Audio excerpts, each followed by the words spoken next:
27. Sometime in the afternoon I raised my head, and looking round and seeing the western sun gilding the sign of its decline on the wall, I asked, "What am I to do?" But the answer my mind gave, "Leave Thornfield at once," was so prompt, so dread, that I stopped my ears. I said I could not bear such words now. That I am not Edward Rochester's bride is the least part of my woe. I alleged, that I have wakened out of most glorious dreams, and found them all void and vain, is a horror I could bear and master, but that I must leave him decidedly, instantly, entirely, is intolerable. I cannot do it. But, then, a voice within me averred that I could do it and foretold that I should do it. I wrestled with my own resolution. I wanted to be weak that I might avoid the awful passage of further suffering I saw laid out for me, and conscience, turned tyrant, held passion by the throat, told her tauntingly, she had yet but dipped her dainty foot in the slough, and swore that with that arm of iron he would thrust her down to unsounded depths of agony. "Let me be torn away," then I cried. "Let another help me." "No, you shall tear yourself away, none shall help you, you shall yourself pluck out your right eye, yourself cut off your right hand, your heart shall be the victim, and you the priest to transfix it." I rose up suddenly, terror-struck at the solitude which so ruthless a judge haunted, at the silence which so awful a voice filled.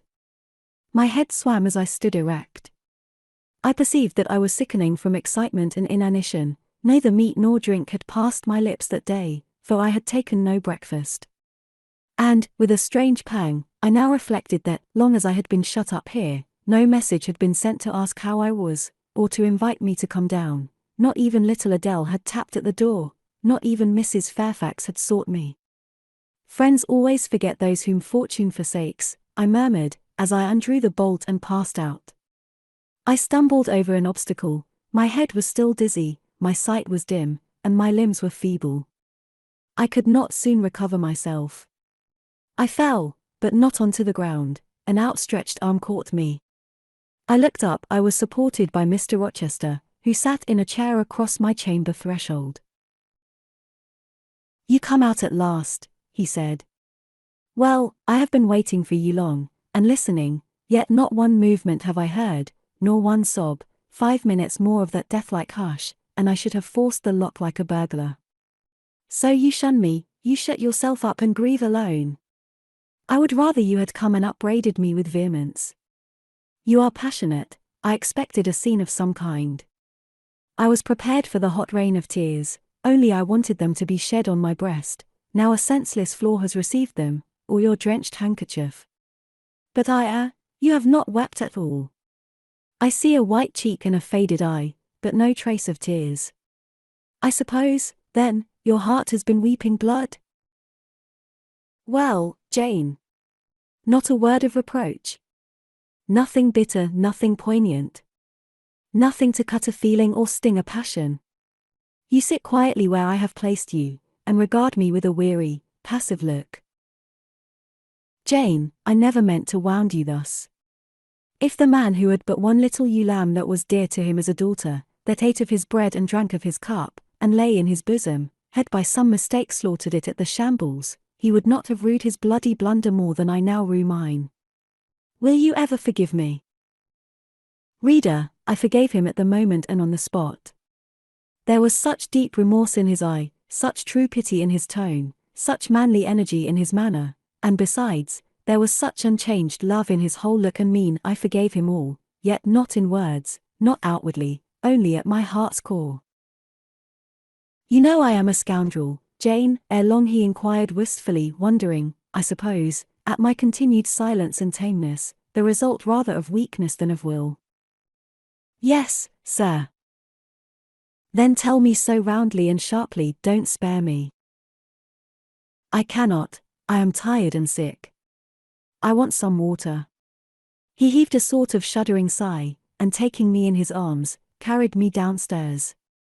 At first I did not know to what room he had borne me. All was cloudy to my glazed sight. Presently I felt the reviving warmth of a fire, for, summer as it was, I had become icy cold in my chamber. He put wine to my lips, I tasted it and revived, then I ate something he offered me, and was soon myself. I was in the library, sitting in his chair, he was quite near. If I could go out of life now, without too sharp a pang, it would be well for me, I thought, then I should not have to make the effort of cracking my heartstrings in rending them from among Mr. Rochester's. I must leave him, it appears. I do not want to leave him, I cannot leave him. How are you now, Jane?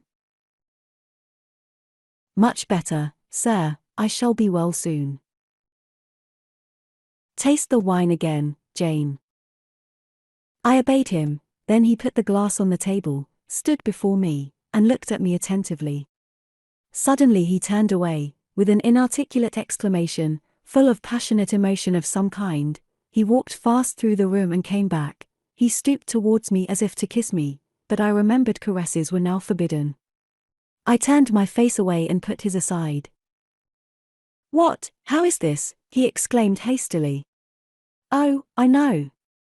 You won't kiss the husband of Bertha Mason. You consider my arms filled and my embraces appropriated.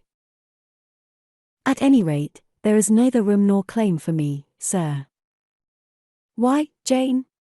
I will spare you the trouble of much talking. I will answer for you, because I have a wife already, you would reply. I guess rightly. Yes. If you think so, you must have a strange opinion of me. You must regard me as a plotting profligate, a base and low rake who has been simulating disinterested love in order to draw you into a snare deliberately laid, and strip you of honor and rob you of self-respect. What do you say to that? I see you can say nothing. In the first place, you are faint still, and have enough to do to draw your breath. In the second place, you cannot yet accustom yourself to accuse and revile me, and besides, the floodgates of tears are opened, and they would rush out if you spoke much, and you have no desire to expostulate, to upbraid, to make a scene. You are thinking how to act. Talking you consider is of no use. I know you, I am on my guard. Sir, I do not wish to act against you, I said, and my unsteady voice warned me to curtail my sentence. Not in your sense of the word, but in mine you are scheming to destroy me. You have as good as said that I am a married man. As a married man you will shun me, keep out of my way. Just now you have refused to kiss me. You intend to make yourself a complete stranger to me, to live under this roof only as Adèle's governess. If ever I say a friendly word to you, if ever a friendly feeling inclines you again to me, you will say, that man had nearly made me his mistress. I must be ice and rock to him, and ice and rock you will accordingly become. I cleared and steadied my voice to reply, all is changed about me, sir. I must change too, there is no doubt of that, and to avoid fluctuations of feeling, and continual combats with recollections and associations, there is only one way. Adèle must have a new governess, sir. Oh, Adèle will go to school, I have settled that already, nor do I mean to torment you with the hideous associations and recollections of Thornfield Hall, this accursed place, this tent of Acon, this insolent vault, offering the ghastliness of living death to the light of the open sky, this narrow stone hell, with its one real fiend, worse than a legion of such as we imagine. Jane, you shall not stay here, nor will I. I was wrong ever to bring you to Thornfield Hall, knowing as I did how it was haunted.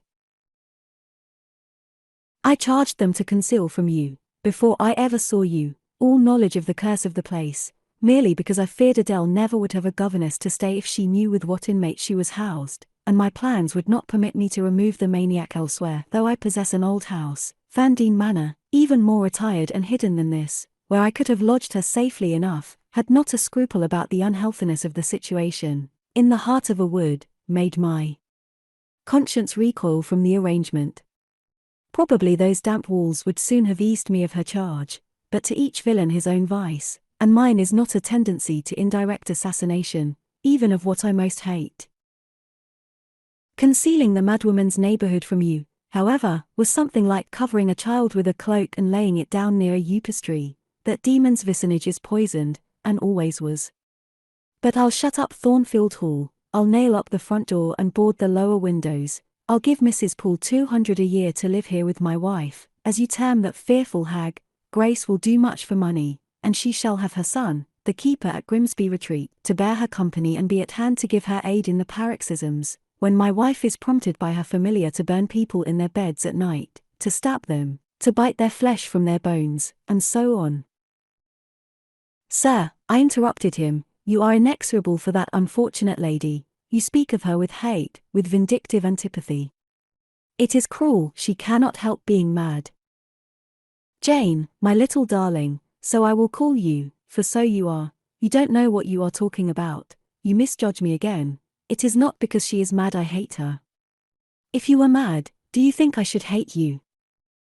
I do indeed, sir. Then you are mistaken, and you know nothing about me, and nothing about the sort of love of which I am capable. Every atom of your flesh is as dear to me as my own, in pain and sickness it would still be dear. Your mind is my treasure, and if it were broken, it would be my treasure still. If you raved, my arms should confine you, and not a strait waistcoat. Your grasp, even in fury, would have a charm for me. If you flew at me as wildly as that woman did this morning, I should receive you in an embrace, at least as fond as it would be restrictive.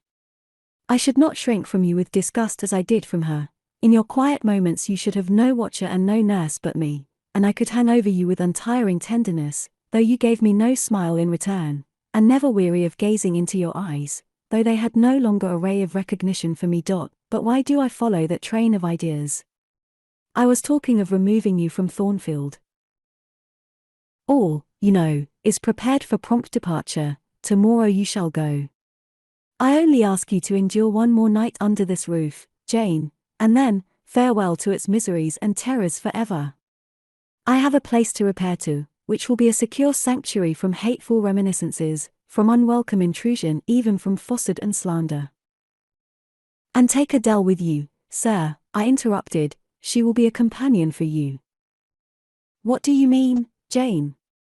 I told you I would send Adèle to school, and what do I want with a child for a companion, and not my own child, a French dancer's bastard? Why do you importune me about her? I say, why do you assign Adèle to me for a companion? You spoke of a retirement, sir, and retirement and solitude are dull, too dull for you. Solitude. Solitude, he reiterated with irritation. I see I must come to an explanation. I don't know what SPHYNX-like expression is forming in your countenance. You are to share my solitude. Do you understand? I shook my head. It required a degree of courage, excited as he was becoming, even to risk that mute sign of dissent. He had been walking fast about the room, and he stopped, as if suddenly rooted to one spot. He looked at me long and hard. I turned my eyes from him, fixed them on the fire, and tried to assume and maintain a quiet, collected aspect. Now for the hitch in Jane's character, he said at last, speaking more calmly than from his look I had expected him to speak. The reel of silk has run smoothly enough so far, but I always knew there would come a knot and a puzzle. Here it is. Now for vexation, and exasperation, and endless trouble. By God! I long to exert a fraction of Samson's strength, and break the entanglement like tow. He recommenced his walk, but soon again stopped, and this time just before me. Jane, will you hear reason?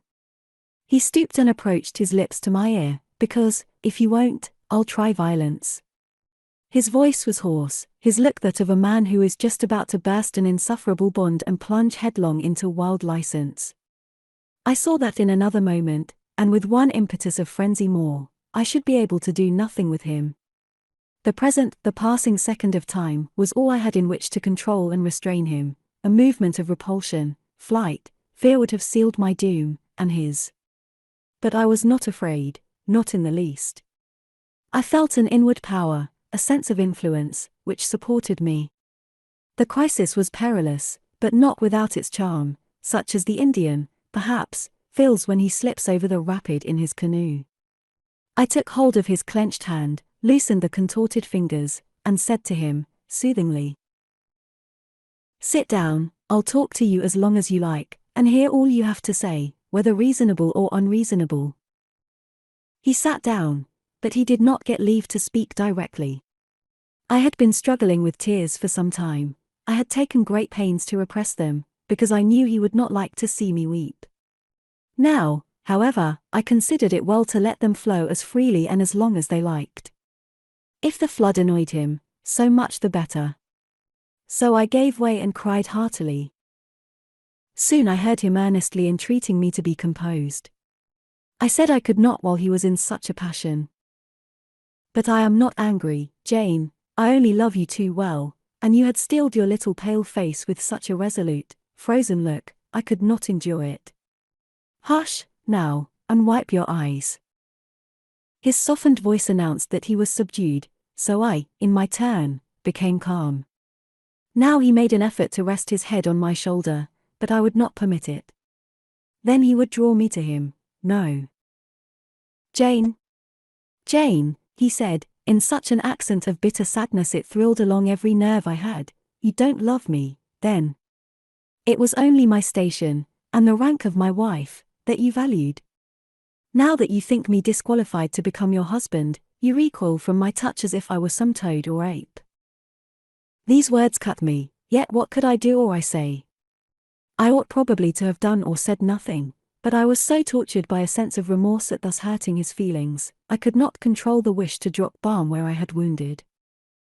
I do love you, I said, more than ever, but I must not show or indulge the feeling, and this is the last time I must express it.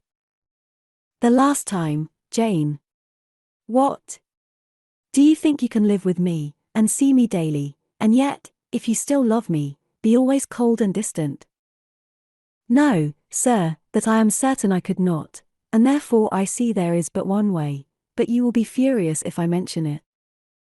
Oh, mention it. If I storm, you have the art of weeping. Mr. Rochester, I must leave you. For how long, Jane? For a few minutes, while you smooth your hair, which is somewhat dishevelled, and bathe your face, which looks feverish. I must leave Adèle and Thornfield. I must part with you for my whole life. I must begin a new existence among strange faces and strange scenes. Of course, I told you you should. I pass over the madness about parting from me. You mean you must become a part of me. As to the new existence, it is all right, you shall yet be my wife, I am not married. You shall be Mrs. Rochester, both virtually and nominally. I shall keep only to you so long as you and I live. You shall go to a place I have in the south of France, a whitewashed villa on the shores of the Mediterranean. There you shall live a happy, unguarded, and most innocent life. Never fear that I wish to lure you into error, to make you my mistress. Why did you shake your head? Jane, you must be reasonable, or in truth I shall again become frantic. His voice and hand quivered, his large nostrils dilated, his eye blazed, still I dared to speak. Sir, your wife is living, that is a fact acknowledged this morning by yourself. If I lived with you as you desire, I should then be your mistress, to say otherwise is sophistical, is false. Jane, I am not a gentle-tempered man, you forget that. I am not long-enduring, I am not cool and dispassionate. Out of pity to me and yourself, put your finger on my pulse, feel how it throbs, and beware. He bared his wrist, and offered it to me. The blood was forsaking his cheek and lips, they were growing livid, I was distressed on all hands. To agitate him thus deeply, by a resistance he so abhorred, was cruel, to yield was out of the question.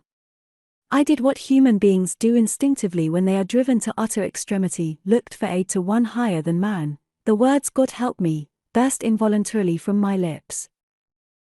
I am a fool, cried Mr. Rochester suddenly. I keep telling her I am not married, and do not explain to her why. I forget she knows nothing of the character of that woman, or of the circumstances attending my infernal union with her. Oh, I am certain Jane will agree with me in opinion, when she knows all that I know.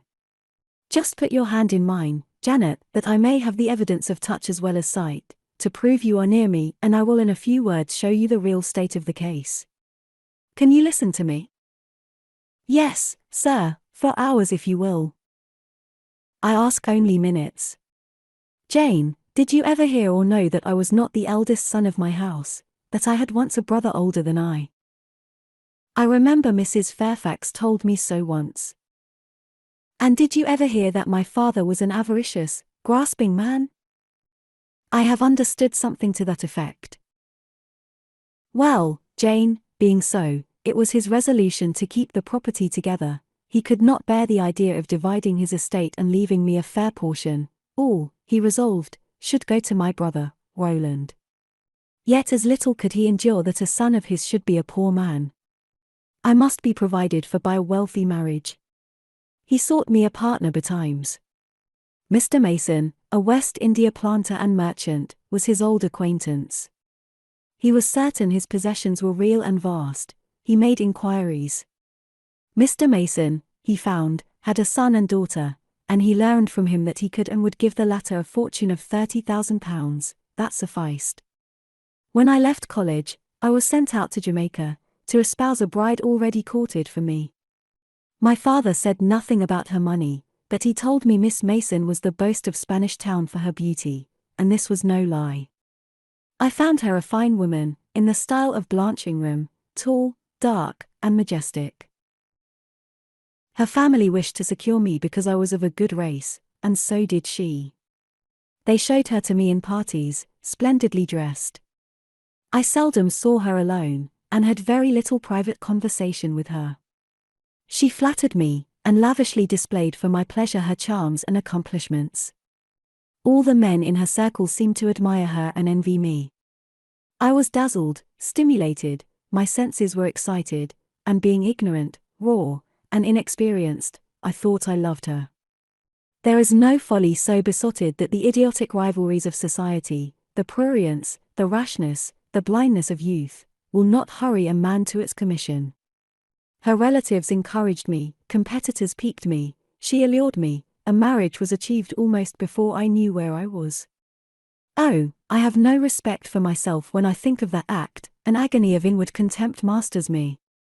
I never loved, I never esteemed, I did not even know her. I was not sure of the existence of one virtue in her nature. I had marked neither modesty, nor benevolence, nor candor, nor refinement in her mind or manners, and I married her, gross, grovelling, mole-eyed blockhead that I was. With less sin I might have, but let me remember to whom I am speaking. My bride's mother I had never seen. I understood she was dead. The honeymoon over, I learned my mistake. She was only mad, and shut up in a lunatic asylum. There was a younger brother, too, a complete dumb idiot.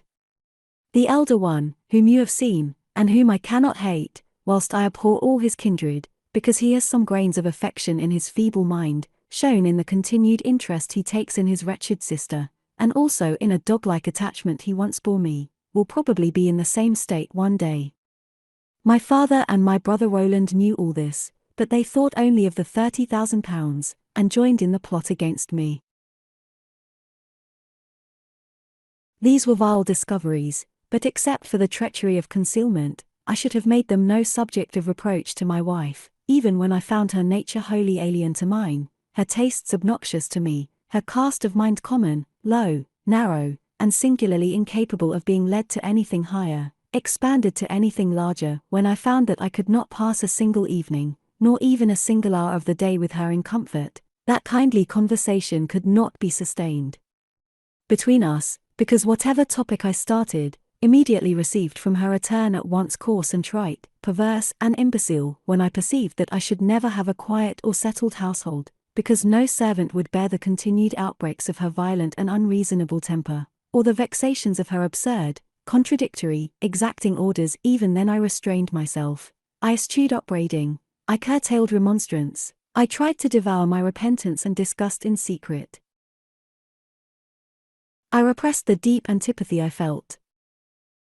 Jane, I will not trouble you with abominable details, some strong words shall express what I have to say. I lived with that woman upstairs 4 years, and before that time she had tried me indeed. Her character ripened and developed with frightful rapidity, her vices sprang up fast and rank, they were so strong, only cruelty could check them, and I would not use cruelty. What a pygmy intellect she had, and what giant propensities! How fearful were the curses those propensities entailed on me!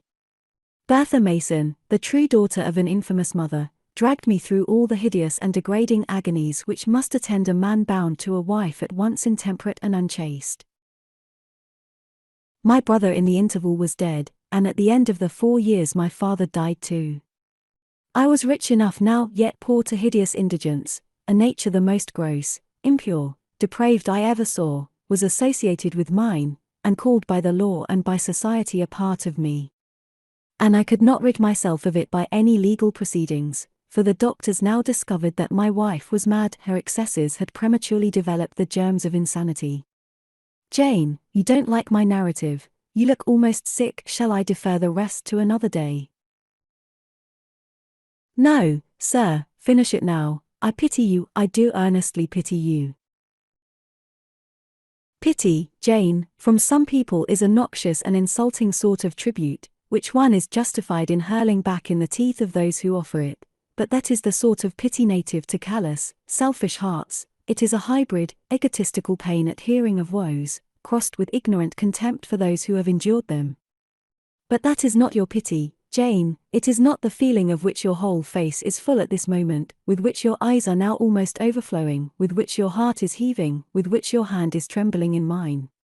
Your pity, my darling, is the suffering mother of love, its anguish is the very natal pang of the divine passion. I accept it, Jane, let the daughter have free advent, my arms wait to receive her. Now, sir, proceed, what did you do when you found she was mad? Jane, I approached the verge of despair. A remnant of self-respect was all that intervened between me and the gulf. In the eyes of the world, I was doubtless covered with grimy dishonor, but I resolved to be clean in my own sight, and to the last I repudiated the contamination of her crimes, and wrenched myself from connection with her mental defects. Still, society associated my name and person with hers. I yet saw her and heard her daily, something of her breath, mixed with the air I breathed, and besides, I remembered I had once been her husband. That recollection was then, and is now, inexpressibly odious to me. Moreover, I knew that while she lived I could never be the husband of another and better wife, and, though 5 years my senior, her family and her father had lied to me even in the particular of her age, she was likely to live as long as I, being as robust in frame as she was infirm in mind. Thus, at the age of 26, I was hopeless. One night I had been awakened by her yells. Since the medical men had pronounced her mad, she had, of course, been shut up. It was a fiery West Indian night, one of the description that frequently precede the hurricanes of those climates. Being unable to sleep in bed, I got up and opened the window. The air was like sulphur steams. I could find no refreshment anywhere. Mosquitoes came buzzing in and hummed sullenly round the room. The sea, which I could hear from thence, rumbled dull like an earthquake. Black clouds were casting up over it. The moon was setting in the waves, broad and red, like a hot cannonball. She threw her last bloody glance over a world quivering with the ferment of tempest. I was physically influenced by the atmosphere and scene, and my ears were filled with the curses the maniac still shrieked out, wherein she momentarily mingled my name with such a tone of demon hate, with such language. No professed harlot ever had a fouler vocabulary than she. Though 2 rooms off, I heard every word, the thin partitions of the West India house opposing but slight obstruction to her wolfish cries. This life, said I at last, is hell. This is the air, those are the sounds of the bottomless pit. I have a right to deliver myself from it if I can. The sufferings of this mortal state will leave me with the heavy flesh that now cumbers my soul. Of the fanatic's burning eternity I have no fear. There is not a future state worse than this present one. Let me break away, and go home to God. I said this whilst I knelt down at, and unlocked a trunk which contained a brace of loaded pistols. I meant to shoot myself. I only entertained the intention for a moment, for, not being insane, the crisis of exquisite and unalloyed despair, which had originated the wish and design of self-destruction, was past in a second. A wind fresh from Europe blew over the ocean and rushed through the open casement. The storm broke, streamed, thundered, blazed, and the air grew pure. I then framed and fixed a resolution. While I walked under the dripping orange trees of my wet garden, and amongst its drenched pomegranates and pineapples, and while the refulgent dawn of the tropics kindled round me I reasoned thus, Jane, and now listen, for it was true wisdom that consoled me in that hour, and showed me the right path to follow.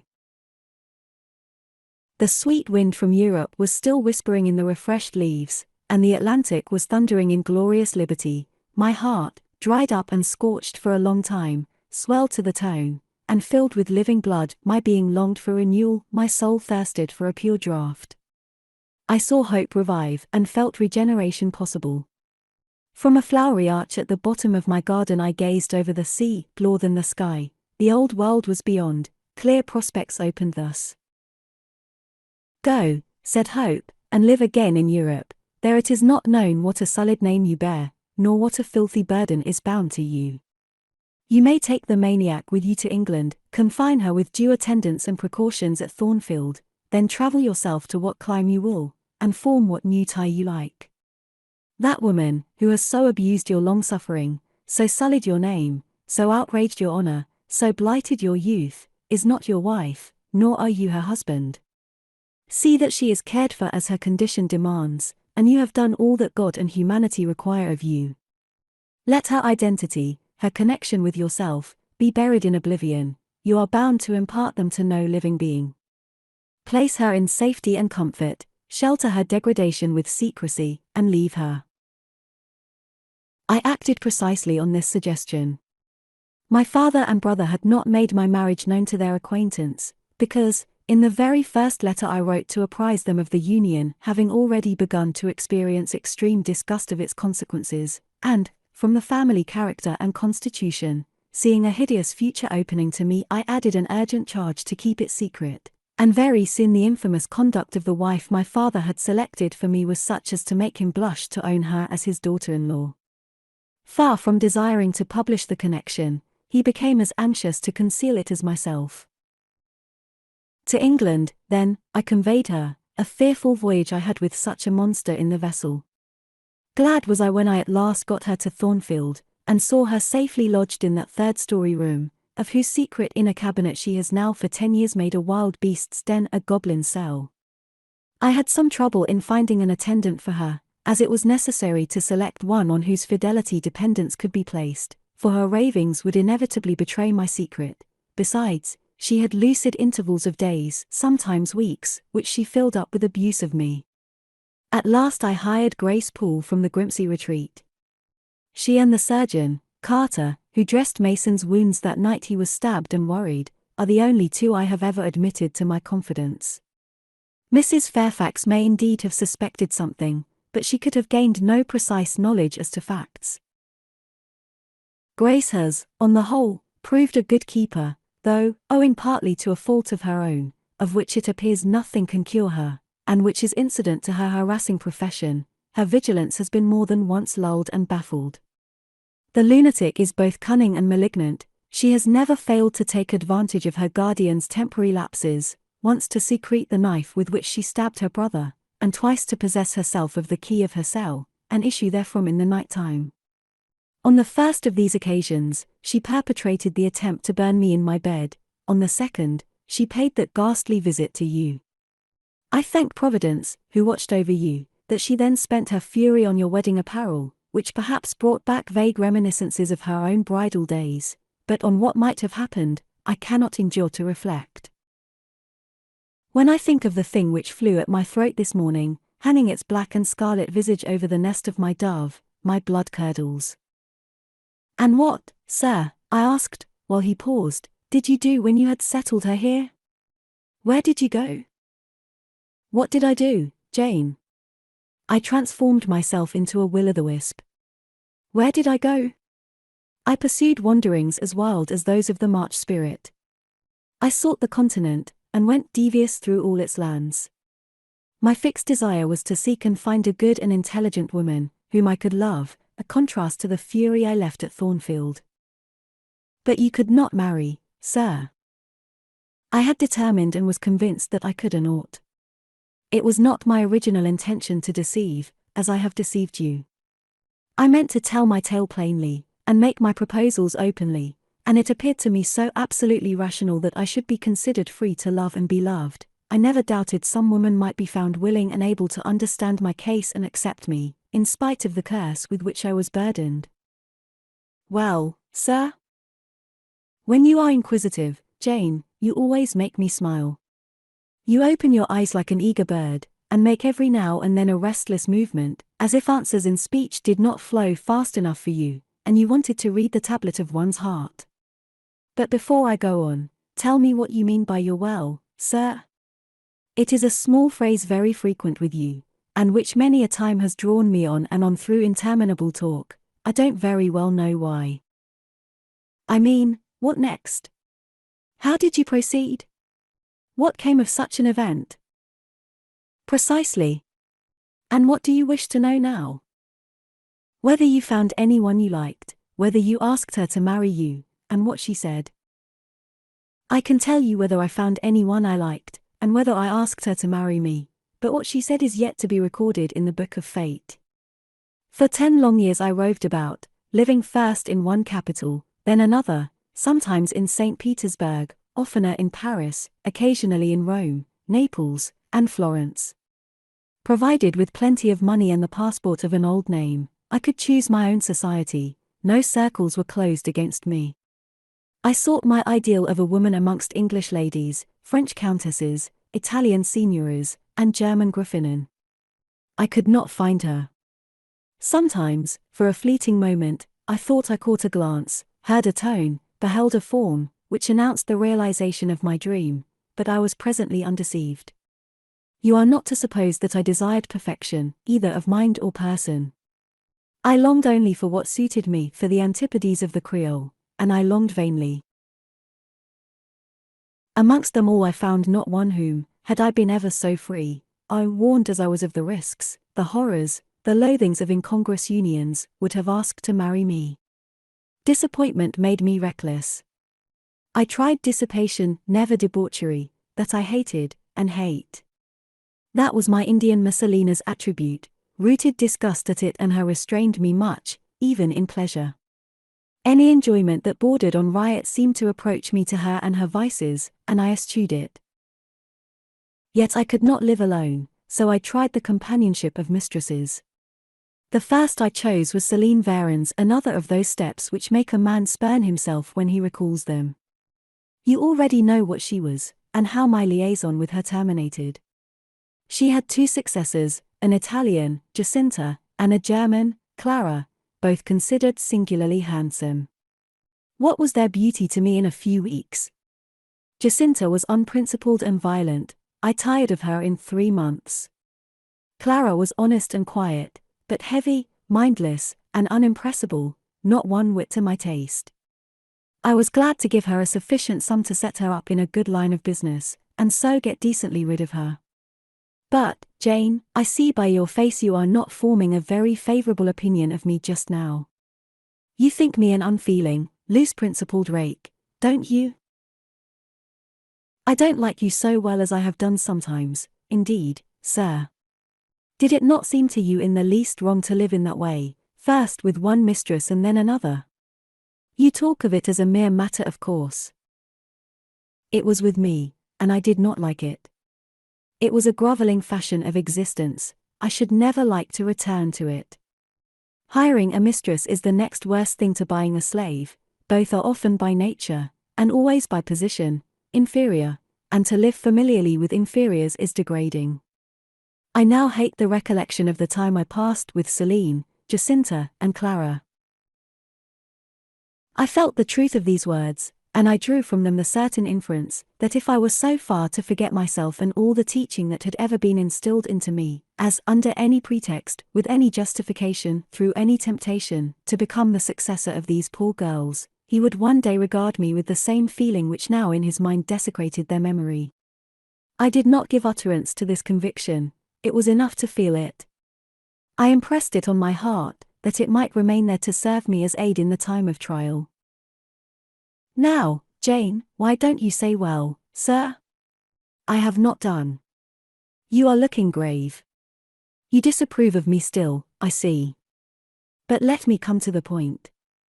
Last January, rid of all mistresses, in a harsh, bitter frame of mind, the result of a useless, roving, lonely life, corroded with disappointment, sourly disposed against all men, and especially against all womankind, for I began to regard the notion of an intellectual, faithful, loving woman as a mere dream. Recalled by business, I came back to England. On a frosty winter afternoon, I rode in sight of Thornfield Hall. Abhorred spot! I expected no peace, no pleasure there. On a stile in Hay Lane I saw a quiet little figure sitting by itself. I passed it as negligently as I did the pollard willow opposite to it. I had no presentiment of what it would be to me, no inward warning that the arbitress of my life, my genius for good or evil, waited there in humble guise. I did not know it, even when, on the occasion of Mesrour's accident, it came up and gravely offered me help. Childish and slender creature. It seemed as if a linnet had hopped to my foot and proposed to bear me on its tiny wing. I was surly, but the thing would not go. It stood by me with strange perseverance, and looked and spoke with a sort of authority. I must be aided, and by that hand, and aided I was. When once I had pressed the frail shoulder, something new, a fresh sap and sense, stole into my frame. It was well I had learnt that this elf must return to me, that it belonged to my house down below, or I could not have felt it pass away from under my hand, and seen it vanish behind the dim hedge, without singular regret.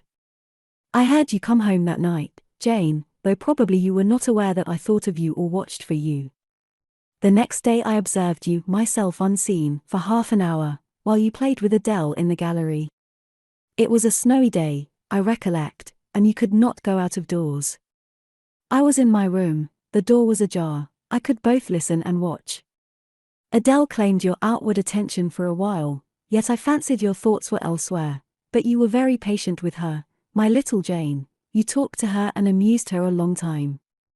When at last she left you, you lapsed at once into deep reverie, you betook yourself slowly to pace the gallery. Now and then, in passing a casement, you glanced out at the thick falling snow, you listened to the sobbing wind, and again you paced gently on and dreamed. I think those day visions were not dark, there was a pleasurable illumination in your eye occasionally, a soft excitement in your aspect, which told of no bitter, bilious, hypochondriac brooding. Your look revealed rather the sweet musings of youth when its spirit follows on willing wings the flight of hope up and onto an ideal heaven. The voice of Mrs. Fairfax, speaking to a servant in the hall, wakened you, and how curiously you smiled to Annette yourself, Janet. There was much sense in your smile, it was very shrewd, and seemed to make light of your own abstraction. It seemed to say, my fine visions are all very well, but I must not forget they are absolutely unreal. I have a rosy sky and a green flowery Eden in my brain, but without, I am perfectly aware, lies at my feet a rough track to travel, and around me gather black tempests to encounter. You ran downstairs and demanded of Mrs. Fairfax some occupation, the weekly house accounts to make up, or something of that sort, I think it was. I was vexed with you for getting out of my sight. Impatiently I waited for evening, when I might summon you to my presence. An unusual, to me a perfectly new character I suspected was yours. I desired to search it deeper and know it better. You entered the room with a look and air at once shy and independent. You were quaintly dressed, much as you are now. I made you talk, ere long I found you full of strange contrasts. Your garb and manner were restricted by rule, your air was often diffident, and altogether that of one refined by nature, but absolutely unused to society, and a good deal afraid of making herself disadvantageously conspicuous by some solecism or blunder. Yet when addressed, you lifted a keen, a daring, and a glowing eye to your interlocutor's face. There was penetration and power in each glance you gave. When plied by close questions, you found ready and round answers. Very soon you seemed to get used to me. I believe you felt the existence of sympathy between you and your grim and cross master, Jane, for it was astonishing to see how quickly a certain pleasant ease tranquilized your manner. Snarl as I would, you showed no surprise, fear, annoyance, or displeasure at my moroseness. You watched me, and now and then smiled at me with a simple yet sagacious grace I cannot describe. I was at once content and stimulated with what I saw. I liked what I had seen, and wished to see more. Yet, for a long time, I treated you distantly, and sought your company rarely. I was an intellectual epicure, and wished to prolong the gratification of making this novel and piquant acquaintance. Besides, I was for a while troubled with a haunting fear that if I handled the flower freely its bloom would fade, the sweet charm of freshness would leave it. I did not then know that it was no transitory blossom, but rather the radiant resemblance of one, cut in an indestructible gem. Moreover, I wished to see whether you would seek me if I shunned you, but you did not. You kept in the schoolroom as still as your own desk and easel. If by chance I met you, you passed me as soon, and with as little token of recognition, as was consistent with respect. Your habitual expression in those days, Jane, was a thoughtful look, not despondent, for you were not sickly, but not buoyant, for you had little hope, and no actual pleasure. I wondered what you thought of me, or if you ever thought of me, and resolved to find this out. I resumed my notice of you. There was something glad in your glance, and genial in your manner, when you conversed. I saw you had a social heart. It was the silent schoolroom, it was the tedium of your life, that made you mournful. I permitted myself the delight of being kind to you. Kindness stirred emotion soon. Your face became soft in expression, your tones gentle. I liked my name pronounced by your lips in a grateful, happy accent. I used to enjoy a chance meeting with you, Jane. At this time, there was a curious hesitation in your manner. You glanced at me with a slight trouble, a hovering doubt. You did not know what my caprice might be, whether I was going to play the master and be stern, or the friend and be benignant. I was now too fond of you often to simulate the first whim, and, when I stretched my hand out cordially, such bloom and light and bliss rose to your young, wistful features. I had much ado often to avoid straining you then and there to my heart. Don't talk any more of those days, sir, I interrupted, furtively dashing away some tears from my eyes. His language was torture to me, for I knew what I must do, and do soon, and all these reminiscences, and these revelations of his feelings only made my work more difficult. No, Jane, he returned, what necessity is there to dwell on the past, when the present is so much surer, the future so much brighter? I shuddered to hear the infatuated assertion. You see now how the case stands, do you not? He continued. After a youth and manhood passed half in unutterable misery and half in dreary solitude, I have for the first time found what I can truly love. I have found you.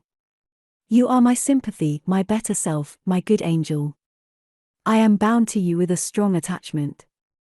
I think you good, gifted, lovely. A fervent, a solemn passion is conceived in my heart. It leans to you, draws you to my center and spring of life, wraps my existence about you, and, kindling in pure, powerful flame, fuses you and me in one. It was because I felt and knew this, that I resolved to marry you. To tell me that I had already a wife is empty mockery. You know now that I had but a hideous demon. I was wrong to attempt to deceive you, but I feared a stubbornness that exists in your character. I feared early instilled prejudice. I wanted to have you safe before hazarding confidences. This was cowardly. I should have appealed to your nobleness and magnanimity at first, as I do now. Open to you plainly my life of agony, describe to you my hunger and thirst after a higher and worthier existence, shown to you, not my resolution, that word is weak, but my resistless bent to love faithfully and well, where I am faithfully and well loved in return. Then I should have asked you to accept my pledge of fidelity and to give me yours. Jane, give it me now. A pause. Why are you silent, Jane? I was experiencing an ordeal. A hand of fiery iron grasped my vitals. Terrible moment, full of struggle, blackness, burning. Not a human being that ever lived could wish to be loved better than I was loved, and him who thus loved me I absolutely worshipped. And I must renounce love an idol. One drear word comprised my intolerable duty: depart. Jane, you understand what I want of you. Just this promise: I will be yours, Mr. Rochester. Mr. Rochester, I will not be yours. Another long silence. Jane, recommenced he, with a gentleness that broke me down with grief, and turned me stone cold with ominous terror, for this still voice was the pant of a lion rising. Jane, do you mean to go one way in the world, and to let me go another? I do. Jane, bending towards and embracing me, Do you mean it now? I do. And now, softly kissing my forehead and cheek. I do, extricating myself from restraint rapidly and completely. Oh, Jane, this is bitter. This is wicked. It would not be wicked to love me. It would to obey you. A wild look raised his brows, crossed his features, he rose, but he forbore yet. I laid my hand on the back of a chair for support. I shook, I feared, but I resolved. One instant, Jane. Give one glance to my horrible life when you are gone. All happiness will be torn away with you. What then is left? For a wife I have but the maniac upstairs, as well might you refer me to some corpse in yonder churchyard. What shall I do, Jane? Where turn for a companion and for some hope? Do as I do, trust in God and yourself. Believe in heaven. Hope to meet again there. Then you will not yield? No. Then you condemn me to live wretched and to die accursed? His voice rose. I advise you to live sinless, and I wish you to die tranquil. Then you snatch love and innocence from me. You fling me back on lust for a passion, vice for an occupation. Mr. Rochester, I no more assign this fate to you than I grasp at it for myself. We were born to strive and endure, you as well as I, do so. You will forget me before I forget you. You make me a liar by such language, you sully my honor. I declared I could not change, you tell me to my face I shall change soon. And what a distortion in your judgment, what a perversity in your ideas, is proved by your conduct. Is it better to drive a fellow creature to despair than to transgress a mere human law, no man being injured by the breach? For you have neither relatives nor acquaintances whom you need fear to offend by living with me. This was true, and while he spoke my very conscience and reason turned traitors against me, and charged me with crime in resisting him. They spoke almost as loud as feeling, and that clamoured wildly. Oh, comply, it said. Think of his misery, think of his danger, look at his state when left alone, remember his headlong nature, consider the recklessness following on despair, soothe him, save him, love him, tell him you love him and will be his. Who in the world cares for you? Or who will be injured by what you do? Still indomitable was the reply, I care for myself. The more solitary, the more friendless, the more unsustained I am, the more I will respect myself. I will keep the law given by God, sanctioned by man. I will hold to the principles received by me when I was sane, and not mad as I am now. Laws and principles are not for the times when there is no temptation, they are for such moments as this, when body and soul rise in mutiny against their rigor. Stringent are they, inviolate they shall be. If at my individual convenience I might break them, what would be their worth?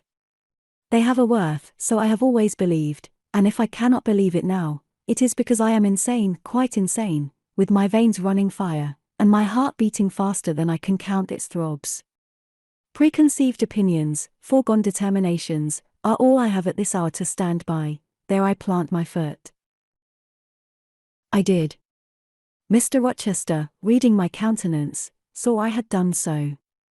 His fury was wrought to the highest, he must yield to it for a moment, whatever followed, he crossed the floor and seized my arm and grasped my waist. He seemed to devour me with his flaming glance. Physically, I felt, at the moment, powerless as stubble exposed to the draught and glow of a furnace. Mentally, I still possessed my soul, and with it the certainty of ultimate safety.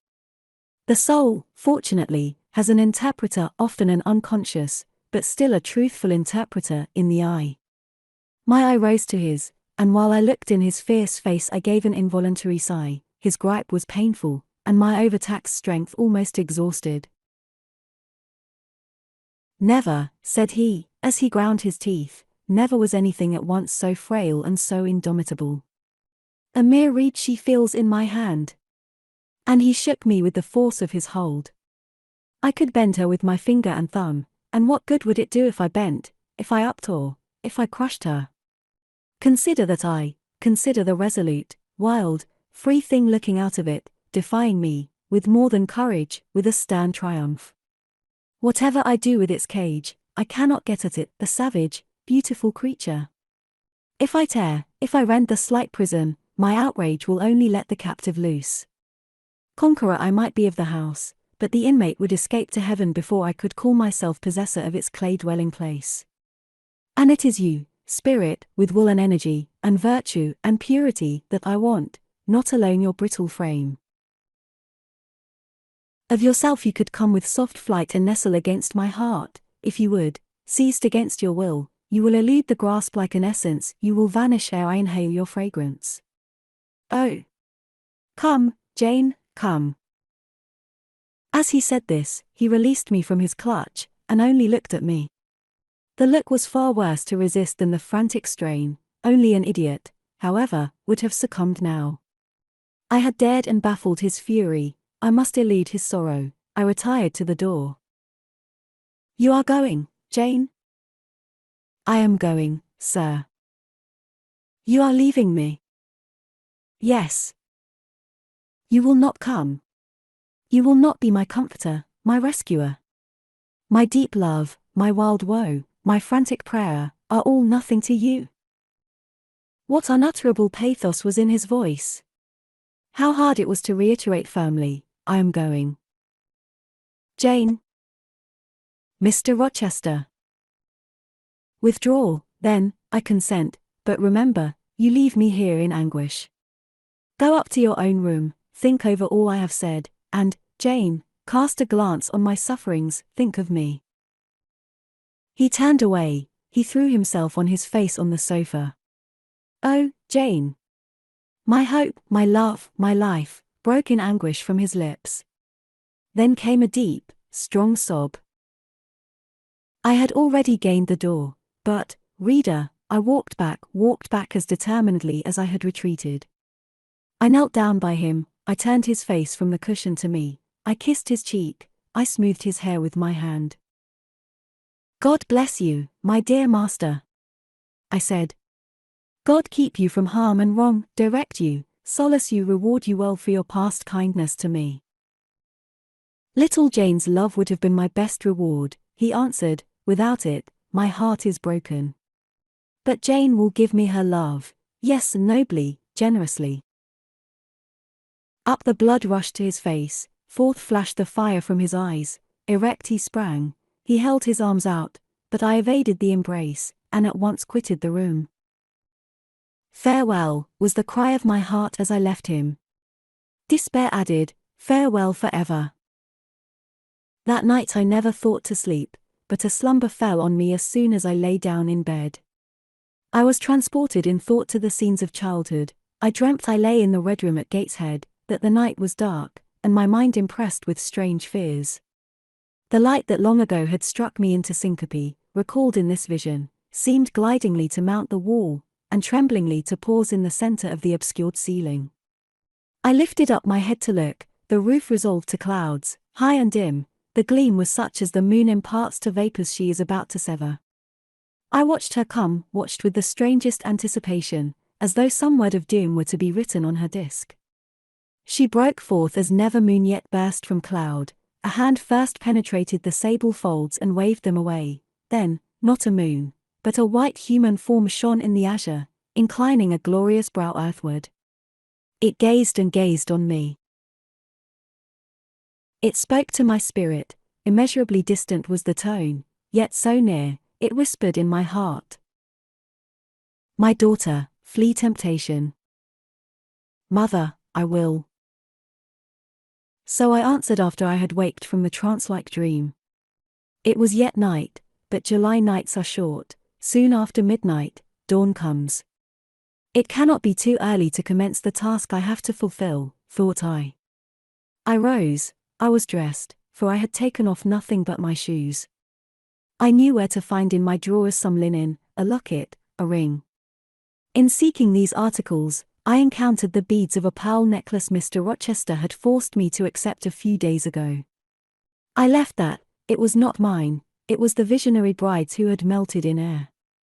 The other articles I made up in a parcel, my purse, containing 20 shillings, it was all I had. I put in my pocket, I tied on my straw bonnet, pinned my shawl, took the parcel and my slippers, which I would not put on yet, and stole from my room. "Farewell, kind Mrs. Fairfax," I whispered, as I glided past her door. "Farewell, my darling Adèle," I said, as I glanced towards the nursery. No thought could be admitted of entering to embrace her. I had to deceive a fine ear, for aught I knew it might now be listening. I would have got past Mr. Rochester's chamber without a pause, but my heart momentarily stopping its beat at that threshold, my foot was forced to stop also. No sleep was there, the inmate was walking restlessly from wall to wall, and again he sighed while I listened.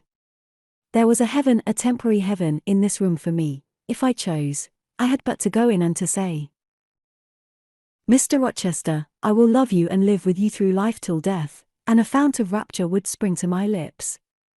I thought of this. That kind master, who could not sleep now, was waiting with impatience for day. He would send for me in the morning, I should be gone. He would have me sought for, vainly. He would feel himself forsaken, his love rejected, he would suffer, perhaps grow desperate. I thought of this too. My hand moved towards the lock, I caught it back, and glided on. Drearily I wound my way downstairs. I knew what I had to do, and I did it mechanically. I sought the key of the side door in the kitchen. I sought, too, a phial of oil and a feather. I oiled the key and the lock. I got some water, I got some bread, for perhaps I should have to walk far, and my strength, sorely shaken of late, must not break down. All this I did without one sound. I opened the door, passed out, shut it softly. Dim dawn glimmered in the yard. The great gates were closed and locked, but a wicket in one of them was only latched. Through that I departed, it, too, I shut, and now I was out of Thornfield. A mile off, beyond the fields, lay a road which stretched in the contrary direction to Millcote, a road I had never travelled, but often noticed, and wondered where it led. Thither I bent my steps. No reflection was to be allowed now, not one glance was to be cast back, not even one forward. Not one thought was to be given either to the past or the future. The first was a page so heavenly sweet, so deadly sad, that to read one line of it would dissolve my courage and break down my energy. The last was an awful blank, something like the world when the deluge was gone by. I skirted fields, and hedges, and lanes till after sunrise. I believe it was a lovely summer morning. I know my shoes, which I had put on when I left the house, were soon wet with dew. But I looked neither to rising sun, nor smiling sky, nor wakening nature. He who is taken out to pass through a fair scene to the scaffold, thinks not of the flowers that smile on his road, but of the block and axe edge, of the disseverment of bone and vein, of the grave gaping at the end, and I thought of drear flight and homeless wandering, and oh! With agony I thought of what I left. I could not help it. I thought of him now, in his room, watching the sunrise, hoping I should soon come to say I would stay with him and be his. I longed to be his, I panted to return. It was not too late, I could yet spare him the bitter pang of bereavement. As yet my flight, I was sure, was undiscovered. I could go back and be his comforter, his pride, his redeemer from misery, perhaps from ruin. Oh, that fear of his self-abandonment, far worse than my abandonment, how it goaded me. It was a barbed arrowhead in my breast, it tore me when I tried to extract it, it sickened me when remembrance thrust it farther in. Birds began singing in brake and copse, birds were faithful to their mates, birds were emblems of love. What was I? In the midst of my pain of heart and frantic effort of principle, I abhorred myself. I had no solace from self-approbation, none even from self-respect. I had injured, wounded, left my master. I was hateful in my own eyes. Still I could not turn, nor retrace one step. God must have led me on. As to my own will or conscience, impassioned grief had trampled one and stifled the other. I was weeping wildly as I walked along my solitary way, fast, fast I went like one delirious. A weakness, beginning inwardly, extending to the limbs, seized me, and I fell. I lay on the ground some minutes, pressing my face to the wet turf. I had some fear or hope that here I should die, but I was soon up, crawling forwards on my hands and knees, and then again raised to my feet, as eager and as determined as ever to reach the road. When I got there, I was forced to sit to rest me under the hedge, and while I sat, I heard wheels, and saw a coach come on. I stood up and lifted my hand. It stopped. I asked where it was going. The driver named a place a long way off, and where I was sure Mr. Rochester had no connections. I asked for what sum he would take me there. He said 30 shillings. I answered I had but 20. Well, he would try to make it do. He further gave me leave to get into the inside. As the vehicle was empty, I entered, was shut in, and it rolled on its way. Gentle reader, may you never feel what I then felt. May your eyes never shed such stormy, scalding, heart-wrung tears as poured from mine. May you never appeal to heaven in prayers so hopeless and so agonized as in that are left my lips, for never may you, like me, dread to be the instrument of evil to what you wholly love. 28. 2 days are past. It is a summer evening. The coachman has set me down at a place called Whitcross. He could take me no farther for the sum I had given, and I was not possessed of another shilling in the world. The coach is a mile off by this time. I am alone. At this moment I discover that I forgot to take my parcel out of the pocket of the coach, where I had placed it for safety. There it remains, there it must remain, and now, I am absolutely destitute. Whitcross is no town, nor even a hamlet. It is but a stone pillar set up where four roads meet, whitewashed, I suppose, to be more obvious at a distance and in darkness. 4 arms spring from its summit. The nearest town to which these point is, according to the inscription, distant 10 miles, the farthest, above 20. From the well-known names of these towns I learn in what county I have lighted, a North Midland shire, dusk with moorland, ridged with mountain, this I see. There are great moors behind and on each hand of me. There are waves of mountains far beyond that deep valley at my feet. The population here must be thin, and I see no passengers on these roads. They stretch out east, west, north, and south, white, broad, lonely. They are all cut in the moor, and the heather grows deep and wild to their very verge. Yet a chance traveller might pass by, and I wish no eye to see me now. Strangers would wonder what I am doing, lingering here at the signpost, evidently objectless and lost. I might be questioned. I could give no answer but what would sound incredible and excite suspicion. Not a tie holds me to human society at this moment, not a charm or hope calls me where my fellow creatures are, none that saw me would have a kind thought or a good wish for me. I have no relative but the universal mother, nature. I will seek her breast and ask repose. I struck straight into the heath. I held on to a hollow I saw deeply furrowing the brown moorside. I waded knee-deep in its dark growth. I turned with its turnings, and finding a moss-blackened granite crag in a hidden angle, I sat down under it. High banks of moor were about me, the crag protected my head, the sky was over that. Some time passed before I felt tranquil even here. I had a vague dread that wild cattle might be near, or that some sportsman or poacher might discover me. If a gust of wind swept the waste, I looked up, fearing it was the rush of a bull. If a plover whistled, I imagined it a man. Finding my apprehensions unfounded, however, and calmed by the deep silence that reigned as evening declined at nightfall, I took confidence. As yet I had not thought, I had only listened, watched, dreaded. Now I regained the faculty of reflection. What was I to do? Where to go? Oh, intolerable questions, when I could do nothing and go nowhere, when a long way must yet be measured by my weary, trembling limbs before I could reach human habitation, when cold charity must be entreated before I could get a lodging, reluctant sympathy importuned, almost certain repulse incurred, before my tale could be listened to, or one of my wants relieved. I touched the heath. It was dry, and yet warm with the heat of the summer day. I looked at the sky. It was pure. A kindly star twinkled just above the chasm ridge. The dew fell, but with propitious softness. No breeze whispered. Nature seemed to me benign and good. I thought she loved me, outcast as I was, and I, who from man could anticipate only mistrust, rejection, insult, clung to her with filial fondness. Tonight, at least, I would be her guest, as I was her child. My mother would lodge me without money and without price. I had one morsel of bread yet, the remnant of a roll I had bought in a town we passed through at noon with a stray penny, my last coin. I saw ripe bilberries gleaming here and there, like jet beads in the heath. I gathered a handful and ate them with the bread.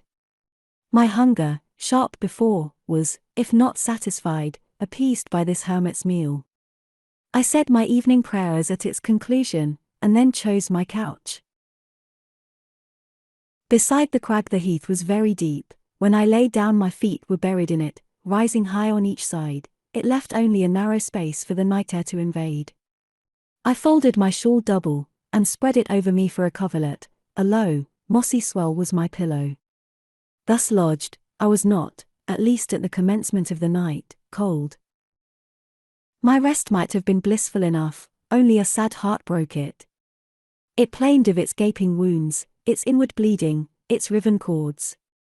It trembled for Mr. Rochester and his doom, it bemoaned him with bitter pity, it demanded him with ceaseless longing, and, impotent as a bird with both wings broken, it still quivered its shattered pinions in vain attempts to seek him. Worn out with this torture of thought, I rose to my knees. Night was come, and her planets were risen, a safe, still night, too serene for the companionship of fear. We know that God is everywhere, but certainly we feel His presence most when His works are on the grandest scale spread before us, and it is in the unclouded night sky, where His worlds wheel their silent course, that we read clearest His infinitude, His omnipotence, His omnipresence. I had risen to my knees to pray for Mr. Rochester. Looking up, I, with tear-dimmed eyes, saw the mighty Milky Way. Remembering what it was, what countless systems there swept space like a soft trace of light, I felt the might and strength of God. Sure was I of His efficiency to save what He had made, convinced I grew that neither earth should perish, nor one of the souls it treasured. I turned my prayer to thanksgiving. The source of life was also the Saviour of spirits. Mr. Rochester was safe, he was God's, and by God would he be guarded. I again nestled to the breast of the hill, and ere long in sleep forgot sorrow. But next day, want came to me pale and bare. Long after the little birds had left their nests, long after bees had come in the sweet prime of day to gather the heath honey before the dew was dried, when the long morning shadows were curtailed, and the sun filled earth and sky, I got up, and I looked round me. What a still, hot, perfect day! What a golden desert this spreading moor! Everywhere sunshine. I wished I could live in it and on it. I saw a lizard run over the crag, I saw a bee busy among the sweet bilberries. I would fain at the moment have become bee or lizard, that I might have found fitting nutriment, permanent shelter here. But I was a human being, and had a human being's wants, I must not linger where there was nothing to supply them. I rose, I looked back at the bed I had left. Hopeless of the future, I wished but this, that my Maker had that night thought good to require my soul of me while I slept, and that this weary frame, absolved by death from further conflict with fate, had now but to decay quietly, and mingle in peace with the soil of this wilderness. Life, however, was yet in my possession, with all its requirements, and pains, and responsibilities. The burden must be carried, the want provided for, the suffering endured, the responsibility fulfilled. I set out. Whitcross regained, I followed a road which led from the sun, now fervent and high. By no other circumstance had I will to decide my choice. I walked a long time, and when I thought I had nearly done enough, and might conscientiously yield to the fatigue that almost overpowered me, might relax this forced action, and, sitting down on a stone I saw near, submit resistlessly to the apathy that clogged heart and limb, I heard a bell chime, a church bell. I turned in the direction of the sound, and there, amongst the romantic hills, whose changes and aspect I had ceased to note an hour ago, I saw a hamlet and a spire. All the valley at my right hand was full of pasture fields, and cornfields, and wood, and a glittering stream ran zigzag through the varied shades of green, the mellowing grain, the sombre woodland, the clear and sunny lea. Recalled by the rumbling of wheels to the road before me, I saw a heavily laden wagon laboring up the hill, and not far beyond were 2 cows and their drover. Human life and human labor were near. I must struggle on, strive to live and bend to toil like the rest. About 2:00 p.m. I entered the village. At the bottom of its one street there was a little shop with some cakes of bread in the window. I coveted a cake of bread. With that refreshment I could perhaps regain a degree of energy; without it, it would be difficult to proceed. The wish to have some strength and some vigor returned to me as soon as I was amongst my fellow beings. I felt it would be degrading to faint with hunger on the causeway of a hamlet. Had I nothing about me I could offer in exchange for one of these rolls? I considered.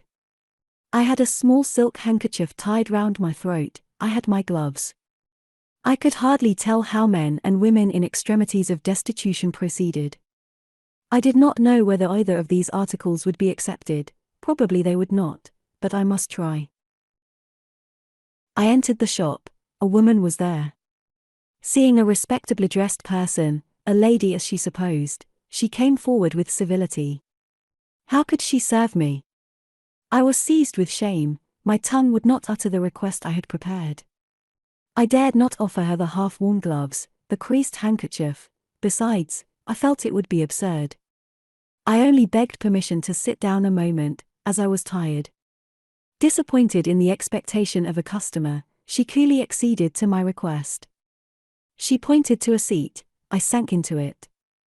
I felt sorely urged to weep, but conscious how unseasonable such a manifestation would be, I restrained it. Soon I asked her if there were any dressmaker or plain workwoman in the village. Yes, 2 or 3.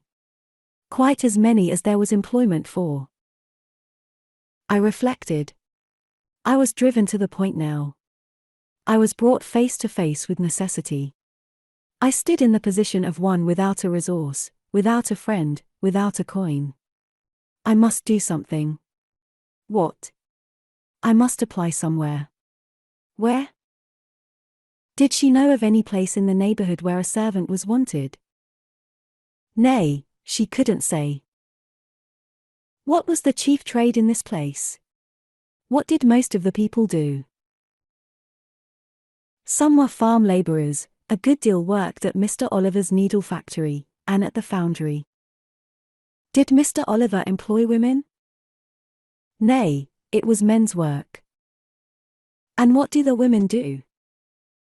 I naughty, was the answer. Some does one thing, and some another. Poor folk mun get on as they can. She seemed to be tired of my questions, and, indeed, what claim had I to importune her? A neighbor or two came in; my chair was evidently wanted. I took leave. I passed up the street, looking as I went at all the houses to the right hand and to the left, but I could discover no pretext, nor see an inducement to enter any. I rambled round the hamlet, going sometimes to a little distance and returning again, for an hour or more. Much exhausted, and suffering greatly now for want of food, I turned aside into a lane and sat down under the hedge. Ere many minutes had elapsed, I was again on my feet, however, and again searching something, a resource, or at least an informant. A pretty little house stood at the top of the lane, with a garden before it, exquisitely neat and brilliantly blooming. I stopped at it. What business had I to approach the white door or touch the glittering knocker? In what way could it possibly be the interest of the inhabitants of that dwelling to serve me? Yet I drew near and knocked. A mild-looking, cleanly attired young woman opened the door.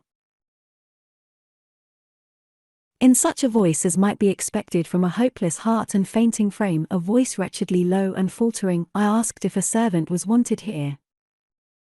No, said she, we do not keep a servant. Can you tell me where I could get employment of any kind? I continued. I am a stranger, without acquaintance in this place. I want some work, no matter what. But it was not her business to think for me, or to seek a place for me. Besides, in her eyes, how doubtful must have appeared my character, position, tale. She shook her head, she was sorry she could give me no information, and the white door closed, quite gently and civilly, but it shut me out. If she had held it open a little longer, I believe I should have begged a piece of bread, for I was now brought low. I could not bear to return to the sordid village, where, besides, no prospect of aid was visible. I should have longed rather to deviate to a wood I saw not far off, which appeared in its thick shade to offer inviting shelter, but I was so sick, so weak, so gnawed with nature's cravings, instinct kept me roaming round abodes where there was a chance of food. Solitude would be no solitude, rest no rest, while the vulture, hunger, thus sank beak and talons in my side. I drew near houses, I left them, and came back again, and again I wandered away, always repelled by the consciousness of having no claim to ask, no right to expect interest in my isolated lot. Meantime, the afternoon advanced, while I thus wandered about like a lost and starving dog. In crossing a field, I saw the church spire before me. I hastened towards it.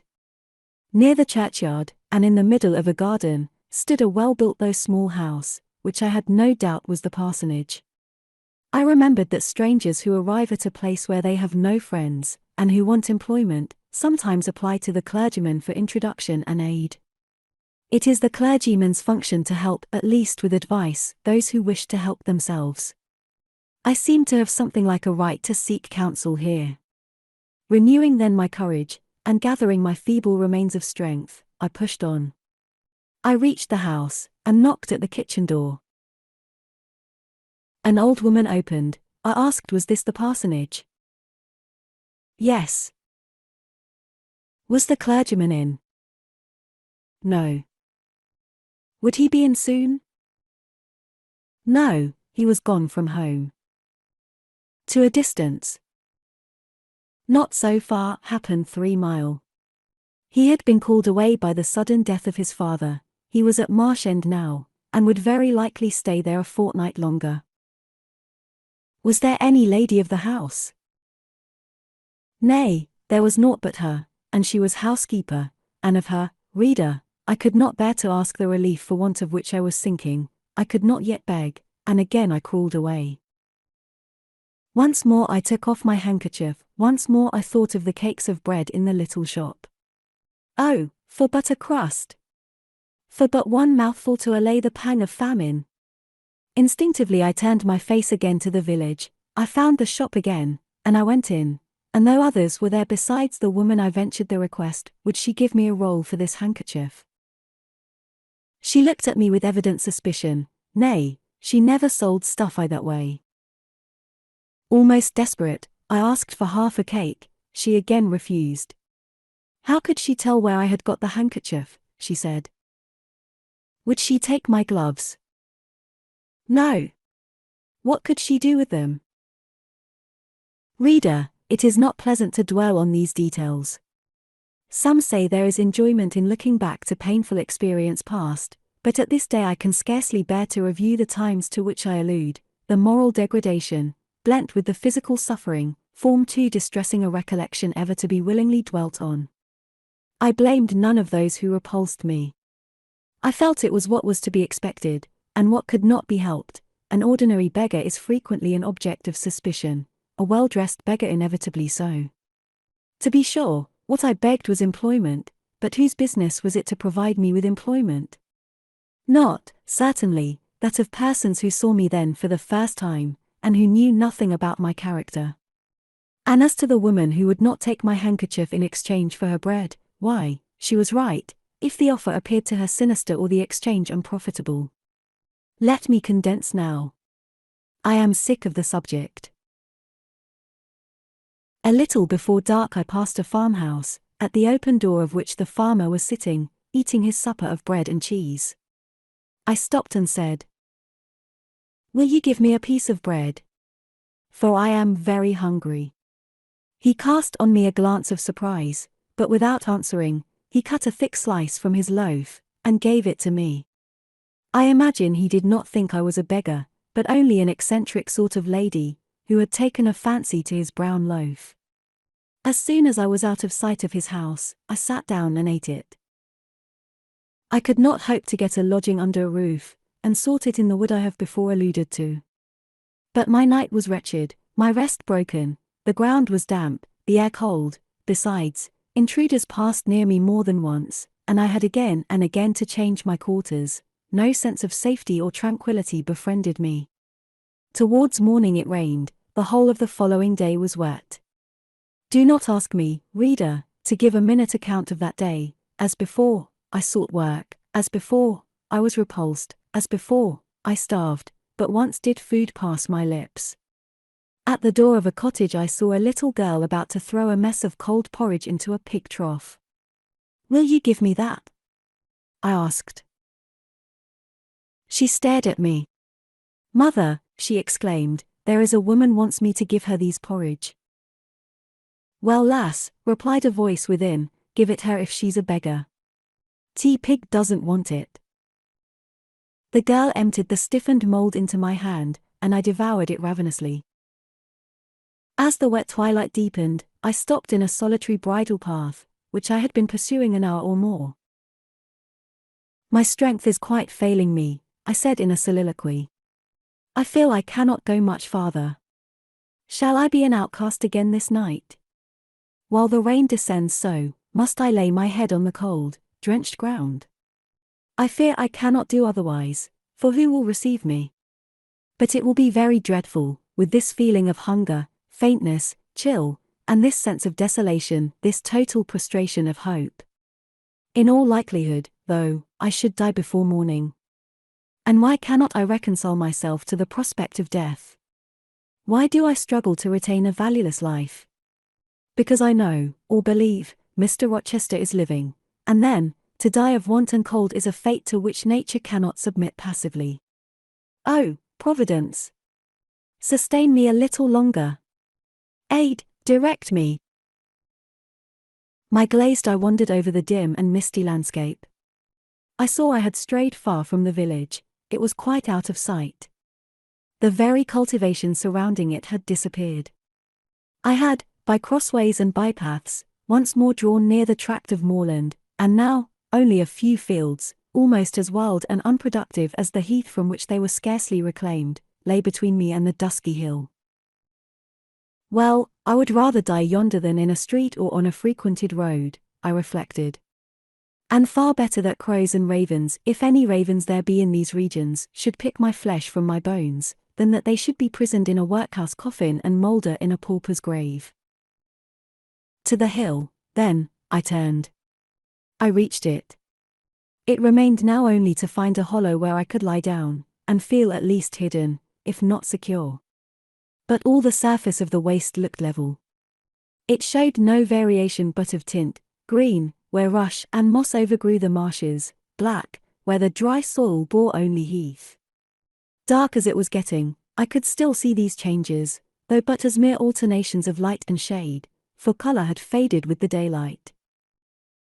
My eye still roved over the sullen swell and along the moor edge, vanishing amidst the wildest scenery, when at one dim point, far in among the marshes and the ridges, a light sprang up. That is an ignis fatuus, was my first thought, and I expected it would soon vanish. It burnt on, however, quite steadily, neither receding nor advancing. Is it, then, a bonfire just kindled? I questioned. I watched to see whether it would spread, but no, as it did not diminish, so it did not enlarge. It may be a candle in a house, I then conjectured, but if so, I can never reach it. It is much too far away, and were it within a yard of me, what would it avail? I should but knock at the door to have it shut in my face. And I sank down where I stood, and hid my face against the ground. I lay still a while, the night wind swept over the hill and over me, and died moaning in the distance, the rain fell fast, wetting me afresh to the skin.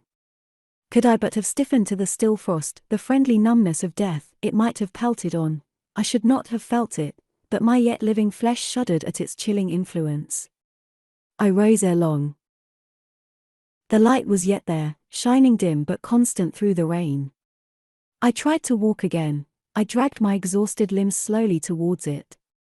It led me aslant over the hill, through a wide bog, which would have been impassable in winter, and was splashy and shaking even now, in the height of summer. Here I fell twice, but as often I rose and rallied my faculties. This light was my forlorn hope, I must gain it. Having crossed the marsh, I saw a trace of white over the moor. I approached it. It was a road or a track. It led straight up to the light, which now beamed from a sort of knoll, amidst a clump of trees, firs, apparently, from what I could distinguish of the character of their forms and foliage through the gloom. My star vanished as I drew near. Some obstacle had intervened between me and it. I put out my hand to feel the dark mass before me. I discriminated the rough stones of a low wall above it, something like palisades, and within, a high and prickly hedge. I groped on. Again a whitish object gleamed before me. It was a gate, a wicket. It moved on its hinges as I touched it. On each side stood a sable bush, holly or yew. Entering the gate and passing the shrubs, the silhouette of a house rose to view, black, low, and rather long, but the guiding light shone nowhere. All was obscurity. Were the inmates retired to rest? I feared it must be so. In seeking the door, I turned an angle. There shot out the friendly gleam again, from the lozenged panes of a very small latticed window, within a foot of the ground, made still smaller by the growth of ivy or some other creeping plant, whose leaves clustered thick over the portion of the house wall in which it was set. The aperture was so screened and narrow, that curtain or shutter had been deemed unnecessary, and when I stooped down and put aside the spray of foliage shooting over it, I could see all within. I could see clearly a room with a sanded floor, clean scoured, a dresser of walnut, with pewter plates ranged in rows, reflecting the redness and radiance of a glowing peat fire. I could see a clock, a white deal table, some chairs. The candle, whose ray had been my beacon, burnt on the table, and by its light an elderly woman, somewhat rough-looking, but scrupulously clean, like all about her, was knitting a stocking. I noticed these objects cursorily only. In them there was nothing extraordinary. A group of more interest appeared near the hearth, sitting still amidst the rosy peace and warmth suffusing it. Two young, graceful women, ladies in every point, sat, one in a low rocking chair, the other on a lower stool. Both wore deep mourning of crepe and bombazine, which sombre garb singularly set off very fair necks and faces. A large old pointed dog rested its massive head on the knee of one girl. In the lap of the other was cushioned a black cat. A strange place was this humble kitchen for such occupants. Who were they? They could not be the daughters of the elderly person at the table, for she looked like a rustic, and they were all delicacy and cultivation. I had nowhere seen such faces as theirs, and yet, as I gazed on them, I seemed intimate with every lineament. I cannot call them handsome, they were too pale and grave for the word. As they each bent over a book, they looked thoughtful almost to severity. A stand between them supported a second candle and two great volumes, to which they frequently referred, comparing them, seemingly, with the smaller books they held in their hands, like people consulting a dictionary to aid them in the task of translation. This scene was as silent as if all the figures had been shadows and the firelit apartment a picture. So hushed was it, I could hear the cinders fall from the grate, the clock tick in its obscure corner, and I even fancied I could distinguish the click-click of the woman's knitting needles. When, therefore, a voice broke the strange stillness at last, it was audible enough to me. "Listen, Diana," said one of the absorbed students. "Franz and old Daniel are together in the night time, and Franz is telling a dream from which he has awakened in terror. Listen." And in a low voice she read something, of which not one word was intelligible to me, for it was in an unknown tongue, neither French nor Latin. Whether it were Greek or German I could not tell. "That is strong," she said, when she had finished. "I relish it." The other girl, who had lifted her head to listen to her sister, repeated, while she gazed at the fire, a line of what had been read. At a later day, I knew the language and the book, therefore, I will here quote the line, though, when I first heard it, it was only like a stroke on sounding brass to me, conveying no meaning. Die Trat Haver eine, Anzu sehen wie die Sternen Nacht. Good! Good! She exclaimed, while her dark and deep eye sparkled. There you have a dim and mighty archangel fitly set before you. The line is worth 100 pages of fustian. Ich wage die Gedanken in der Scale meines Sorgens und die Work mit dem Gewicht meines Grimms. I like it. Both were again silent. Is there one country where they talk that way? Asked the old woman, looking up from her knitting. Yes, Hannah, a far larger country than England, where they talk in no other way. Well, for sure case, I know how they can understand one t'other, and if either o' you went there, you could tell what they said, I guess. We could probably tell something of what they said, but not all, for we are not as clever as you think us, Hannah. We don't speak German, and we cannot read it without a dictionary to help us. And what good does it do you? We mean to teach it sometime, or at least the elements, as they say, and then we shall get more money than we do now. Very like, but give our studying, you've done enough for tonight. I think we have, at least I'm tired. Mary, are you? Mortally, after all, it's tough work fagging away at a language with no master but a lexicon. It is, especially such a language as this crabbed but glorious Deutsch. I wonder when St. John will come home. Surely he will not be long now, it is just 10, looking at a little gold watch she drew from her girdle. It rains fast, Hannah, will you have the goodness to look at the fire in the parlour? The woman rose, she opened a door, through which I dimly saw a passage. Soon I heard her stir a fire in an inner room, she presently came back. Ah, childer, said she, it fair troubles me to go into yond room now, it looks so lonesome the chair empty and set back in a corner. She wiped her eyes with her apron, the two girls, grave before, looked sad now. But he is in a better place, continued Hannah, we shouldn't wish him here again. And then, nobody need to have a quieter death nor he had. You say he never mentioned us, inquired one of the ladies. He hadn't time, Ben, he was gone in a minute, was your father. He had been a bit ailing like the day before, but naught to signify, and when Mr. St. John asked if he would like either o' you to be sent for, he fair laughed at him. He began again with a bit of a heaviness in his head the next day, that is, a fortnight sin, and he went to sleep and never wakened. He were most stark when your brother went into tea chamber and found him. Ah, childer! That's tea last o' tea old stock, for ye and Mr. St. John is like of different sort to them that's gone, for all your mother were mihi your way, and most as book learned. She were the picture o' ye, Mary, Diana is more like your father. I thought them so similar I could not tell where the old servant, for such I now concluded her to be, saw the difference. Both were fair complexioned and slenderly made, both possessed faces full of distinction and intelligence. One, to be sure, had hair a shade darker than the other, and there was a difference in their style of wearing it. Mary's pale brown locks were parted and braided smooth, Diana's duskier tresses covered her neck with thick curls. The clock struck 10. You'll want your supper, I am sure, observed Hannah, and so will Mr. St. John when he comes in. And she proceeded to prepare the meal. The ladies rose, they seemed about to withdraw to the parlour. Till this moment, I had been so intent on watching them, their appearance and conversation had excited in me so keen an interest, I had half forgotten my own wretched position. Now it recurred to me. More desolate, more desperate than ever, it seemed from contrast. And how impossible did it appear to touch the inmates of this house with concern on my behalf, to make them believe in the truth of my wants and woes, to induce them to vouchsafe a rest for my wanderings. As I groped out the door, and knocked at it hesitatingly, I felt that last idea to be a mere chimera. Hannah opened.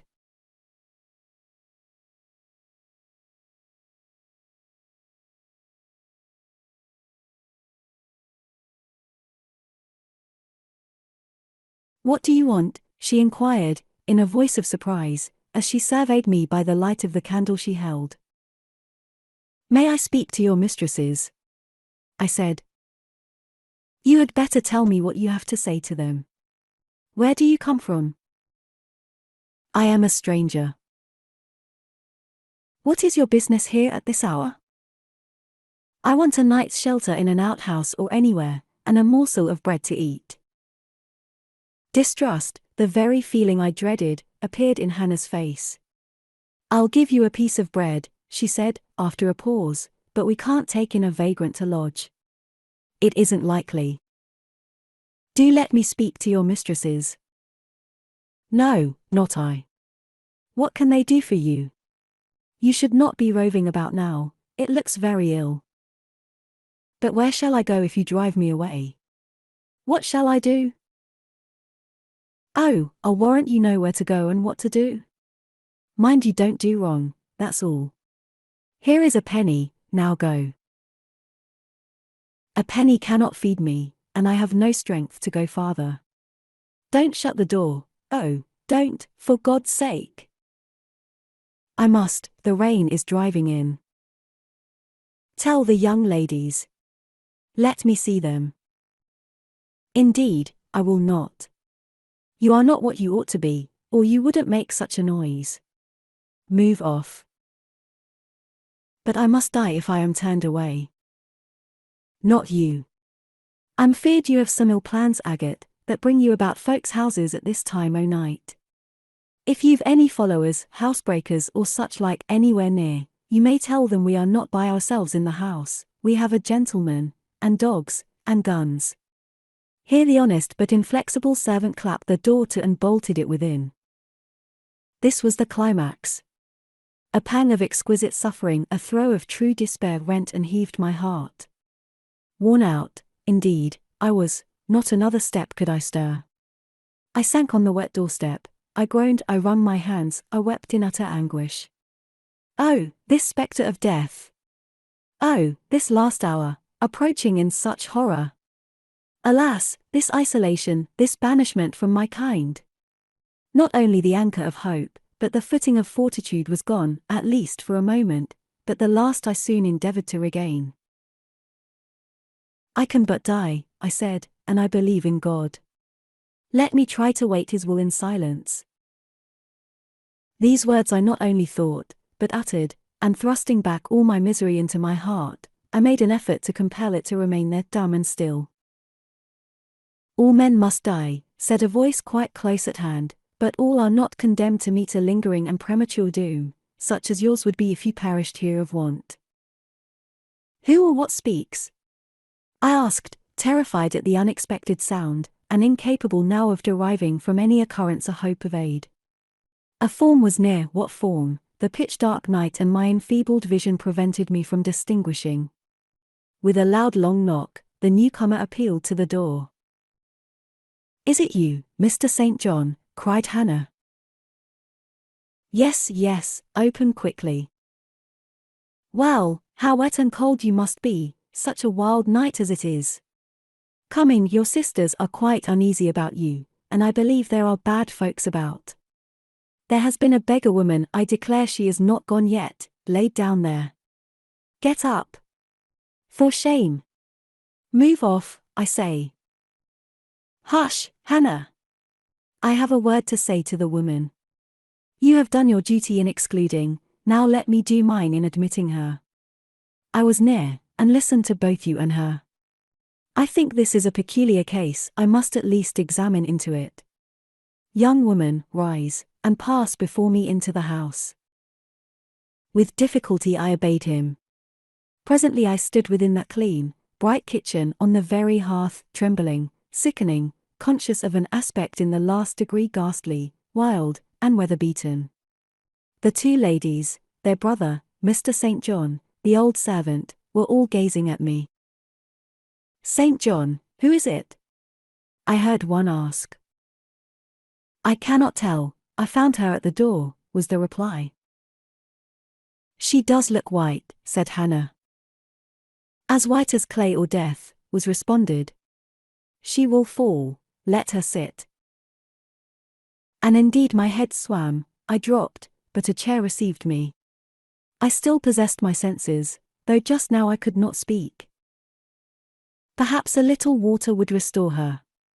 Hannah, fetch some. But she is worn to nothing. How very thin, and how very bloodless. A mere spectre. Is she ill, or only famished? Famished, I think. Hannah, is that milk? Give it me, and a piece of bread. Diana, I knew her by the long curls which I saw drooping between me and the fire as she bent over me, broke some bread, dipped it in milk, and put it to my lips. Her face was near mine, I saw there was pity in it, and I felt sympathy in her hurried breathing. In her simple words, too, the same balm-like emotion spoke, "Try to eat." "Yes, try," repeated Mary gently, and Mary's hand removed my sodden bonnet and lifted my head. I tasted what they offered me, feebly at first, eagerly soon. "Not too much at first, restrain her," said the brother, "she has had enough." And he withdrew the cup of milk and the plate of bread. "A little more, St. John," look at the avidity in her eyes. "No more at present, sister. Try if she can speak now, ask her name." I felt I could speak, and I answered, "My name is Jane Eyre." Anxious as ever to avoid discovery, I had before resolved to assume an alias. "And where do you live? Where are your friends?" I was silent. "Can we send for anyone you know?" I shook my head. "What account can you give of yourself?" Somehow, now that I had once crossed the threshold of this house, and once was brought face to face with its owners, I felt no longer outcast, vagrant, and disowned by the wide world. I dared to put off the mendicant, to resume my natural manner and character. I began once more to know myself, and when Mr. St. John demanded an account, which at present I was far too weak to render, I said after a brief pause, "Sir, I can give you no details tonight." "But what, then," said he, "do you expect me to do for you?" "Nothing," I replied. My strength sufficed for but short answers. Diana took the word. "Do you mean," she asked, "that we have now given you what aid you require? And that we may dismiss you to the moor and the rainy night?" I looked at her. She had, I thought, a remarkable countenance, instinct both with power and goodness. I took sudden courage. Answering her compassionate gaze with a smile, I said, "I will trust you. If I were a masterless and stray dog, I know that you would not turn me from your hearth tonight. As it is, I really have no fear. Do with me and for me as you like, but excuse me from much discourse, my breath is short, I feel a spasm when I speak." All three surveyed me, and all three were silent. "Hannah," said Mr. St. John, at last, "let her sit there at present, and ask her no questions. In 10 minutes more, give her the remainder of that milk and bread. Mary and Diana, let us go into the parlour and talk the matter over." They withdrew. Very soon one of the ladies returned, I could not tell which. A kind of pleasant stupor was stealing over me as I sat by the genial fire. In an undertone she gave some directions to Hannah. Ere long, with the servant's aid, I contrived to mount a staircase, my dripping clothes were removed, soon a warm, dry bed received me. I thanked God, experienced amidst unutterable exhaustion a glow of grateful joy, and slept. 29. The recollection of about 3 days and nights succeeding this is very dim in my mind. I can recall some sensations felt in that interval, but few thoughts framed, and no actions performed. I knew I was in a small room and in a narrow bed. To that bed I seemed to have grown, I lay on it motionless as a stone, and to have torn me from it would have been almost to kill me. I took no note of the lapse of time, of the change from morning to noon, from noon to evening. I observed when anyone entered or left the apartment. I could even tell who they were. I could understand what was said when the speaker stood near to me, but I could not answer. To open my lips or move my limbs was equally impossible. Hannah, the servant, was my most frequent visitor. Her coming disturbed me. I had a feeling that she wished me away, that she did not understand me or my circumstances, that she was prejudiced against me.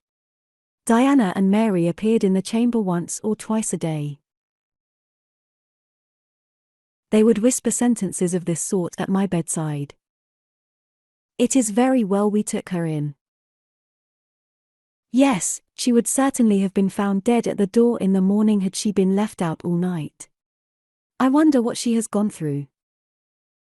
Strange hardships, I imagine, poor, emaciated, pallid wanderer.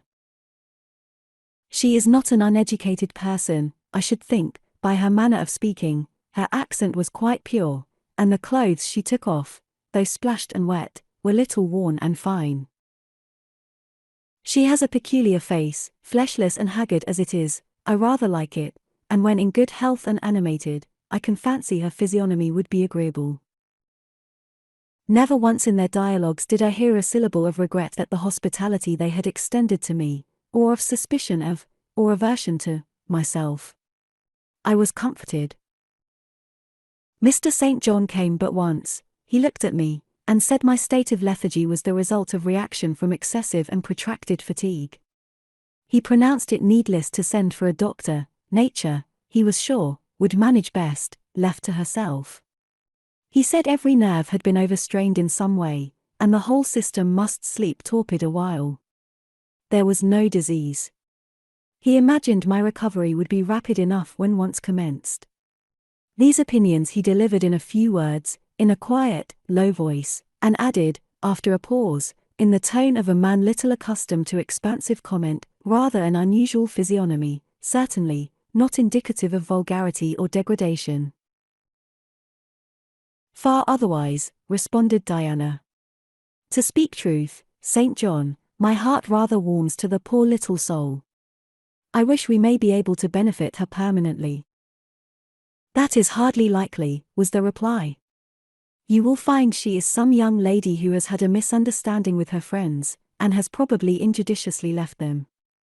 We may, perhaps, succeed in restoring her to them, if she is not obstinate, but I trace lines of force in her face which make me skeptical of her tractability.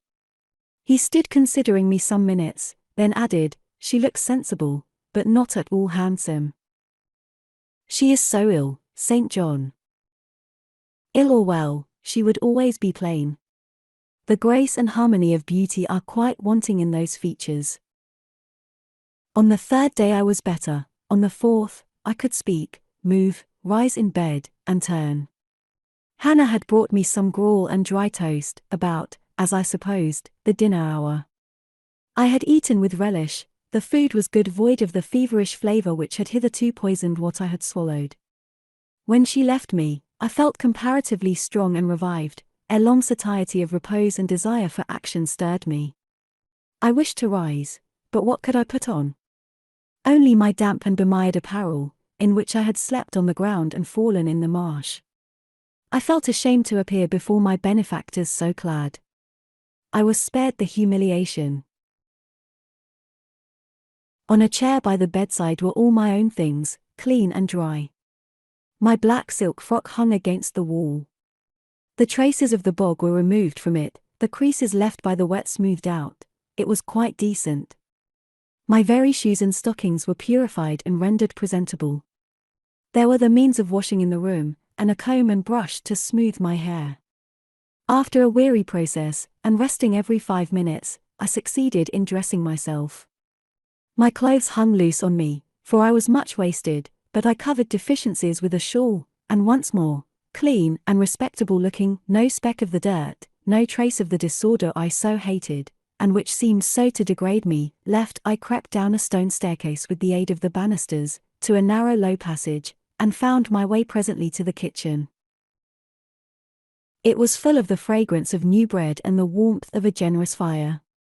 Hannah was baking. Prejudices, it is well known, are most difficult to eradicate from the heart whose soil has never been loosened or fertilized by education. They grow there, firm as weeds among stones.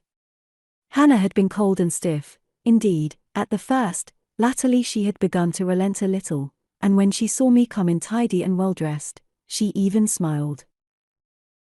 "What, you have got up," she said. "You are better, then. You may sit you down in my chair on the hearthstone, if you will." She pointed to the rocking chair. I took it. She bustled about, examining me every now and then with the corner of her eye. Turning to me, as she took some loaves from the oven, she asked bluntly, "Did you ever go begging afore you came here?" I was indignant for a moment, but remembering that anger was out of the question, and that I had indeed appeared as a beggar to her, I answered quietly, but still not without a certain marked firmness. "You are mistaken in supposing me a beggar. I am no beggar, any more than yourself or your young ladies." After a pause she said, "I done not understand that. You've like no house, nor no brass, I guess." "The want of house or brass, by which I suppose you mean money, does not make a beggar in your sense of the word." "Are you book learned?" she inquired presently. "Yes, very." "But you've never been to a boarding school?" "I was at a boarding school 8 years. She opened her eyes wide. "Whatever cannot ye keep yourself for, then?" "I have kept myself, and, I trust, shall keep myself again." "What are you going to do with these gooseberries?" I inquired, as she brought out a basket of the fruit. "Mak' 'em into pies." "Give them to me and I'll pick them." "Nay, I done not want ye to do naught." "But I must do something." "Let me have them." She consented, and she even brought me a clean towel to spread over my dress, lest, as she said, I should mucky it. "Ye've not been used to servants' walk, I see by your hands," she remarked. "Happen ye've been a dressmaker?" "No, you are wrong. And now, never mind what I have been, don't trouble your head further about me, but tell me the name of the house where we are." "Some calls it Marsh End, and some calls it Moor House." "And the gentleman who lives here is called Mr. St. John?" "Nay, he doesn't live here, he is only staying a while. When he is at home, he is in his own parish at Morton." "That village a few miles off?" "Aye." "And what is he?" "He is a parson." I remembered the answer of the old housekeeper at the parsonage, when I had asked to see the clergyman. This, then, was his father's residence. Aye, old Mr. Rivers lived here, and his father, and grandfather, and great-grandfather afore him. The name, then, of that gentleman, is Mr. St. John Rivers. Aye, St. John is like his kirstened name. And his sisters are called Diana and Mary Rivers. Yes. Their father is dead. Dead 3 weeks sin of a stroke. They have no mother. The mistress has been dead this mony a year. Have you lived with the family long? I've lived here 30 year. I nursed them all 3. That proves you must have been an honest and faithful servant. I will say so much for you, though you have had the incivility to call me a beggar. She again regarded me with a surprised stare. "I believe," she said, "I was quite Mr. Ian in my thoughts of you, but there is so mony cheats goes about, you mun forgie me. And though," I continued, rather severely, "you wished to turn me from the door, on a night when you should not have shut out a dog. Well, it was hard, but what can a body do? I thought more o' th childer nor of missile, poor things. They've like nobody to tak' care on 'em but me. I'm like to look sharpish." I maintained a grave silence for some minutes. "You mun not think too hardly of me," she again remarked. "But I do think hardly of you," I said, "and I'll tell you why. Not so much because you refused to give me shelter, or regarded me as an impostor, as because you just now made it a species of reproach that I had no brass and no house. Some of the best people that ever lived have been as destitute as I am, and if you are a Christian, you ought not to consider poverty a crime." "No more I ought," said she. "Mr. St. John tells me so too, and I see I were wrong, but I've clear a different notion on you now to what I had. You look a rate down dacent little crater." "That will do, I forgive you now." Shake hands." She put her flowery and horny hand into mine, another and heartier smile illumined her rough face, and from that moment we were friends. Hannah was evidently fond of talking. While I picked the fruit, and she made the paste for the pies, she proceeded to give me sundry details about her deceased master and mistress, and the childer, as she called the young people.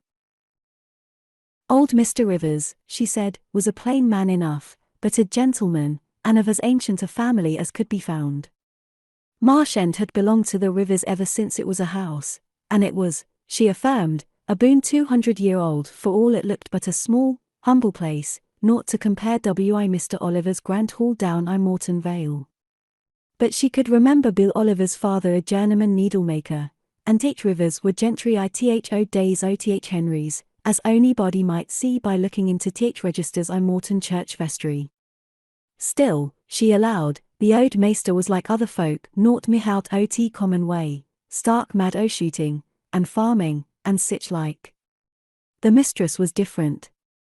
She was a great reader, and studied a deal, and the bairns had taken after her.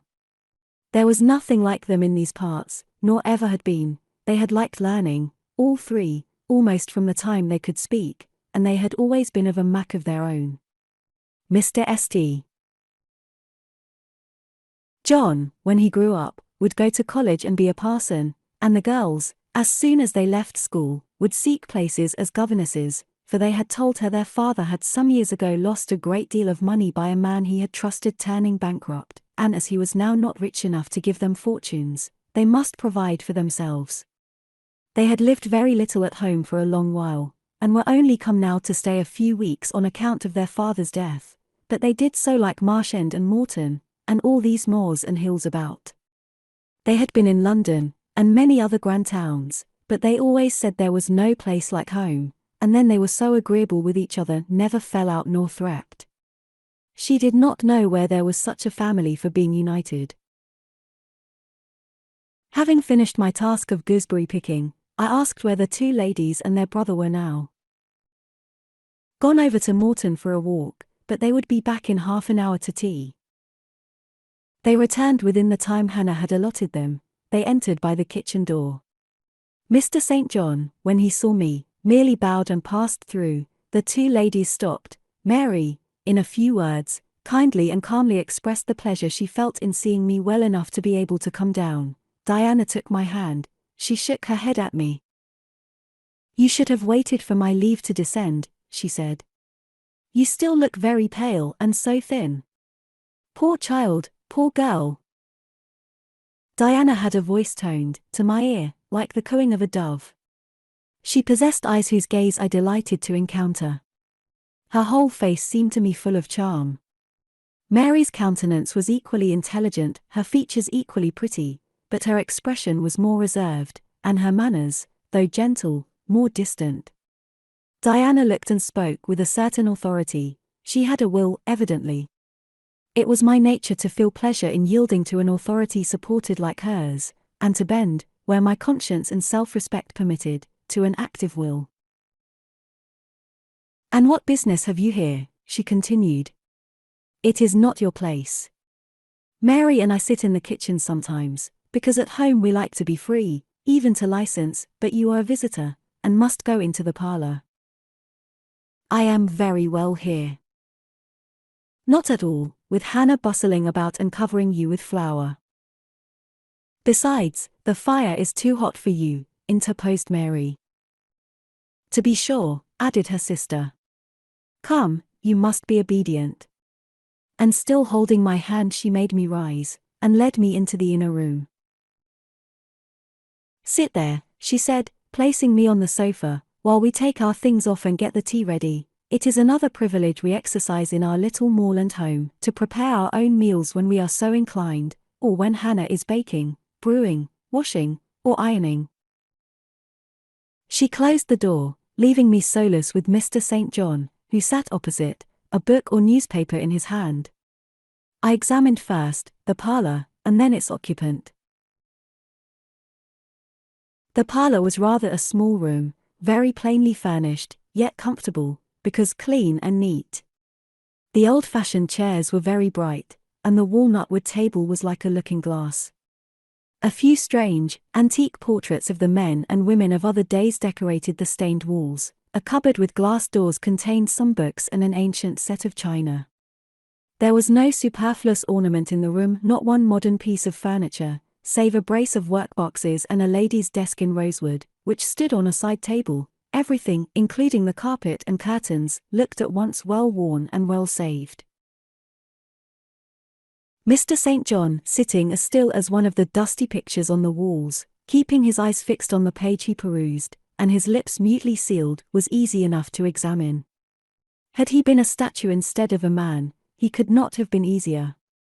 He was young, perhaps from 28 to 30, tall, slender, his face riveted the eye. It was like a Greek face, very pure in outline, quite a straight, classic nose, quite an Athenian mouth and chin. It is seldom, indeed, an English face comes so near the antique models as did his. He might well be a little shocked at the irregularity of my lineaments, his own being so harmonious. His eyes were large and blue, with brown lashes. His high forehead, colorless as ivory, was partially streaked over by careless locks of fair hair. This is a gentle delineation, is it not, reader? Yet he whom it describes scarcely impressed one with the idea of a gentle, a yielding, an impressible, or even of a placid nature. Quiescent as he now sat, there was something about his nostril, his mouth, his brow, which, to my perceptions, indicated elements within either restless, or hard, or eager. He did not speak to me one word, nor even direct to me one glance, till his sisters returned. Diana, as she passed in and out, in the course of preparing tea, brought me a little cake, baked on the top of the oven. "Eat that now," she said, "you must be hungry. Hannah says you have had nothing but some gruel since breakfast." I did not refuse it, for my appetite was awakened and keen. Mr. Rivers now closed his book, approached the table, and, as he took a seat, fixed his blue pictorial-looking eyes full on me. There was an unceremonious directness, a searching, decided steadfastness in his gaze now, which told that intention, and not diffidence, had hitherto kept it averted from the stranger. "You are very hungry," he said. "I am, sir. It is my way, it always was my way, by instinct ever to meet the brief with brevity, the direct with plainness. It is well for you that a low fever has forced you to abstain for the last 3 days. There would have been danger in yielding to the cravings of your appetite at first. Now you may eat, though still not immoderately." "I trust one shall not eat long at your expense, sir," was my very clumsily contrived, unpolished answer. "No," he said coolly, "when you have indicated to us the residence of your friends, we can write to them, and you may be restored to home. That, I must plainly tell you, is out of my power to do, being absolutely without home and friends." The three looked at me, but not distrustfully. I felt there was no suspicion in their glances, there was more of curiosity. I speak particularly of the young ladies. St. John's eyes, though clear enough in a literal sense, in a figurative one were difficult to fathom. He seemed to use them rather as instruments to search other people's thoughts, than as agents to reveal his own, the which combination of keenness and reserve was considerably more calculated to embarrass than to encourage. "Do you mean to say," he asked, "that you are completely isolated from every connection?" "I do. Not a tie links me to any living thing, not a claim do I possess to admittance under any roof in England." "A most singular position at your age." Here I saw his glance directed to my hands, which were folded on the table before me. I wondered what he sought there. His words soon explained the quest. "You have never been married? You're a spinster." Diana laughed. "Why, she can't be above 17 or 18 years old, St. John," said she. "I am near 19. But I am not married. No." I felt a burning glow mount to my face, for bitter and agitating recollections were awakened by the allusion to marriage. They all saw the embarrassment and the emotion. Diana and Mary relieved me by turning their eyes elsewhere than to my crimsoned visage, but the colder and sterner brother continued to gaze, till the trouble he had excited forced out tears as well as colour. "Where did you last reside?" he now asked. "You are too inquisitive, St. John," murmured Mary in a low voice, but he leaned over the table and required an answer by a second firm and piercing look. "The name of the place where, and of the person with whom I lived, is my secret," I replied concisely. "Which, if you like, you have, in my opinion, a right to keep, both from St. John and every other questioner," remarked Diana. "Yet if I know nothing about you or your history, I cannot help you," he said. "And you need help, do you not?"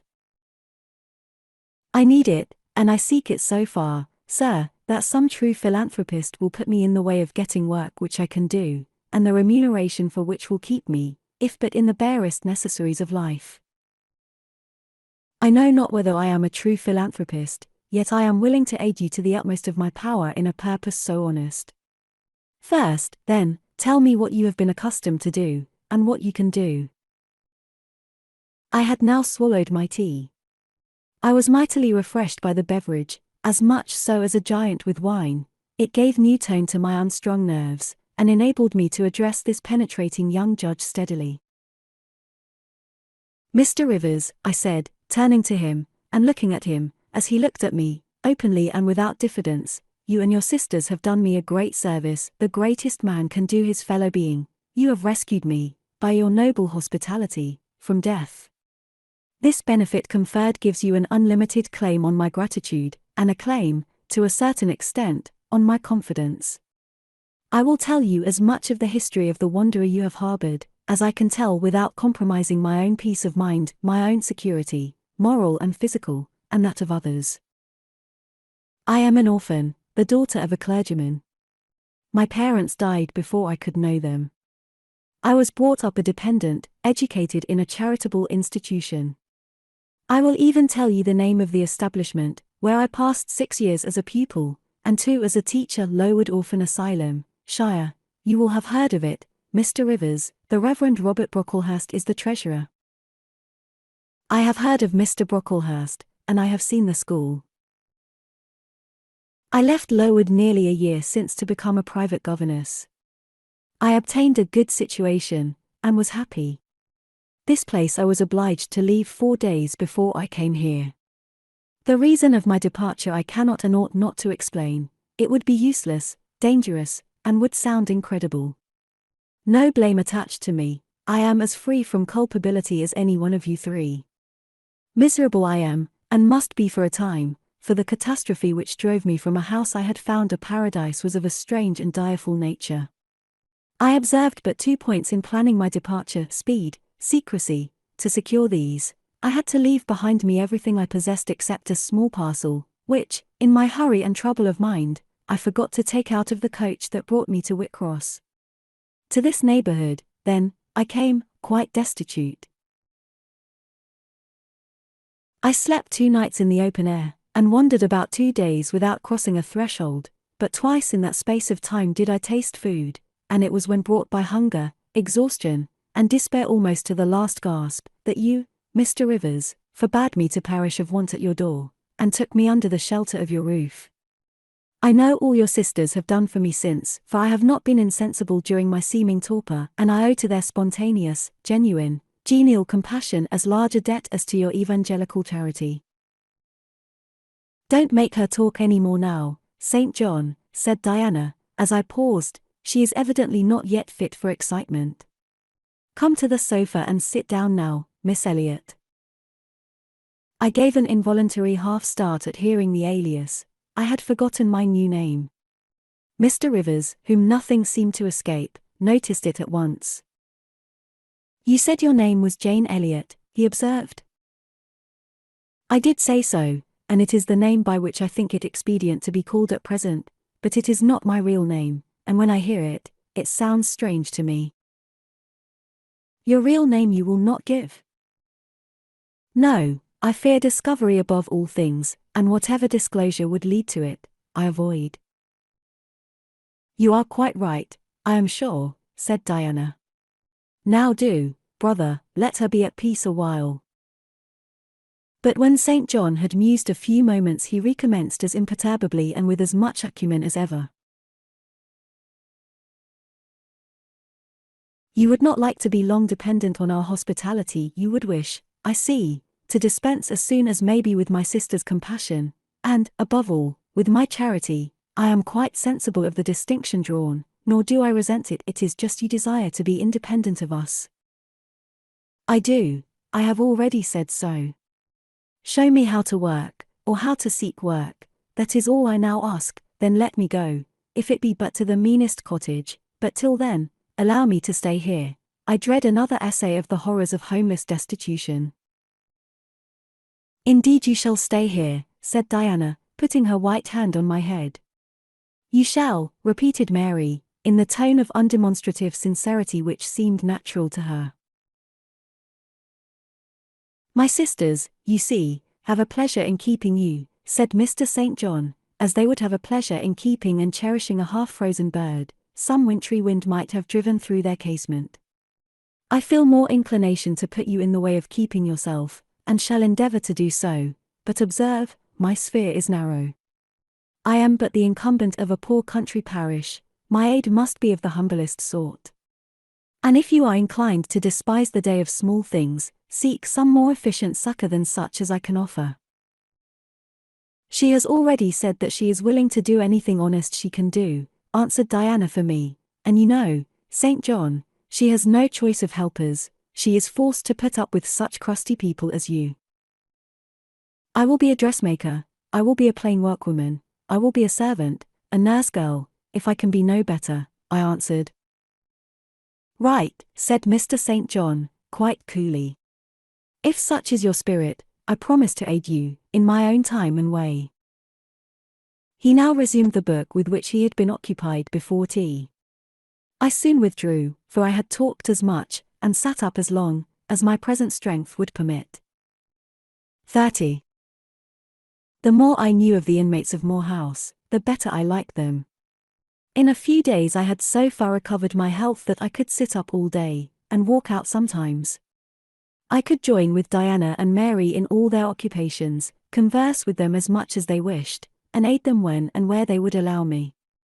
There was a reviving pleasure in this intercourse, of a kind now tasted by me for the first time, the pleasure arising from perfect congeniality of tastes, sentiments, and principles. I liked to read what they liked to read, what they enjoyed, delighted me, what they approved, I reverenced. They loved their sequestered home.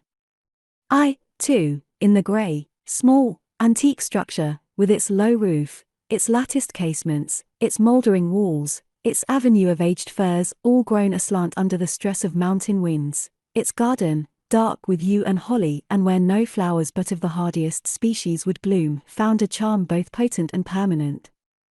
They clung to the purple moors behind and around their dwelling, to the hollow vale into which the pebbly bridle path leading from their gate descended, and which wound between fern banks first, and then amongst a few of the wildest little pasture fields that ever bordered a wilderness of heath, or gave sustenance to a flock of grey moorland sheep, with their little moss-effaced lambs. They clung to this scene, I say, with a perfect enthusiasm of attachment. I could comprehend the feeling, and share both its strength and truth. I saw the fascination of the locality. I felt the consecration of its loneliness. My eye feasted on the outline of swell and sweep, on the wild colouring communicated to ridge and dell by moss, by heath bell, by flower-sprinkled turf, by brilliant bracken, and mellow granite crag. These details were just to me what they were to them, so many pure and sweet sources of pleasure. The strong blast and the soft breeze, the rough and the halcyon day, the hours of sunrise and sunset, the moonlight and the clouded night, developed for me, in these regions, the same attraction as for them wound round my faculties the same spell that entranced theirs. Indoors we agreed equally well. They were both more accomplished and better read than I was, but with eagerness I followed in the path of knowledge they had trodden before me. I devoured the books they lent me, then it was full satisfaction to discuss with them in the evening what I had perused during the day. Thought fitted thought, opinion met opinion, we coincided, in short, perfectly. If in our trio there was a superior and a leader, it was Diana. Physically, she far excelled me. She was handsome, she was vigorous. In her animal spirits there was an affluence of life and certainty of flow, such as excited my wonder, while it baffled my comprehension. I could talk a while when the evening commenced, but the first gush of vivacity and fluency gone, I was fain to sit on a stool at Diana's feet, to rest my head on her knee, and listen alternately to her and Mary, while they sounded thoroughly the topic on which I had but touched. Diana offered to teach me German. I liked to learn of her. I saw the part of instructress pleased and suited her, that of scholar pleased and suited me no less. Our natures dovetailed, mutual affection of the strongest kind was the result.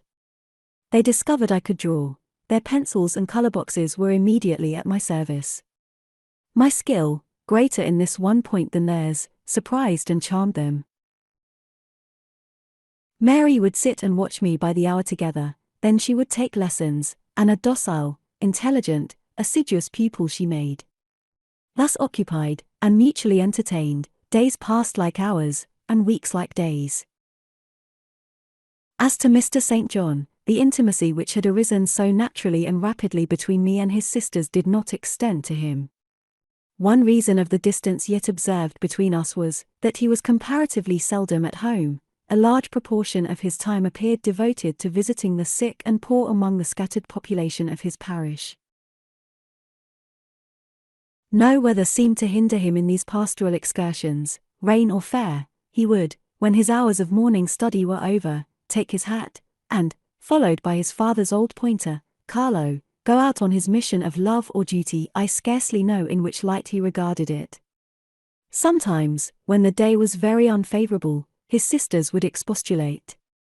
He would then say, with a peculiar smile, more solemn than cheerful, "And if I let a gust of wind or a sprinkling of rain turn me aside from these easy tasks, what preparation would such sloth be for the future I propose to myself?" Diana and Mary's general answer to this question was a sigh, and some minutes of apparently mournful meditation. But besides his frequent absences, there was another barrier to friendship with him. He seemed of a reserved, an abstracted, and even of a brooding nature.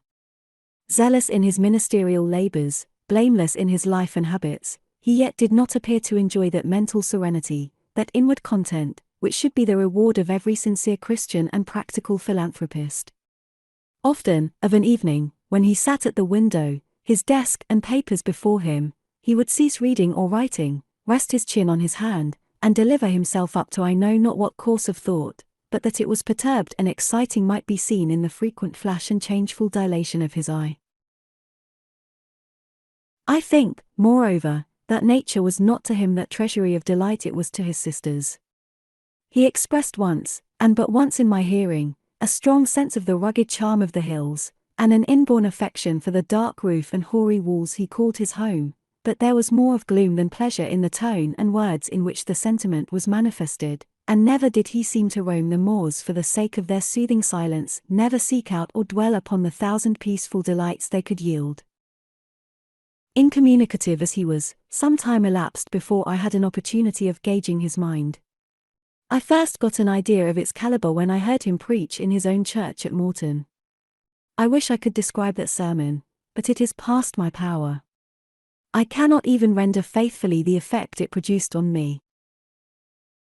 It began calm, and indeed, as far as delivery and pitch of voice went, it was calm to the end, and earnestly felt, yet strictly restrained zeal breathed soon in the distinct accents, and prompted the nervous language. This grew to force, compressed, condensed, controlled. The heart was thrilled, the mind astonished, by the power of the preacher, neither was softened. Throughout there was a strange bitterness, an absence of consolatory gentleness, stern allusions to Calvinistic doctrines, election, predestination, reprobation, were frequent, and each reference to these points sounded like a sentence pronounced for doom. When he had done, instead of feeling better, calmer, more enlightened by his discourse, I experienced an inexpressible sadness, for it seemed to me, I know not whether equally so to others, that the eloquence to which I had been listening had sprung from a depth where lay turbid dregs of disappointment, where moved troubling impulses of insatiate yearnings and disquieting aspirations. I was sure St. John Rivers, pure-lived, conscientious, zealous as he was, had not yet found that peace of God which passeth all understanding. He had no more found it, I thought, than had I with my concealed and racking regrets for my broken idol and lost Elysium, regrets to which I have latterly avoided referring, but which possessed me and tyrannized over me ruthlessly. Meantime a month was gone. Diana and Mary were soon to leave Moor House, and return to the far different life and scene which awaited them, as governesses in a large, fashionable, south of England city, where each held a situation in families by whose wealthy and haughty members they were regarded only as humble dependents, and who neither knew nor sought out their innate excellences, and appreciated only their acquired accomplishments as they appreciated the skill of their cook or the taste of their waiting woman. Mr. St. John had said nothing to me yet about the employment he had promised to obtain for me, yet it became urgent that I should have a vocation of some kind.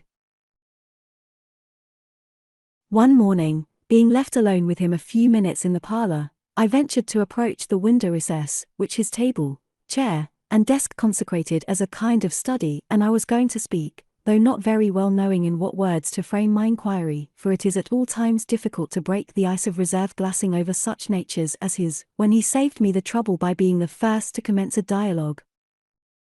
Looking up as I drew near, "You have a question to ask of me," he said.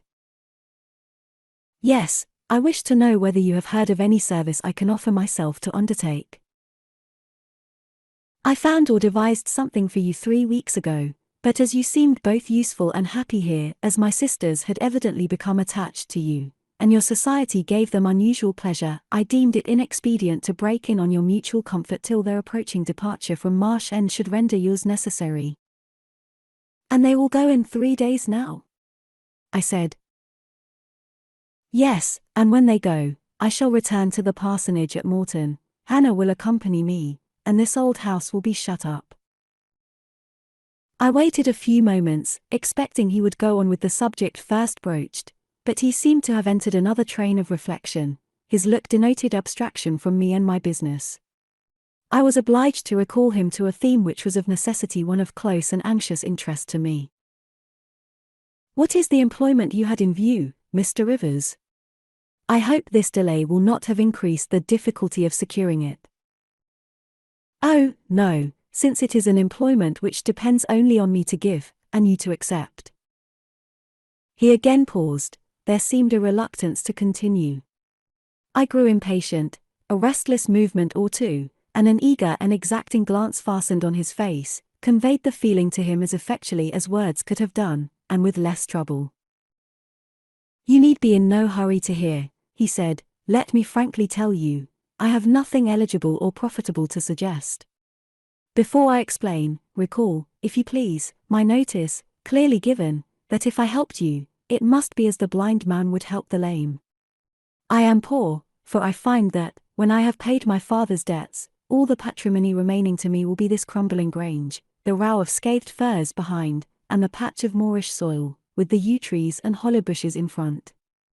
I am obscure. Rivers is an old name, but of the 3 sole descendants of the race, 2 earn the dependent's crust among strangers, and the 3rd considers himself an alien from his native country not only for life, but in death. Yes, and deems, and is bound to deem, himself honoured by the lot, and aspires but after the day when the cross of separation from fleshly ties shall be laid on his shoulders, and when the head of that church militant of whose humblest members he is one, shall give the word, 'Rise, follow me.'" St. John said these words as he pronounced his sermons, with a quiet, deep voice, with an unflushed cheek, and a coruscating radiance of glance.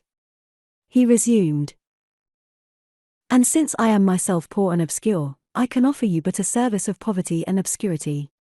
You may even think it degrading, for I see now your habits have been what the world calls refined, your tastes lean to the ideal, and your society has at least been amongst the educated, but I consider that no service degrades which can better our race. I hold that the more arid and unreclaimed the soil where the Christian labourer's task of tillage is appointed him, the scantier the meed his toil brings, the higher the honour. His, under such circumstances, is the destiny of the pioneer, and the first pioneers of the gospel were the apostles. Their captain was Jesus, the Redeemer, himself. Well, I said, as he again paused. Proceed. He looked at me before he proceeded. Indeed, he seemed leisurely to read my face, as if its features and lines were characters on a page. The conclusions drawn from this scrutiny he partially expressed in his succeeding observations. "I believe you will accept the post I offer you," said he, "and hold it for a while, not permanently, though, any more than I could permanently keep the narrow and narrowing, the tranquil, hidden office of English country incumbent, for in your nature is an alloy as detrimental to repose as that in mine, though of a different kind."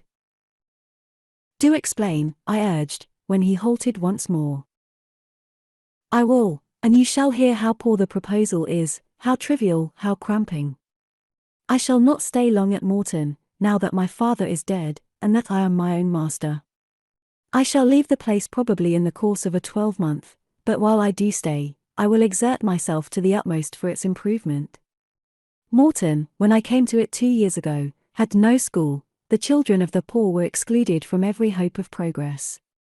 I established one for boys. I mean now to open a second school for girls. I have hired a building for the purpose, with a cottage of 2 rooms attached to it for the mistress's house. Her salary will be £30 a year. Her house is already furnished, very simply, but sufficiently, by the kindness of a lady, Miss Oliver, the only daughter of the sole rich man in my parish, Mr. Oliver, the proprietor of a needle factory and iron foundry in the valley. The same lady pays for the education and clothing of an orphan from the workhouse, on condition that she shall aid the mistress in such menial offices connected with her own house and the school as her occupation of teaching will prevent her having time to discharge in person. Will you be this mistress?" He put the question rather hurriedly. He seemed half to expect an indignant, or at least a disdainful rejection of the offer, not knowing all my thoughts and feelings, though guessing some. He could not tell in what light the lot would appear to me. In truth it was humble, but then it was sheltered, and I wanted a safe asylum. It was plodding, but then, compared with that of a governess in a rich house, it was independent, and the fear of servitude with strangers entered my soul like iron. It was not ignoble, not unworthy, not mentally degrading. I made my decision. "I thank you for the proposal, Mr. Rivers, and I accept it with all my heart." "But you comprehend me," he said. "It is a village school. Your scholars will be only poor girls, cottagers' children, at the best, farmers' daughters. Knitting, sewing, reading, writing, ciphering, will be all you will have to teach. What will you do with your accomplishments? What, with the largest portion of your mind, sentiments, tastes? Save them till they are wanted. They will keep. You know what you undertake, then?" "I do." He now smiled, and not a bitter or a sad smile, but one well pleased and deeply gratified. "And when will you commence the exercise of your function?" "I will go to my house tomorrow, and open the school, if you like, next week." "Very well, so be it." He rose and walked through the room. Standing still, he again looked at me. He shook his head. "What do you disapprove of, Mr. Rivers?" I asked. "You will not stay at Morton long, no, no." "Why? What is your reason for saying so?" "I read it in your eye. It is not of that description which promises the maintenance of an even tenor in life." "I am not ambitious." He started at the word ambitious. He repeated, "No." "What made you think of ambition? Who is ambitious?" "I know I am, but how did you find it out?" "I was speaking of myself." "Well, if you are not ambitious, you are." He paused. "What?" "I was going to say, impassioned, but perhaps you would have misunderstood the word, and been displeased. I mean, that human affections and sympathies have a most powerful hold on you. I am sure you cannot long be content to pass your leisure in solitude, and to devote your working hours to a monotonous labor wholly void of stimulus, any more than I can be content," he added, with emphasis, "to live here buried in morass, pent in with mountains, my nature, that God gave me, contravened, my faculties, heaven bestowed, paralyzed, made useless. You hear now how I contradict myself. I, who preached contentment with a humble lot, and justified the vocation even of hewers of wood and drawers of water in God's service, I, his ordained minister, almost rave in my restlessness. Well, propensities and principles must be reconciled by some means." He left the room. In this brief hour I had learnt more of him than in the whole previous month, yet still he puzzled me. Diana and Mary Rivers became more sad and silent as the day approached for leaving their brother and their home. They both tried to appear as usual, but the sorrow they had to struggle against was one that could not be entirely conquered or concealed. Diana intimated that this would be a different parting from any they had ever yet known. It would probably, as far as St. John was concerned, be a parting for years. It might be a parting for life. "He will sacrifice all to his long-framed resolves," she said, "natural affection and feelings more potent still. St. John looks quiet, Jane, but he hides a fever in his vitals. You would think him gentle, yet in some things he is inexorable as death, and the worst of it is, my conscience will hardly permit me to dissuade him from his severe decision. Certainly, I cannot for a moment blame him for it. It is right, noble, Christian, yet it breaks my heart." And the tears gushed to her fine eyes. Mary bent her head low over her work. "We are now without father, we shall soon be without home and brother," she murmured. At that moment a little accident supervened, which seemed decreed by fate purposely to prove the truth of the adage, that misfortunes never come singly, and to add to their distresses the vexing one of the slip between the cup and the lip. St. John passed the window reading a letter. He entered. "Our Uncle John is dead," said he. Both the sisters seemed struck, not shocked or appalled. The tidings appeared in their eyes rather momentous than afflicting. "Dead," repeated Diana. "Yes." She riveted a searching gaze on her brother's face. "And what then?" she demanded, in a low voice. "What then, Di?" he replied, maintaining a marble immobility of feature. "What then? Why, nothing. Read." He threw the letter into her lap. She glanced over it, and handed it to Mary.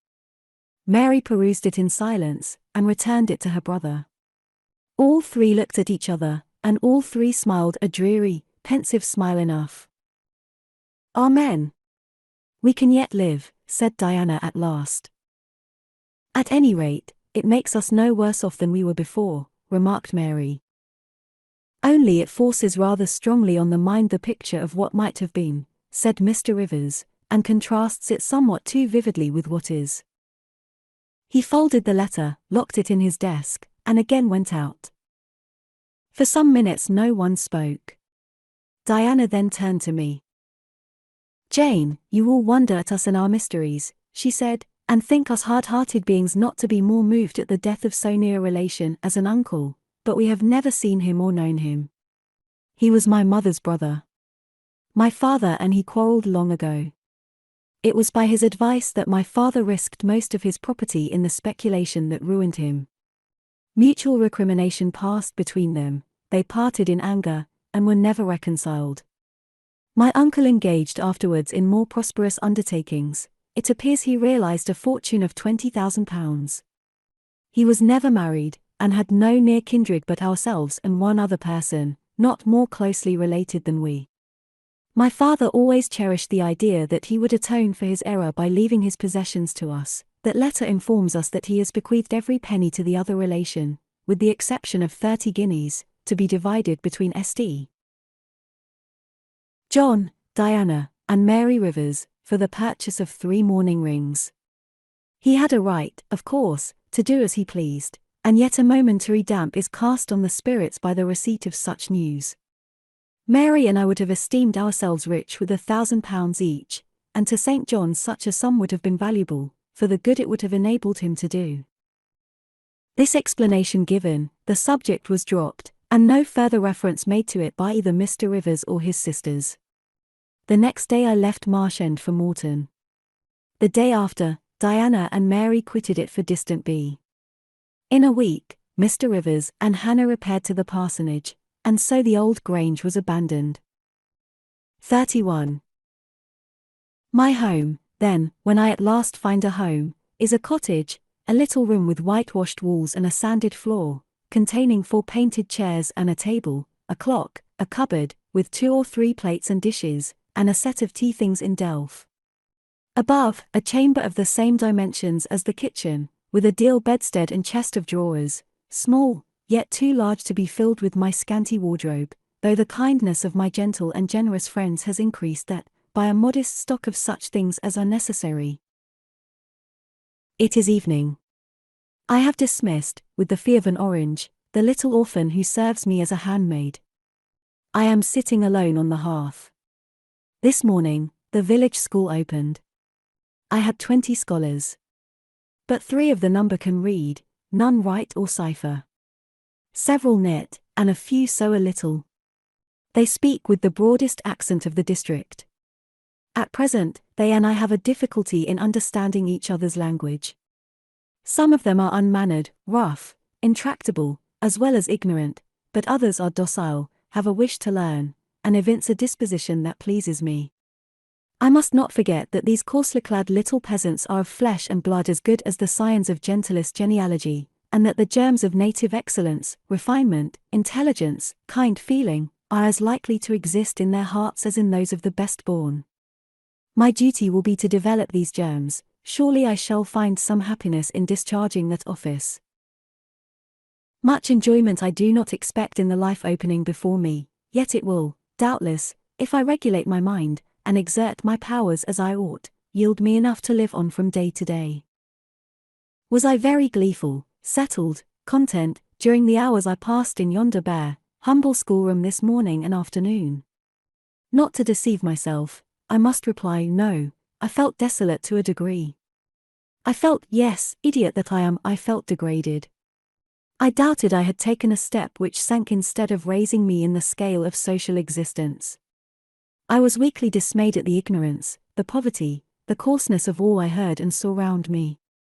But let me not hate and despise myself too much for these feelings. I know them to be wrong. That is a great step gained. I shall strive to overcome them. Tomorrow, I trust, I shall get the better of them partially, and in a few weeks, perhaps, they will be quite subdued. In a few months, it is possible, the happiness of seeing progress, and a change for the better in my scholars may substitute gratification for disgust. Meantime, let me ask myself one question: which is better, to have surrendered to temptation, listened to passion, made no painful effort, no struggle, but to have sunk down in the silken snare, fallen asleep on the flowers covering it, wakened in a southern clime, amongst the luxuries of a pleasure villa, to have been now living in France, Mr. Rochester's mistress, delirious with his love half my time, for he would yes, he would have loved me well for a while. He did.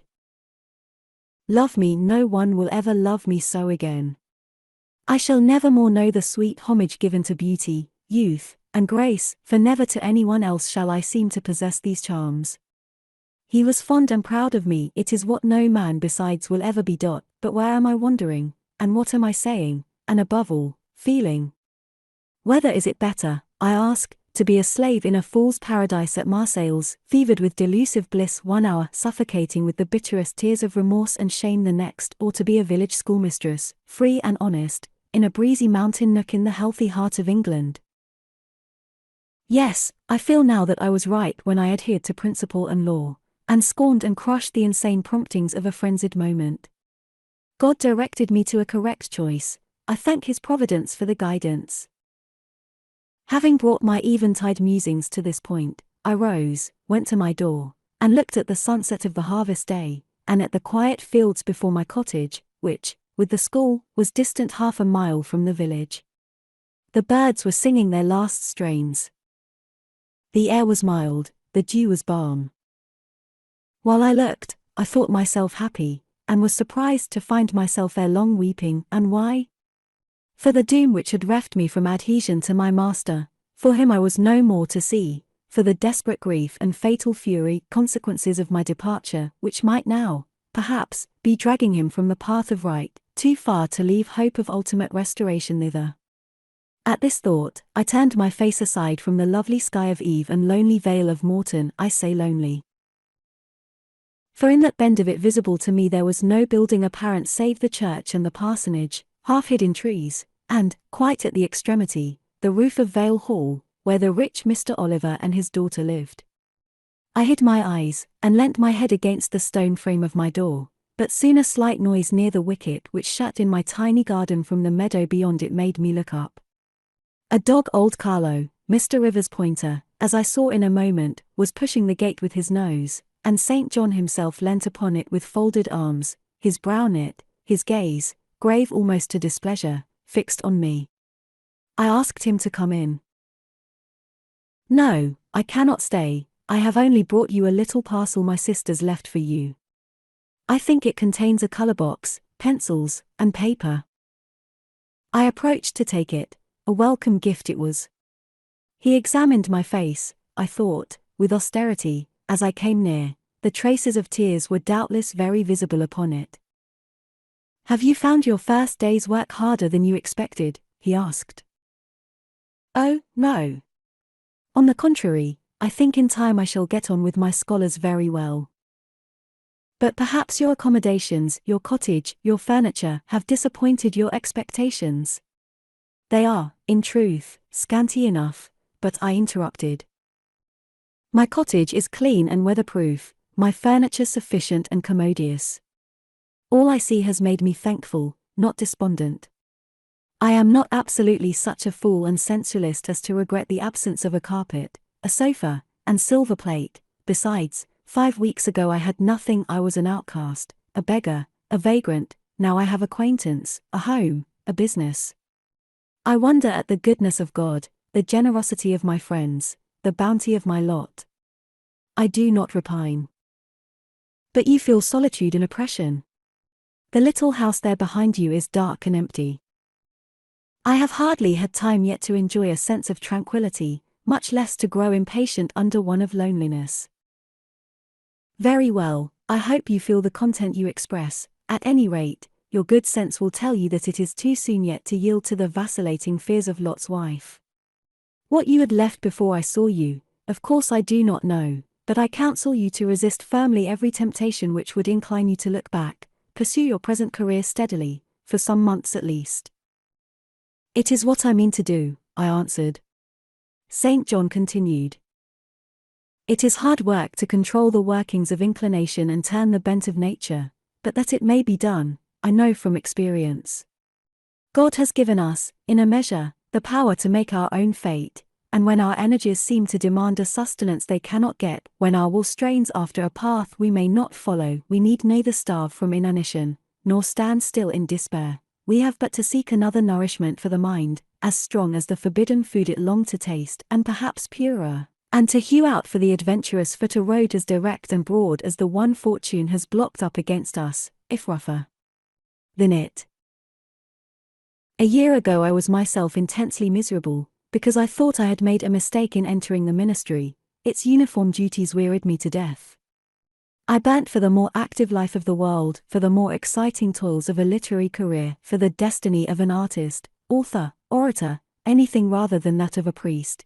Yes, the heart of a politician, of a soldier, of a votary of glory, a lover of renown, a luster after power, beat under my curate surplice. I considered, my life was so wretched, it must be changed, or I must die. After a season of darkness and struggling, light broke and relief fell. My cramped existence all at once spread out to a plain without bounds. My powers heard a call from heaven to rise, gather their full strength, spread their wings, and mount beyond ken.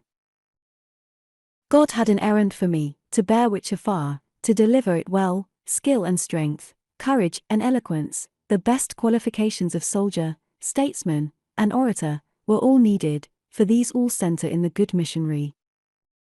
A missionary I resolved to be. From that moment my state of mind changed, the fetters dissolved and dropped from every faculty, leaving nothing of bondage but its galling soreness, which time only can heal.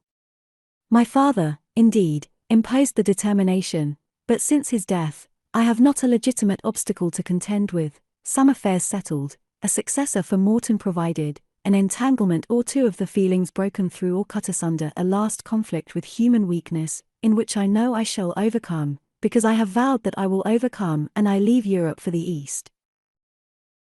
He said this, in his peculiar, subdued, yet emphatic voice, looking, when he had ceased speaking, not at me, but at the setting sun, at which I looked too.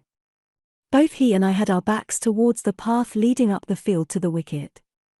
We had heard no step on that grass-grown track, the water running in the vale was the one lulling sound of the hour unseen. We might well then start when a gay voice, sweet as a silver bell, exclaimed, "Good evening, Mr. Rivers. And good evening, old Carlo. Your dog is quicker to recognize his friends than you are, sir. He pricked his ears and wagged his tail when I was at the bottom of the field, and you have your back towards me now." It was true. Though Mr. Rivers had started at the first of those musical accents, as if a thunderbolt had split a cloud over his head, he stood yet, at the close of the sentence, in the same attitude in which the speaker had surprised him, his arm resting on the gate, his face directed towards the west. He turned at last, with measured deliberation. A vision, as it seemed to me, had risen at his side. There appeared, within 3 feet of him, a form clad in pure white, a youthful, graceful form, full, yet fine in contour, and when, after bending to caress Carlo, it lifted up its head, and threw back a long veil, there bloomed under his glance a face of perfect beauty. Perfect beauty is a strong expression, but I do not retrace or qualify it, as sweet features as ever the temperate clime of Albion moulded, as pure hues of rose and lily as ever her humid gales and vapory skies generated and screened, justified, in this instance, the term. No charm was wanting, no defect was perceptible, the young girl had regular and delicate lineaments, eyes shaped and colored as we see them in lovely pictures, large, and dark, and full, the long and shadowy eyelash which encircles a fine eye with so soft a fascination, the penciled brow which gives such clearness, the white smooth forehead, which adds such repose to the livelier beauties of tint and ray, the cheek oval, fresh, and smooth, the lips, fresh too, ruddy, healthy, sweetly formed. The even and gleaming teeth without flaw, the small dimpled chin, the ornament of rich, plenteous tresses, all advantages, in short, which, combined, realized the ideal of beauty, were fully hers. I wondered, as I looked at this fair creature, I admired her with my whole heart. Nature had surely formed her in a partial mood, and, forgetting her usual stinted stepmother dole of gifts, had endowed this, her darling, with a grand dame's bounty. What did St. John Rivers think of this earthly angel? I naturally asked myself that question as I saw him turn to her and look at her, and, as naturally, I sought the answer to the inquiry in his countenance. He had already withdrawn his eye from the Perie, and was looking at a humble tuft of daisies which grew by the wicket. "A lovely evening, but late for you to be out alone," he said, as he crushed the snowy heads of the closed flowers with his foot. "Oh, I only came home from S." She mentioned the name of a large town some 20 miles distant, "this afternoon. Papa told me you had opened your school, and that the new mistress was come, and so I put on my bonnet after tea, and ran up the valley to see her. This is she," pointing to me. "It is," said St. John.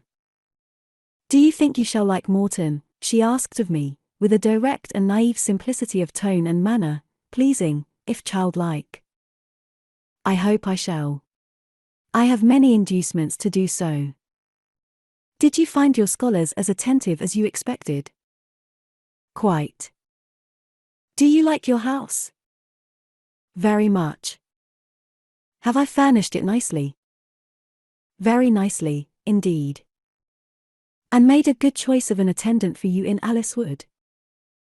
"You have indeed. She is teachable and handy." This then, I thought, is Miss Oliver, the heiress, favoured, it seems, in the gifts of fortune, as well as in those of nature. What happy combination of the planets presided over her birth, I wonder. I shall come up and help you to teach sometimes, she added. It will be a change for me to visit you now and then, and I like a change. Mr. Rivers, I have been so gay during my stay at S. Last night, or rather this morning, I was dancing till 2 o'clock. The Th Regiment are stationed there since the riots, and the officers are the most agreeable men in the world. They put all our young knife grinders and scissor merchants to shame. It seemed to me that Mr. St. John's underlip protruded, and his upper lip curled a moment. His mouth certainly looked a good deal compressed, and the lower part of his face unusually stern and square, as the laughing girl gave him this information. He lifted his gaze, too, from the daisies, and turned it on her. An unsmiling, a searching, a meaning gaze it was. She answered it with a second laugh, and laughter well became her youth, her roses, her dimples, her bright eyes. As he stood, mute and grave, she again fell to caressing Carlo. "Poor Carlo loves me," said she. "He is not stern and distant to his friends, and if he could speak, he would not be silent."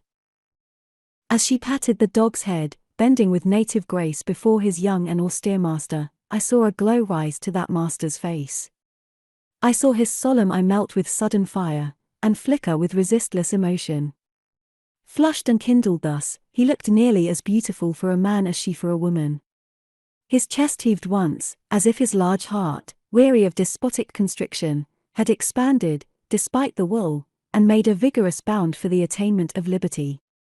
But he curbed it, I think, as a resolute rider would curb a rearing steed. He responded neither by word nor movement to the gentle advances made him. "Papa says you never come to see us now," continued Miss Oliver, looking up. "You are quite a stranger at Vale Hall. He is alone this evening, and not very well. Will you return with me and visit him?" "It is not a seasonable hour to intrude on Mr. Oliver," answered St. John. "Not a seasonable hour? But I declare it is. It is just the hour when Papa most wants company, when the works are closed and he has no business to occupy him. Now, Mr. Rivers, do come. Why are you so very shy, and so very somber?" She filled up the hiatus his silence left by a reply of her own. "I forgot," she exclaimed, shaking her beautiful curled head, as if shocked at herself. "I am so giddy and thoughtless. Do excuse me. It had slipped my memory that you have good reasons to be indisposed for joining in my chatter. Diana and Mary have left you, and Moor House is shut up, and you are so lonely. I am sure I pity you. Do come and see Papa." "Not tonight, Miss Rosamond, not tonight." Mr. St. John spoke almost like an automaton, himself only knew the effort it cost him thus to refuse. "Well, if you are so obstinate, I will leave you, for I dare not stay any longer. The dew begins to fall. Good evening." She held out her hand. He just touched it. "Good evening," he repeated, in a voice low and hollow as an echo. She turned, but in a moment returned. "Are you well?" she asked. Well might she put the question, his face was blanched as her gown. "Quite well," he enunciated, and, with a bow, he left the gate. She went one way, he another. She turned twice to gaze after him as she tripped fairer-like down the field. He, as he strode firmly across, never turned at all. This spectacle of another's suffering and sacrifice rapt my thoughts from exclusive meditation on my own. Diana Rivers had designated her brother inexorable as death. She had not exaggerated. 32. I continued the labors of the village school as actively and faithfully as I could. It was truly hard work at first. Some time elapsed before, with all my efforts, I could comprehend my scholars and their nature. Wholly untaught, with faculties quite torpid, they seemed to me hopelessly dull, and, at first sight, all dull alike, but I soon found I was mistaken. There was a difference amongst them as amongst the educated, and when I got to know them, and they me, this difference rapidly developed itself. Their amazement at me, my language, my rules, and ways, once subsided, I found some of these heather-looking, gaping rustics wake up into sharp-witted girls enough. Many showed themselves obliging, and amiable too, and I discovered amongst them not a few examples of natural politeness, and innate self-respect, as well as of excellent capacity, that won both my goodwill and my admiration. These soon took a pleasure in doing their work well, in keeping their persons neat, in learning their tasks regularly, in acquiring quiet and orderly manners. The rapidity of their progress, in some instances, was even surprising, and an honest and happy pride I took in it. Besides, I began personally to like some of the best girls, and they liked me. I had amongst my scholars several farmers' daughters, young women grown, almost. These could already read, write, and sew, and to them I taught the elements of grammar, geography, history, and the finer kinds of needlework. I found estimable characters amongst them, characters desirous of information and disposed for improvement, with whom I passed many a pleasant evening hour in their own homes. Their parents then, the farmer and his wife, loaded me with attentions. There was an enjoyment in accepting their simple kindness, and in repaying it by a consideration, a scrupulous regard to their feelings, to which they were not, perhaps, at all times accustomed, and which both charmed and benefited them, because, while it elevated them in their own eyes, it made them emulous to merit the deferential treatment they received. I felt I became a favorite in the neighborhood. Whenever I went out, I heard on all sides cordial salutations, and was welcomed with friendly smiles. To live amidst general regard, though it be but the regard of working people, is like sitting in sunshine, calm and sweet, serene inward feelings bud and bloom under the ray. At this period of my life, my heart far oftener swelled with thankfulness than sank with dejection, and yet, reader, to tell you all, in the midst of this calm, this useful existence, after a day passed in honourable exertion amongst my scholars, an evening spent in drawing or reading contentedly alone, I used to rush into strange dreams at night, dreams many-coloured, agitated, full of the ideal, the stirring, the stormy dreams where, amidst unusual scenes, charged with adventure, with agitating risk and romantic chance, I still again and again met Mr. Rochester, always at some exciting crisis, and then the sense of being in his arms, hearing his voice, meeting his eye, touching his hand and cheek, loving him, being loved by him, the hope of passing a lifetime at his side, would be renewed, with all its first force and fire. Then I awoke. Then I recalled where I was, and how situated. Then I rose up on my curtainless bed, trembling and quivering, and then the still, dark night witnessed the convulsion of despair, and heard the burst of passion. By 9 o'clock the next morning I was punctually opening the school, tranquil, settled, prepared for the steady duties of the day. Rosamond Oliver kept her word in coming to visit me. Her call at the school was generally made in the course of her morning ride. She would canter up to the door on her pony, followed by a mounted livery servant. Anything more exquisite than her appearance, in her purple habit, with her Amazon's cap of black velvet placed gracefully above the long curls that kissed her cheek and floated to her shoulders, can scarcely be imagined, and it was thus she would enter the rustic building, and glide through the dazzled ranks of the village children. She generally came at the hour when Mr. Rivers was engaged in giving his daily catechizing lesson. Keenly, I fear, did the eye of the visitress pierce the young pastor's heart. A sort of instinct seemed to warn him of her entrance, even when he did not see it, and when he was looking quite away from the door, if she appeared at it, his cheek would glow, and his marble-seeming features, though they refused to relax, changed indescribably, and in their very quiescence became expressive of a repressed fervour, stronger than working muscle or darting glance could indicate. Of course, she knew her power; indeed, he did not, because he could not, conceal it from her.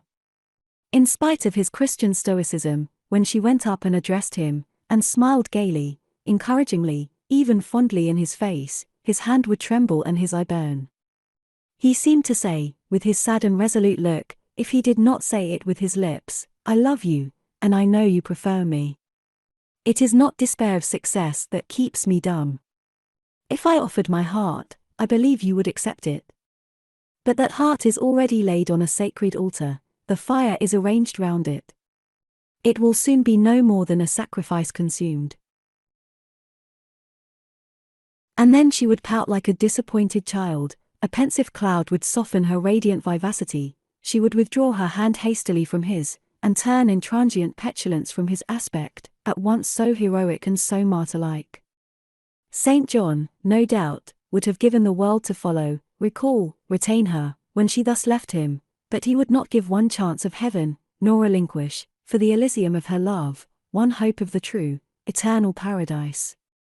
Besides, he could not bind all that he had in his nature, the rover, the aspirant, the poet, the priest, in the limits of a single passion. He would not renounce his wild field of mission warfare for the parlours and the peace of Vale Hall.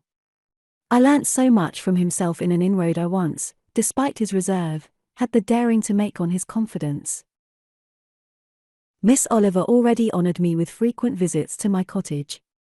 I had learnt her whole character, which was without mystery or disguise. She was coquettish but not heartless, exacting, but not worthlessly selfish. She had been indulged from her birth, but was not absolutely spoilt. She was hasty, but good-humoured, vain, she could not help it, when every glance in the glass showed her such a flush of loveliness, but not affected, liberal-handed, innocent of the pride of wealth, ingenuous, sufficiently intelligent, gay, lively, and unthinking. She was very charming, in short, even to a cool observer of her own sex like me, but she was not profoundly interesting or thoroughly impressive. A very different sort of mind was hers from that, for instance, of the sisters of St. John. Still, I liked her almost as I liked my pupil Adèle, except that, for a child whom we have watched over and taught, a closer affection is engendered than we can give an equally attractive adult acquaintance. She had taken an amiable caprice to me. She said I was like Mr. Rivers, only, certainly, she allowed, not 1/10 so handsome, though I was a nice neat little soul enough, but he was an angel. I was, however, good, clever, composed, and firm, like him. I was a lusus naturae, she affirmed, as a village schoolmistress. She was sure my previous history, if known, would make a delightful romance. One evening, while, with her usual childlike activity, and thoughtless yet not offensive inquisitiveness, she was rummaging the cupboard and the table drawer of my little kitchen, she discovered first 2 French books, a volume of Schiller, a German grammar and dictionary, and then my drawing materials and some sketches, including a pencil head of a pretty little cherub-like girl, one of my scholars, and sundry views from nature, taken in the Vale of Morton and on the surrounding moors. She was first transfixed with surprise, and then electrified with delight. Had I done these pictures? Did I know French and German? What a love, what a miracle I was! I drew better than her master in the first school in S. Would I sketch a portrait of her, to show to Papa? With pleasure, I replied, and I felt a thrill of artist delight at the idea of copying from so perfect and radiant a model. She had then on a dark blue silk dress, her arms and her neck were bare, her only ornament was her chestnut tresses, which waved over her shoulders with all the wild grace of natural curls. I took a sheet of fine cardboard, and drew a careful outline. I promised myself the pleasure of colouring it, and, as it was getting late then, I told her she must come and sit another day. She made such a report of me to her father, that Mr. Oliver himself accompanied her next evening, a tall, massive-featured, middle-aged, and grey-headed man, at whose side his lovely daughter looked like a bright flower near a hoary turret. He appeared a taciturn, and perhaps a proud personage, but he was very kind to me. The sketch of Rosamond's portrait pleased him highly. He said I must make a finished picture of it. He insisted, too, on my coming the next day to spend the evening at Vale Hall. I went. I found it a large, handsome residence, showing abundant evidences of wealth in the proprietor. Rosamond was full of glee and pleasure all the time I stayed. Her father was affable, and when he entered into conversation with me after tea, he expressed in strong terms his approbation of what I had done in Morton School, and said he only feared, from what he saw and heard, I was too good for the place, and would soon quit it for one more suitable. Indeed, cried Rosamond, she is clever enough to be a governess in a high family, Papa. I thought I would far rather be where I am than in any high family in the land. Mr. Oliver spoke of Mr. Rivers of the Rivers family with great respect. He said it was a very old name in that neighborhood, that the ancestors of the house were wealthy, that all Morton had once belonged to them, that even now he considered the representative of that house might, if he liked, make an alliance with the best. He accounted it a pity that so fine and talented a young man should have formed the design of going out as a missionary. It was quite throwing a valuable life away. It appeared, then, that her father would throw no obstacle in the way of Rosamond's union with St. John. Mr. Oliver evidently regarded the young clergyman's good birth, old name, and sacred profession as sufficient compensation for the want of fortune. It was the 5th of November, and a holiday. My little servant, after helping me to clean my house, was gone, well satisfied with the fee of a penny for her aid. All about me was spotless and bright, scoured floor, polished grate, and well-rubbed chairs. I had also made myself neat, and had now the afternoon before me to spend as I would. The translation of a few pages of German occupied an hour, then I got my palette and pencils, and fell to the more soothing, because easier occupation, of completing Rosamond Oliver's miniature. The head was finished already. There was but the background to tint and the drapery to shade off, a touch of carmine, too, to add to the ripe lips, a soft curl here and there to the tresses, a deeper tinge to the shadow of the lash under the azured eyelid. I was absorbed in the execution of these nice details, when, after one rapid tap, my door unclosed, admitting St. John Rivers. "I am come to see how you are spending your holiday," he said. "Not, I hope, in thought." "No, that is well, while you draw you will not feel lonely. You see, I mistrust you still, though you have borne up wonderfully so far.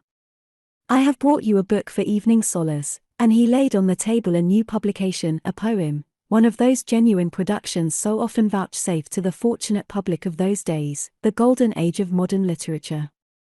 Alas! The readers of our era are less favored. But courage! I will not pause either to accuse or repine. I know poetry is not dead, nor genius lost, nor has mammon gained power over either, to bind or slay. They will both assert their existence, their presence, their liberty and strength again one day. Powerful angels, safe in heaven! They smile when sordid souls triumph, and feeble ones weep over their destruction. Poetry destroyed? Genius banished? No. Mediocrity, no, do not let envy prompt you to the thought. No, they not only live, but reign and redeem, and without their divine influence spread everywhere, you would be in hell, the hell of your own meanness. While I was eagerly glancing at the bright pages of Marmion, for Marmion it was, St. John stooped to examine my drawing. His tall figure sprang erect again with a start. He said nothing. I looked up at him. He shunned my eye. I knew his thoughts well, and could read his heart plainly. At the moment I felt calmer and cooler than he. I had then temporarily the advantage of him, and I conceived an inclination to do him some good, if I could. With all his firmness and self-control, thought I, he tasks himself too far, locks every feeling and pang within, expresses, confesses, imparts nothing. I am sure it would benefit him to talk a little about this sweet Rosamond, whom he thinks he ought not to marry. I will make him talk. I said first, take a chair, Mr. Rivers. But he answered, as he always did, that he could not stay. Very well, I responded, mentally, stand if you like, but you shall not go just yet. I am determined. Solitude is at least as bad for you as it is for me. I'll try if I cannot discover the secret spring of your confidence, and find an aperture in that marble breast through which I can shed one drop of the balm of sympathy. Is this portrait like? I asked bluntly. Like? Like whom? I did not observe it closely. You did, Mr. Rivers. He almost started at my sudden and strange abruptness. He looked at me astonished. Oh, that is nothing yet, I muttered within. I don't mean to be baffled by a little stiffness on your part. I'm prepared to go to considerable lengths.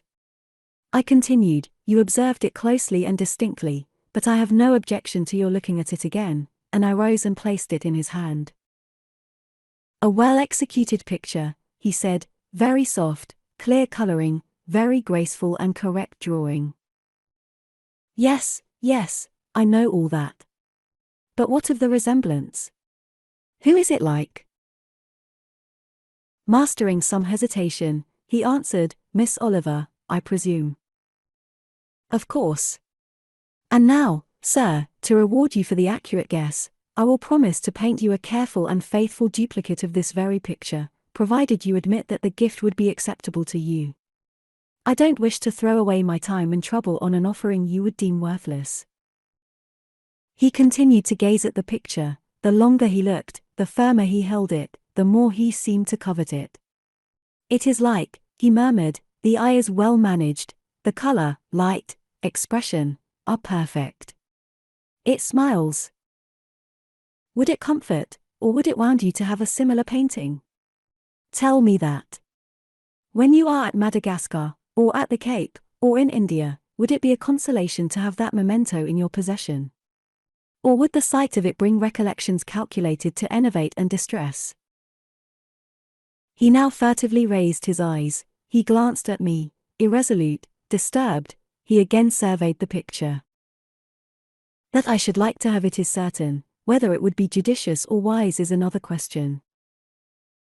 Since I had ascertained that Rosamond really preferred him, and that her father was not likely to oppose the match, I, less exalted in my views than St. John, had been strongly disposed in my own heart to advocate their union.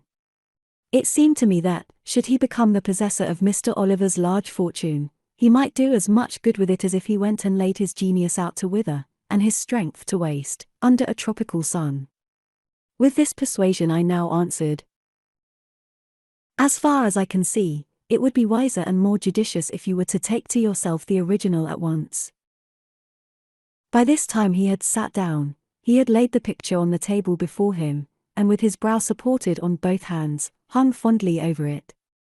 I discerned he was now neither angry nor shocked at my audacity. I saw even that to be thus frankly addressed on a subject he had deemed unapproachable, to hear it thus freely handled, was beginning to be felt by him as a new pleasure and unhoped for relief. Reserved people often really need the frank discussion of their sentiments and griefs more than the expansive. The sternest seeming stoic is human after all, and to burst with boldness and goodwill into the silent sea of their souls is often to confer on them the first of obligations. She likes you, I am sure, said I, as I stood behind his chair, and her father respects you. Moreover, she is a sweet girl, rather thoughtless, but you would have sufficient thought for both yourself and her. You ought to marry her.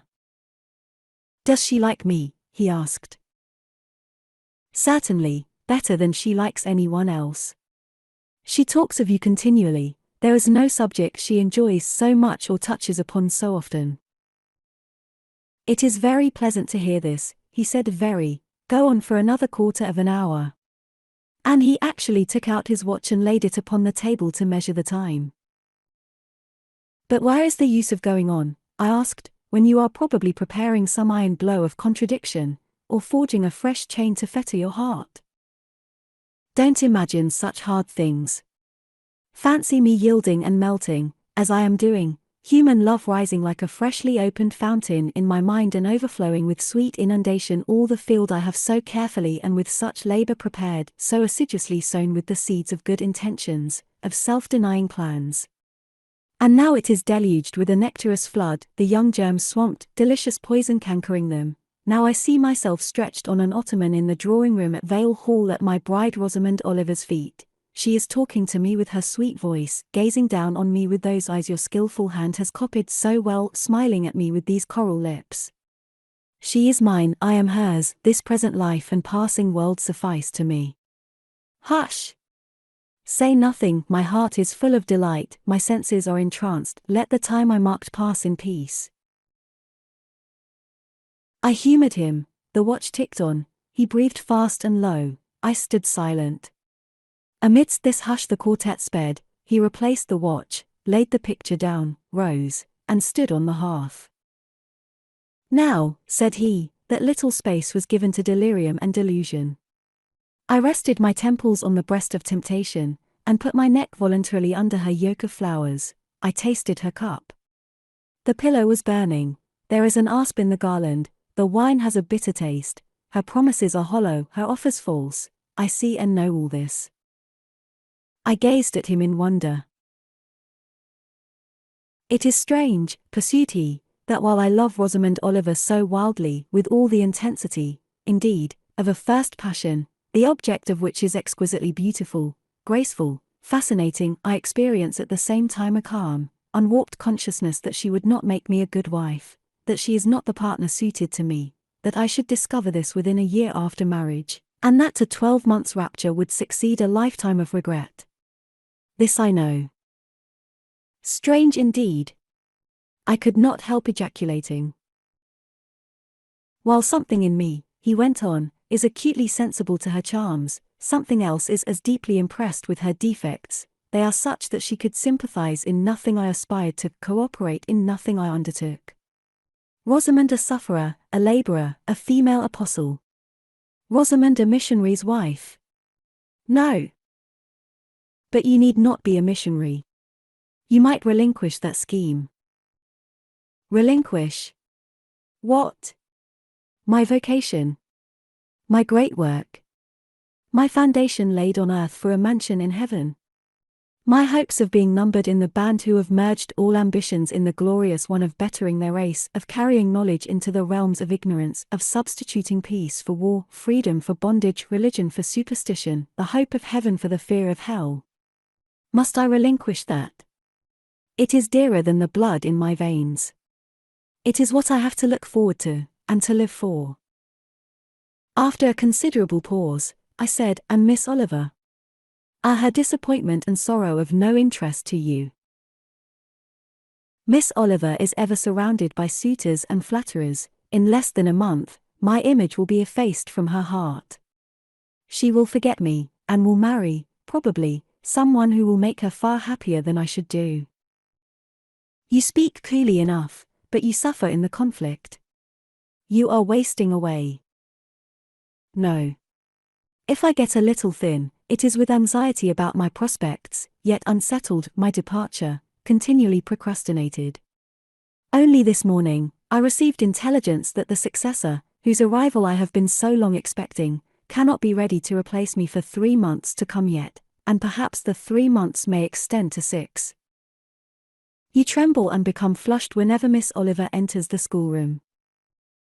Again the surprised expression crossed his face. He had not imagined that a woman would dare to speak so to a man. For me, I felt at home in this sort of discourse. I could never rest in communication with strong, discreet, and refined minds, whether male or female, till I had passed the outworks of conventional reserve, and crossed the threshold of confidence, and won a place by their heart's very hearthstone. "You are original," said he, "and not timid. There is something brave in your spirit, as well as penetrating in your eye, but allow me to assure you that you partially misinterpret my emotions. You think them more profound and potent than they are. You give me a larger allowance of sympathy than I have a just claim to. When I colour, and when I shake before Miss Oliver, I do not pity myself. I scorn the weakness. I know it is ignoble, a mere fever of the flesh, not, I declare, the convulsion of the soul. That is just as fixed as a rock, firm set in the depths of a restless sea. Know me to be what I am, a cold hard man." I smiled incredulously. "You have taken my confidence by storm," he continued, "and now it is much at your service. I am simply, in my original state, stripped of that blood-bleached robe with which Christianity covers human deformity, a cold, hard, ambitious man. Natural affection only, of all the sentiments, has permanent power over me. Reason, and not feeling, is my guide, my ambition is unlimited, my desire to rise higher, to do more than others, insatiable. I honor endurance, perseverance, industry, talent, because these are the means by which men achieve great ends and mount to lofty eminence. I watch your career with interest, because I consider you a specimen of a diligent, orderly, energetic woman, not because I deeply compassionate what you have gone through, or what you still suffer. You would describe yourself as a mere pagan philosopher, I said. No. There is this difference between me and deistic philosophers: I believe, and I believe the gospel. You missed your epithet. I am not a pagan, but a Christian philosopher, a follower of the sect of Jesus.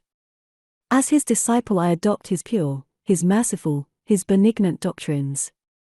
I advocate them, I am sworn to spread them. One in youth to religion, she has cultivated my original qualities thus: from the minute germ, natural affection, she has developed the overshadowing tree, philanthropy. From the wild stringy root of human uprightness, she has reared a due sense of the divine justice. Of the ambition to win power and renown for my wretched self, she has formed the ambition to spread my Master's kingdom, to achieve victories for the standard of the cross. So much has religion done for me, turning the original materials to the best account, pruning and training nature. But she could not eradicate nature, nor will it be eradicated till this mortal shall put on immortality. Having said this, he took his hat, which lay on the table beside my pallet. Once more he looked at the portrait. She is lovely, he murmured. She is well named the rose of the world, indeed. And may I not paint one like it for you? Cui bono? No. He drew over the picture the sheet of thin paper on which I was accustomed to rest my hand in painting, to prevent the cardboard from being sullied. What he suddenly saw on this blank paper, it was impossible for me to tell, but something had caught his eye. He took it up with a snatch, he looked at the edge, then shot a glance at me, inexpressibly peculiar, and quite incomprehensible, a glance that seemed to take and make note of every point in my shape, face, and dress, for it traversed all, quick, keen as lightning. His lips parted, as if to speak, but he checked the coming sentence, whatever it was. "What is the matter?" I asked. "Nothing in the world," was the reply, and, replacing the paper, I saw him dexterously tear a narrow slip from the margin. It disappeared in his glove, and, with one hasty nod and good afternoon, he vanished. "Well," I exclaimed, using an expression of the district that caps the globe, however. I, in my turn, scrutinized the paper, but saw nothing on it save a few dingy stains of paint where I had tried the tint in my pencil. I pondered the mystery a minute or two, but finding it insolvable, and being certain it could not be of much moment, I dismissed, and soon forgot it. 33. When Mr. St. John went, it was beginning to snow. The whirling storm continued all night. The next day a keen wind brought fresh and blinding falls. By twilight the valley was drifted up and almost impassable. I had closed my shutter, laid a mat to the door to prevent the snow from blowing in under it, trimmed my fire, and after sitting nearly an hour on the hearth listening to the muffled fury of the tempest, I lit a candle, took down Marmion, and beginning.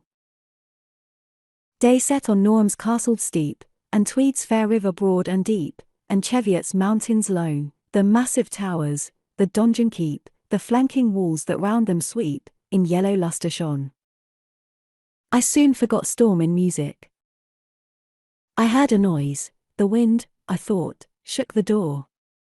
No, it was St. John Rivers, who, lifting the latch, came in out of the frozen hurricane, the howling darkness, and stood before me, the cloak that covered his tall figure all white as a glacier.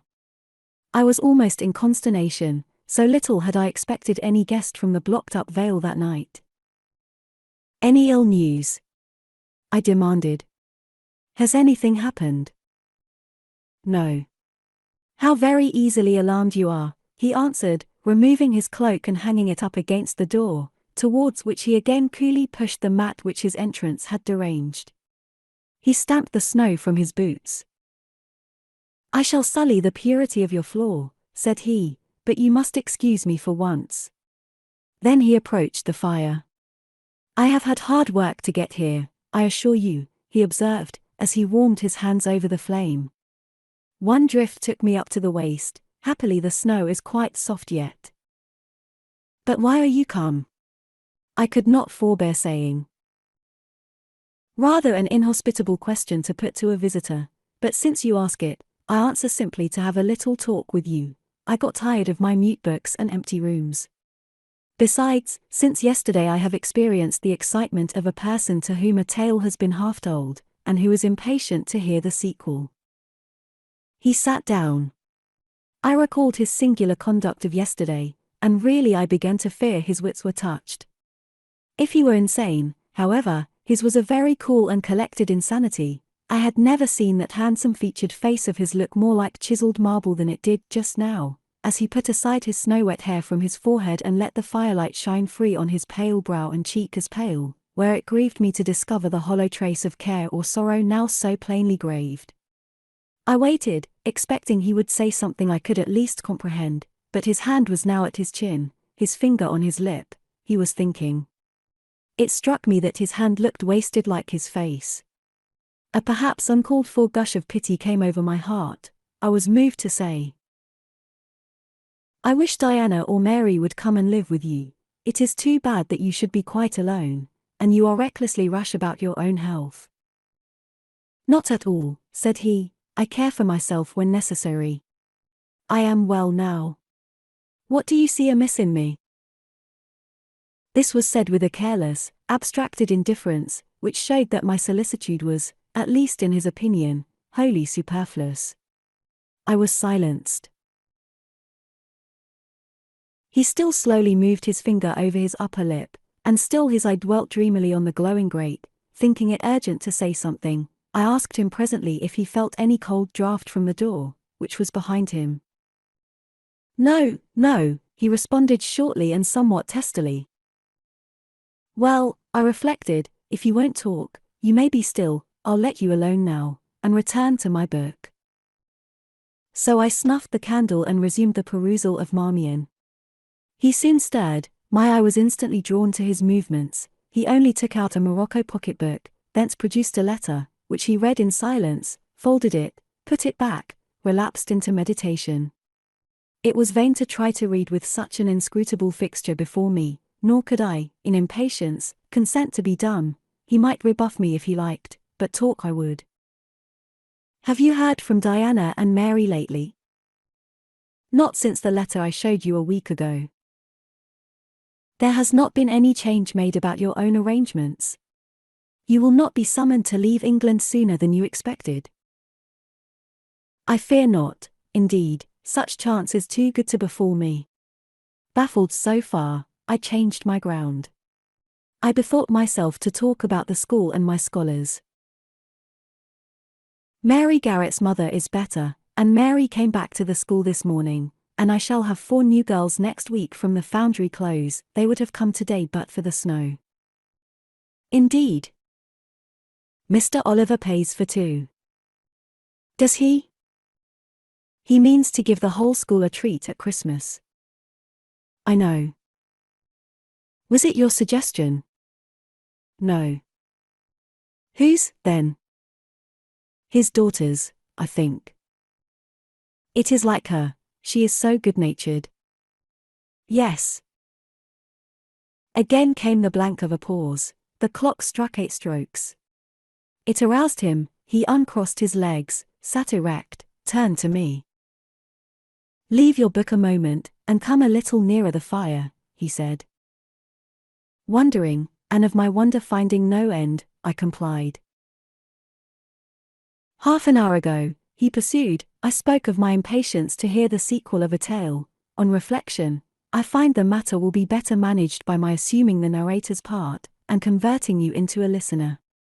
Before commencing, it is but fair to warn you that the story will sound somewhat hackneyed in your ears, but stale details often regain a degree of freshness when they pass through new lips. For the rest, whether trite or novel, it is short. 20 years ago, a poor curate, never mind his name at this moment, fell in love with a rich man's daughter. She fell in love with him, and married him, against the advice of all her friends, who consequently disowned her immediately after the wedding. Before 2 years passed, the rash pair were both dead, and laid quietly side by side under one slab. I have seen their grave. It formed part of the pavement of a huge churchyard surrounding the grim, soot-black old cathedral of an overgrown manufacturing town in Shire. They left a daughter, which, at its very birth, Charity received in her lap, cold as that of the snowdrift I almost stuck fast in tonight. Charity carried the friendless thing to the house of its rich maternal relations. It was reared by an aunt-in-law, called, I come to names now, Mrs. Reed of Gateshead. You start, did you hear a noise? I dare say it is only a rat scrambling along the rafters of the adjoining schoolroom. It was a barn before I had it repaired and altered, and barns are generally haunted by rats. To proceed. Mrs. Reed kept the orphan 10 years, whether it was happy or not with her, I cannot say, never having been told, but at the end of that time she transferred it to a place you know, being no other than Lowood School, where you so long resided yourself. It seems her career there was very honourable. From a pupil, she became a teacher, like yourself. Really, it strikes me there are parallel points in her history and yours. She left it to be a governess. There, again, your fates were analogous. She undertook the education of the ward of a certain Mr. Rochester. Mr. Rivers, I interrupted. I can guess your feelings, he said, but restrain them for a while. I have nearly finished, hear me to the end.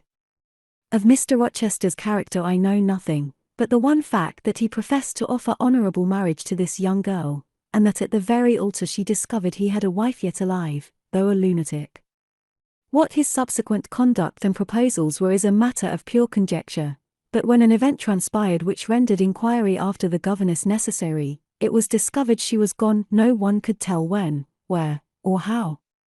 She had left Thornfield Hall in the night. Every research after her course had been vain, the country had been scoured far and wide, no vestige of information could be gathered respecting her. Yet that she should be found is become a matter of serious urgency. Advertisements have been put in all the papers. I myself have received a letter from one Mr. Briggs, a solicitor, communicating the details I have just imparted. Is it not an odd tale? Just tell me this, said I, and since you know so much, you surely can tell it me. What of Mr. Rochester? How and where is he? What is he doing? Is he well? I am ignorant of all concerning Mr. Rochester. The letter never mentions him but to narrate the fraudulent and illegal attempt I have adverted to. You should rather ask the name of the governess, the nature of the event which requires her appearance. Did no one go to Thornfield Hall, then? Did no one see Mr. Rochester? I suppose not. But they wrote to him. Of course. And what did he say? Who has his letters? Mr. Briggs intimates that the answer to his application was not from Mr. Rochester, but from a lady. It is signed Alice Fairfax. I felt cold and dismayed. My worst fears then were probably true. He had in all probability left England and rushed in reckless desperation to some former haunt on the continent. And what opiate for his severe sufferings, what object for his strong passions, had he sought there? I dared not answer the question. Oh, my poor master, once almost my husband, whom I had often called my dear Edward. He must have been a bad man, observed Mr. Rivers. You don't know him, don't pronounce an opinion upon him, I said, with warmth. Very well, he answered quietly, and indeed my head is otherwise occupied than with him. I have my tale to finish. Since you won't ask the governess's name, I must tell it of my own accord. Stay. I have it here. It is always more satisfactory to see important points written down, fairly committed to black and white.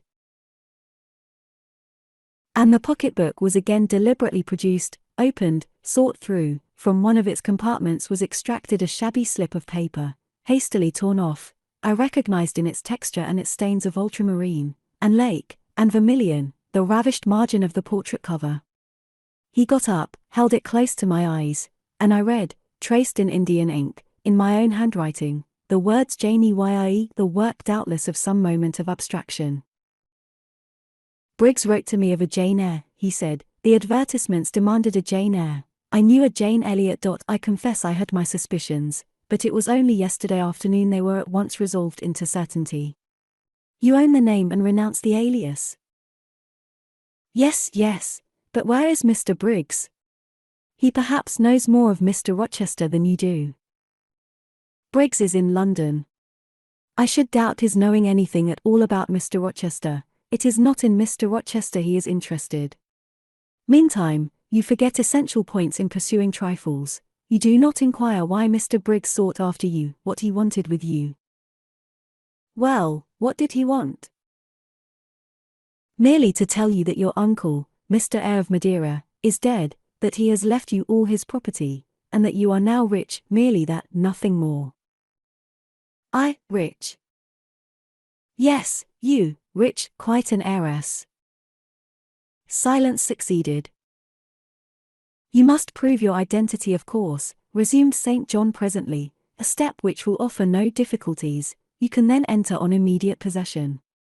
Your fortune is vested in the English funds. Briggs has the will and the necessary documents. Here was a new card turned up. It is a fine thing, reader, to be lifted in a moment from indigence to wealth, a very fine thing, but not a matter one can comprehend, or consequently enjoy, all at once. And then there are other chances in life far more thrilling and rapture-giving. This is solid, an affair of the actual world, nothing ideal about it, all its associations are solid and sober, and its manifestations are the same. One does not jump, and spring, and shout hurrah. At hearing one has got a fortune, one begins to consider responsibilities, and to ponder business. On a base of steady satisfaction rise certain grave cares, and we contain ourselves, and brood over our bliss with a solemn brow. Besides, the words legacy, bequest, go side by side with the words death, funeral.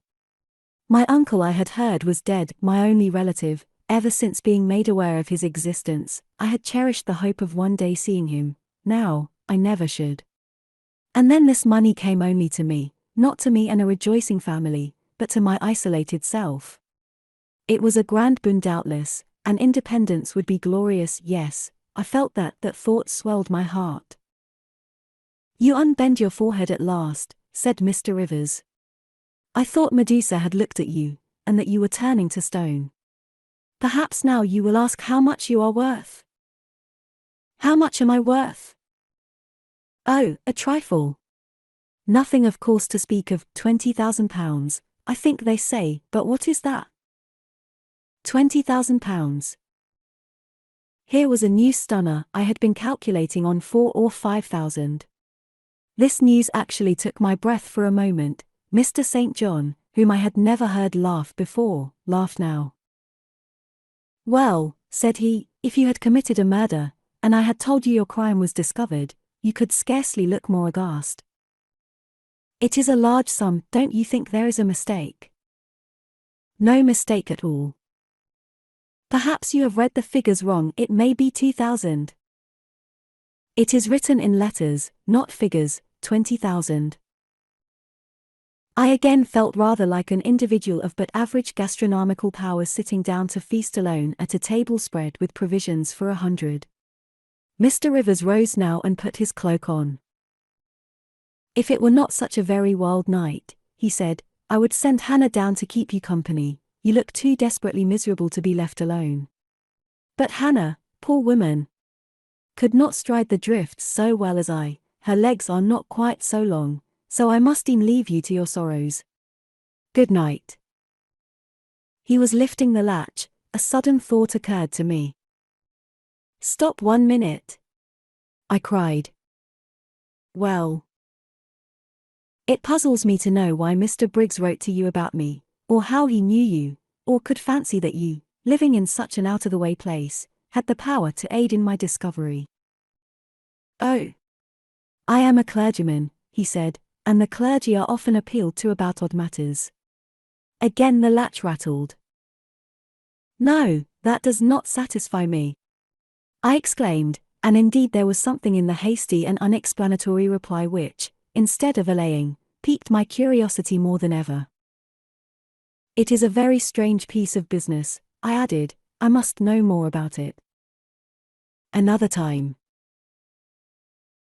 No, tonight, and as he turned from the door, I placed myself between it and him.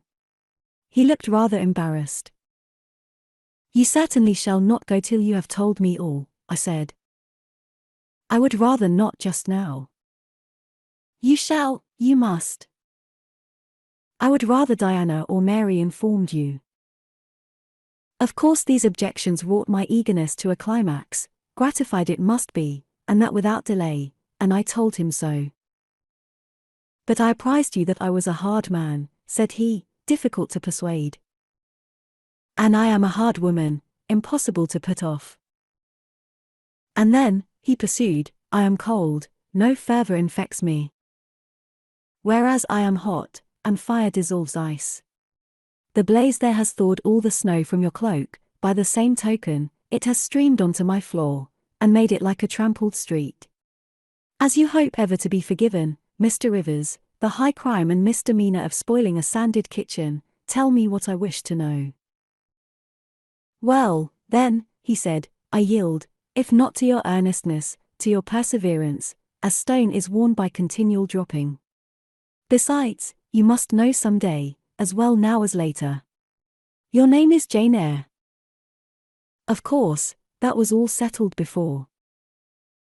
You are not, perhaps, aware that I am your namesake, that I was christened St. John Eyre Rivers. No, indeed. I remember now seeing the letter E comprised in your initials written in books you have at different times lent me, but I never asked for what name it stood. But what then? Surely. I stopped. I could not trust myself to entertain, much less to express, the thought that rushed upon me that embodied itself, that, in a second, stood out a strong, solid probability. Circumstances knit themselves, fitted themselves, shot into order. The chain that had been lying hitherto a formless lump of links was drawn out straight, every ring was perfect, the connection complete. I knew, by instinct, how the matter stood, before St. John had said another word, but I cannot expect the reader to have the same intuitive perception, so I must repeat his explanation. My mother's name was Eyre. She had two brothers, one a clergyman, who married Miss Jane Reed, of Gateshead, the other, John Eyre, Esquire, merchant, late of Funchal, Madeira. Mr. Briggs, being Mr. Eyre's solicitor, wrote to us last August to inform us of our uncle's death, and to say that he had left his property to his brother the clergyman's orphan daughter, overlooking us, in consequence of a quarrel, never forgiven, between him and my father. He wrote again a few weeks since, to intimate that the heiress was lost, and asking if we knew anything of her. A name casually written on a slip of paper has enabled me to find her out. You know the rest. Again he was going, but I set my back against the door. Do let me speak, I said, let me have one moment to draw breath and reflect. I paused, he stood before me, hat in hand, looking composed enough. I resumed. Your mother was my father's sister. Yes. My aunt, consequently. He bowed. My Uncle John was your Uncle John.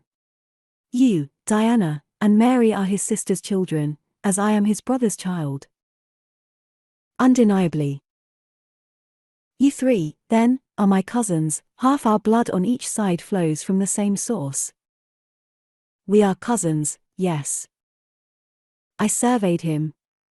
It seemed I had found a brother, one I could be proud of, one I could love, and two sisters, whose qualities were such, that, when I knew them but as mere strangers, they had inspired me with genuine affection and admiration. The two girls, on whom, kneeling down on the wet ground, and looking through the low, latticed window of Moor House kitchen, I had gazed with so bitter a mixture of interest and despair, were my near kinswomen, and the young and stately gentleman who had found me almost dying at his threshold was my blood relation. Glorious discovery to a lonely wretch! This was wealth indeed, wealth to the heart, a mine of pure, genial affections. This was a blessing, bright, vivid, and exhilarating, not like the ponderous gift of gold, rich and welcome enough in its way, but sobering from its weight. I now clapped my hands in sudden joy, my pulse bounded, my veins thrilled. Oh, I am glad, I am glad, I exclaimed. St. John smiled. Did I not say you neglected essential points to pursue trifles? He asked. You were serious when I told you you had got a fortune, and now, for a matter of no moment, you are excited. What can you mean? It may be of no moment to you. You have sisters and don't care for a cousin, but I had nobody, and now 3 relations, or 2, if you don't choose to be counted, are born into my world full grown. I say again, I am glad. I walked fast through the room. I stopped, half suffocated with the thoughts that rose faster than I could receive, comprehend, settle them, thoughts of what might, could, would, and should be, and that ere long. I looked at the blank wall. It seemed a sky thick with ascending stars, every one lit me to a purpose or delight. Those who had saved my life, whom, till this hour, I had loved barrenly, I could now benefit. They were under a yoke, I could free them. They were scattered, I could reunite them. The independence, the affluence which was mine, might be theirs too. Were we not 4? £20,000 shared equally would be 5,000 each, justice enough and to spare, justice would be done, mutual happiness secured. Now the wealth did not weigh on me, now it was not a mere bequest of coin, it was a legacy of life, hope, enjoyment. How I looked while these ideas were taking my spirit by storm, I cannot tell, but I perceived soon that Mr. Rivers had placed a chair behind me, and was gently attempting to make me sit down on it. He also advised me to be composed. I scorned the insinuation of helplessness and distraction, shook off his hand, and began to walk about again. Write to Diana and Mary tomorrow, I said, and tell them to come home directly. Diana said they would both consider themselves rich with £1,000, so with 5,000 they will do very well. Tell me where I can get you a glass of water, said St. John. You must really make an effort to tranquilize your feelings. Nonsense. And what sort of an effect will the bequest have on you? Will it keep you in England, induce you to marry Miss Oliver, and settle down like an ordinary mortal? You wonder, your head becomes confused. I have been too abrupt in communicating the news, it has excited you beyond your strength. Mr. Rivers. You quite put me out of patience. I am rational enough, it is you who misunderstand, or rather who affect to misunderstand. Perhaps, if you explained yourself a little more fully, I should comprehend better. Explain. What is there to explain? You cannot fail to see that £20,000, the sum in question, divided equally between the nephew and 3 nieces of our uncle, will give 5,000 to each. What I want is, that you should write to your sisters and tell them of the fortune that has accrued to them. To you, you mean. I have intimated my view of the case. I am incapable of taking any other. I am not brutally selfish, blindly unjust, or fiendishly ungrateful. Besides, I am resolved I will have a home and connections. I like Moor House, and I will live at Moor House. I like Diana and Mary, and I will attach myself for life to Diana and Mary. It would please and benefit me to have £5,000, it would torment and oppress me to have 20,000, which, moreover, could never be mine in justice, though it might in law. I abandon to you, then, what is absolutely superfluous to me. Let there be no opposition, and no discussion about it, let us agree amongst each other, and decide the point at once. This is acting on first impulses, you must take days to consider such a matter, ere your word can be regarded as valid. Oh! If all you doubt is my sincerity, I am easy, you see the justice of the case. I do see a certain justice, but it is contrary to all custom. Besides, the entire fortune is your right. My uncle gained it by his own efforts, he was free to leave it to whom he would, he left it to you. After all, justice permits you to keep it, you may, with a clear conscience, consider it absolutely your own. With me, said I, it is fully as much a matter of feeling as of conscience. I must indulge my feelings, I so seldom have had an opportunity of doing so.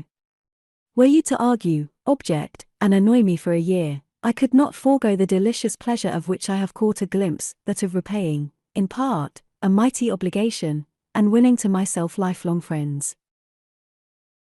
You think so now, rejoined St. John, because you do not know what it is to possess, nor consequently to enjoy wealth. You cannot form a notion of the importance £20,000 would give you, of the place it would enable you to take in society, of the prospects it would open to you. You cannot. And you, I interrupted, cannot at all imagine the craving I have for fraternal and sisterly love. I never had a home, I never had brothers or sisters, I must and will have them now. You are not reluctant to admit me and own me, are you? Jane, I will be your brother, my sisters will be your sisters, without stipulating for this sacrifice of your just rights. Brother? Yes, at the distance of 1,000 leagues. Sisters? Yes, slaving amongst strangers. I, wealthy, gorged with gold I never earned and do not merit. You, penniless. Famous equality and fraternization. Close union. Intimate attachment. But, Jane, your aspirations after family ties and domestic happiness may be realized otherwise than by the means you contemplate. You may marry. Nonsense, again. Marry. I don't want to marry, and never shall marry. That is saying too much. Such hazardous affirmations are a proof of the excitement under which you labor. It is not saying too much. I know what I feel, and how averse are my inclinations to the bare thought of marriage. No one would take me for love, and I will not be regarded in the light of a mere money speculation. And I do not want a stranger, unsympathizing, alien, different from me. I want my kindred, those with whom I have full fellow feeling. Say again you will be my brother. When you uttered the words I was satisfied, happy. Repeat them, if you can, repeat them sincerely. I think I can.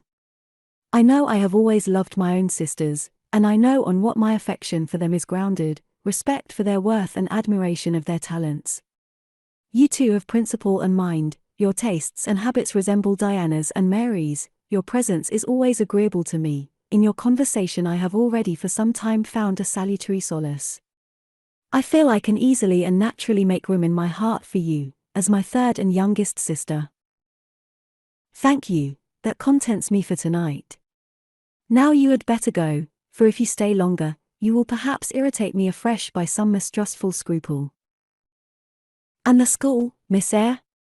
It must now be shut up, I suppose. No.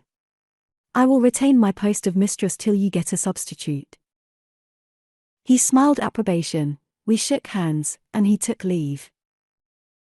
I need not narrate in detail the further struggles I had, and arguments I used, to get matters regarding the legacy settled as I wished. My task was a very hard one, but, as I was absolutely resolved, as my cousins saw at length that my mind was really and immutably fixed on making a just division of the property, as they must in their own hearts have felt the equity of the intention, and must, besides, have been innately conscious that in my place they would have done precisely what I wished to do, they yielded at length so far as to consent to put the affair to arbitration. The judges chosen were Mr. Oliver and an able lawyer. Both coincided in my opinion. I carried my point. The instruments of transfer were drawn out. St. John, Diana, Mary, and I, each became possessed of a competency. 34. It was near Christmas by the time all was settled. The season of general holiday approached. I now closed Morton School, taking care that the parting should not be barren on my side. Good fortune opens the hand as well as the heart wonderfully, and to give somewhat when we have largely received, is but to afford a vent to the unusual ebullition of the sensations. I had long felt with pleasure that many of my rustic scholars liked me, and when we parted, that consciousness was confirmed. They manifested their affection plainly and strongly.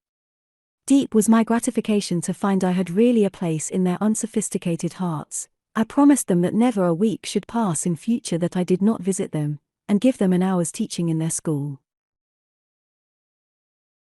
Mr. Rivers came up as, having seen the classes, now numbering 60 girls, file out before me, and locked the door. I stood with the key in my hand, exchanging a few words of special farewell with some half-dozen of my best scholars, as decent, respectable, modest, and well-informed young women as could be found in the ranks of the British peasantry.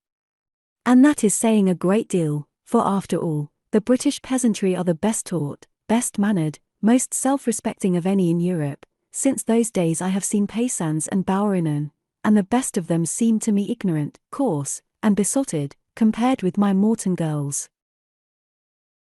Do you consider you have got your reward for a season of exertion? Asked Mr. Rivers, when they were gone.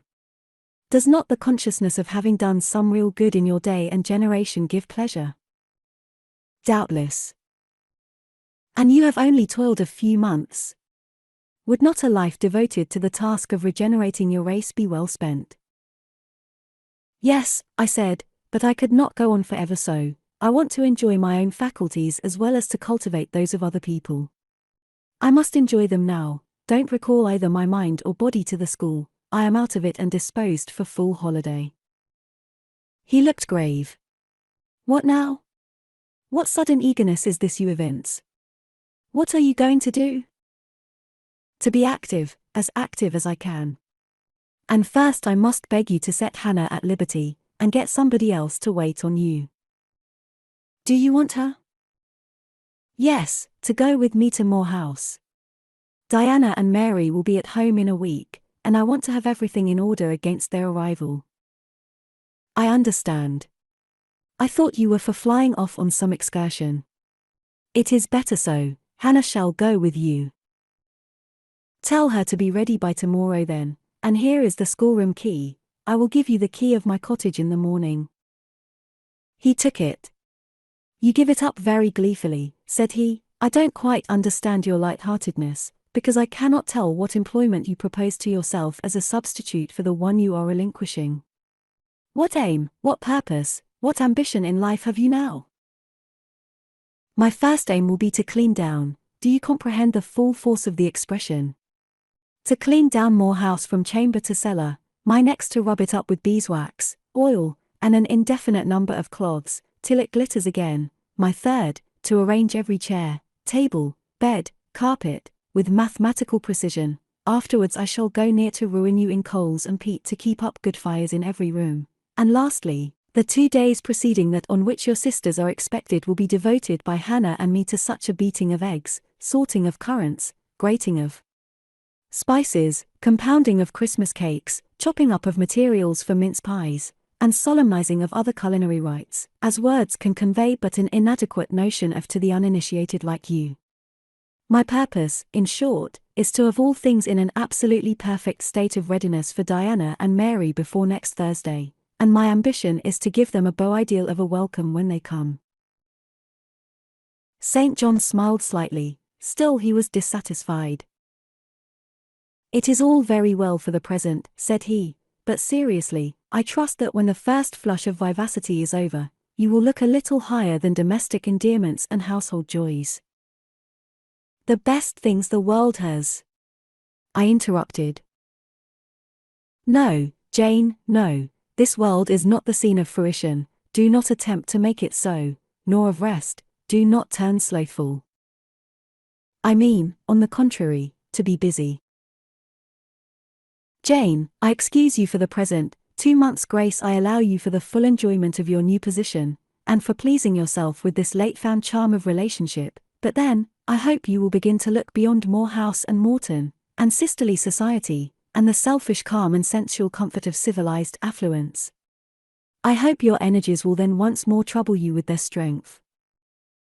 I looked at him with surprise. St. John, I said, I think you are almost wicked to talk so.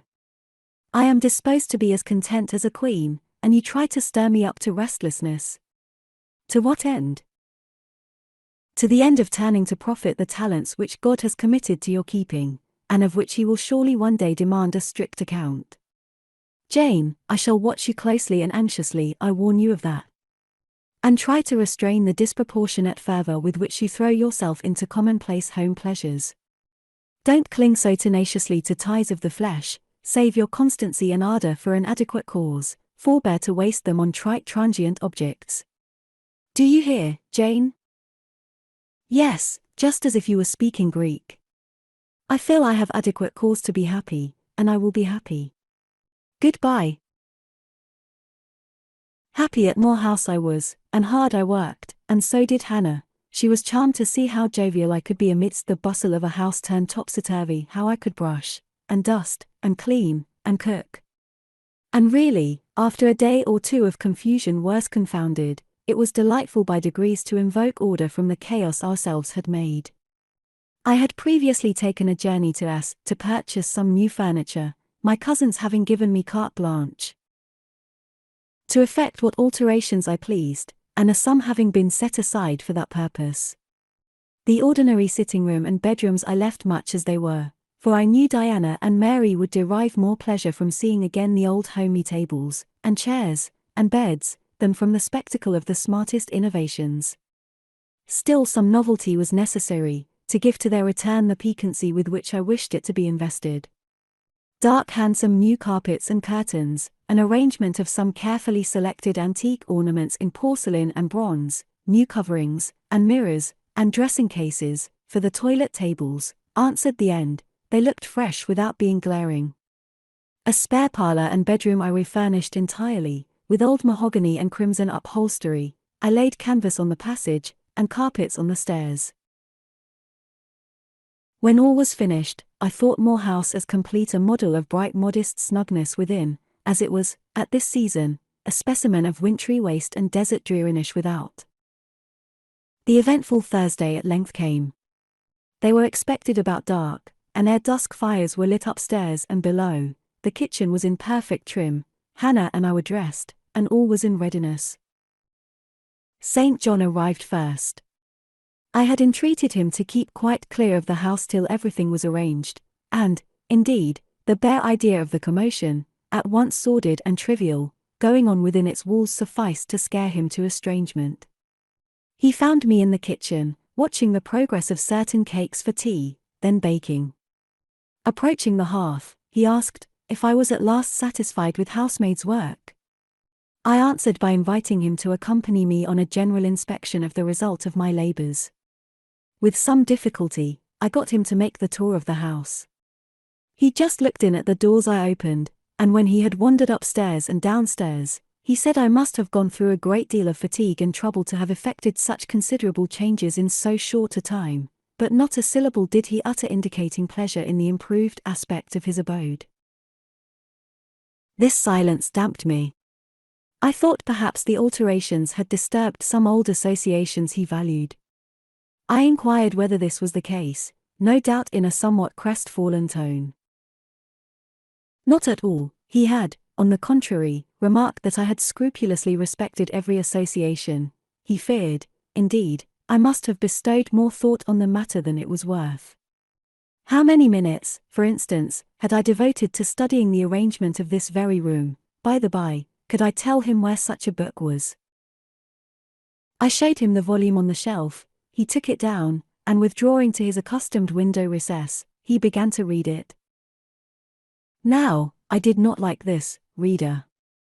St. John was a good man, but I began to feel he had spoken truth of himself when he said he was hard and cold. The humanities and amenities of life had no attraction for him, its peaceful enjoyments no charm. Literally, he lived only to aspire after what was good and great, certainly, but still he would never rest, nor approve of others resting round him. As I looked at his lofty forehead, still and pale as a white stone, at his fine lineaments fixed in study, I comprehended all at once that he would hardly make a good husband, that it would be a trying thing to be his wife. I understood, as by inspiration, the nature of his love for Miss Oliver. I agreed with him that it was but a love of the senses.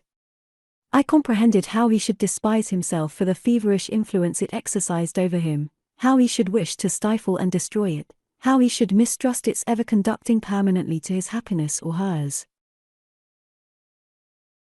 I saw he was of the material from which nature hews her heroes, Christian and pagan, her lawgivers, her statesmen, her conquerors, a steadfast bulwark for great interests to rest upon, but, at the fireside, too often a cold cumbrous column, gloomy and out of place.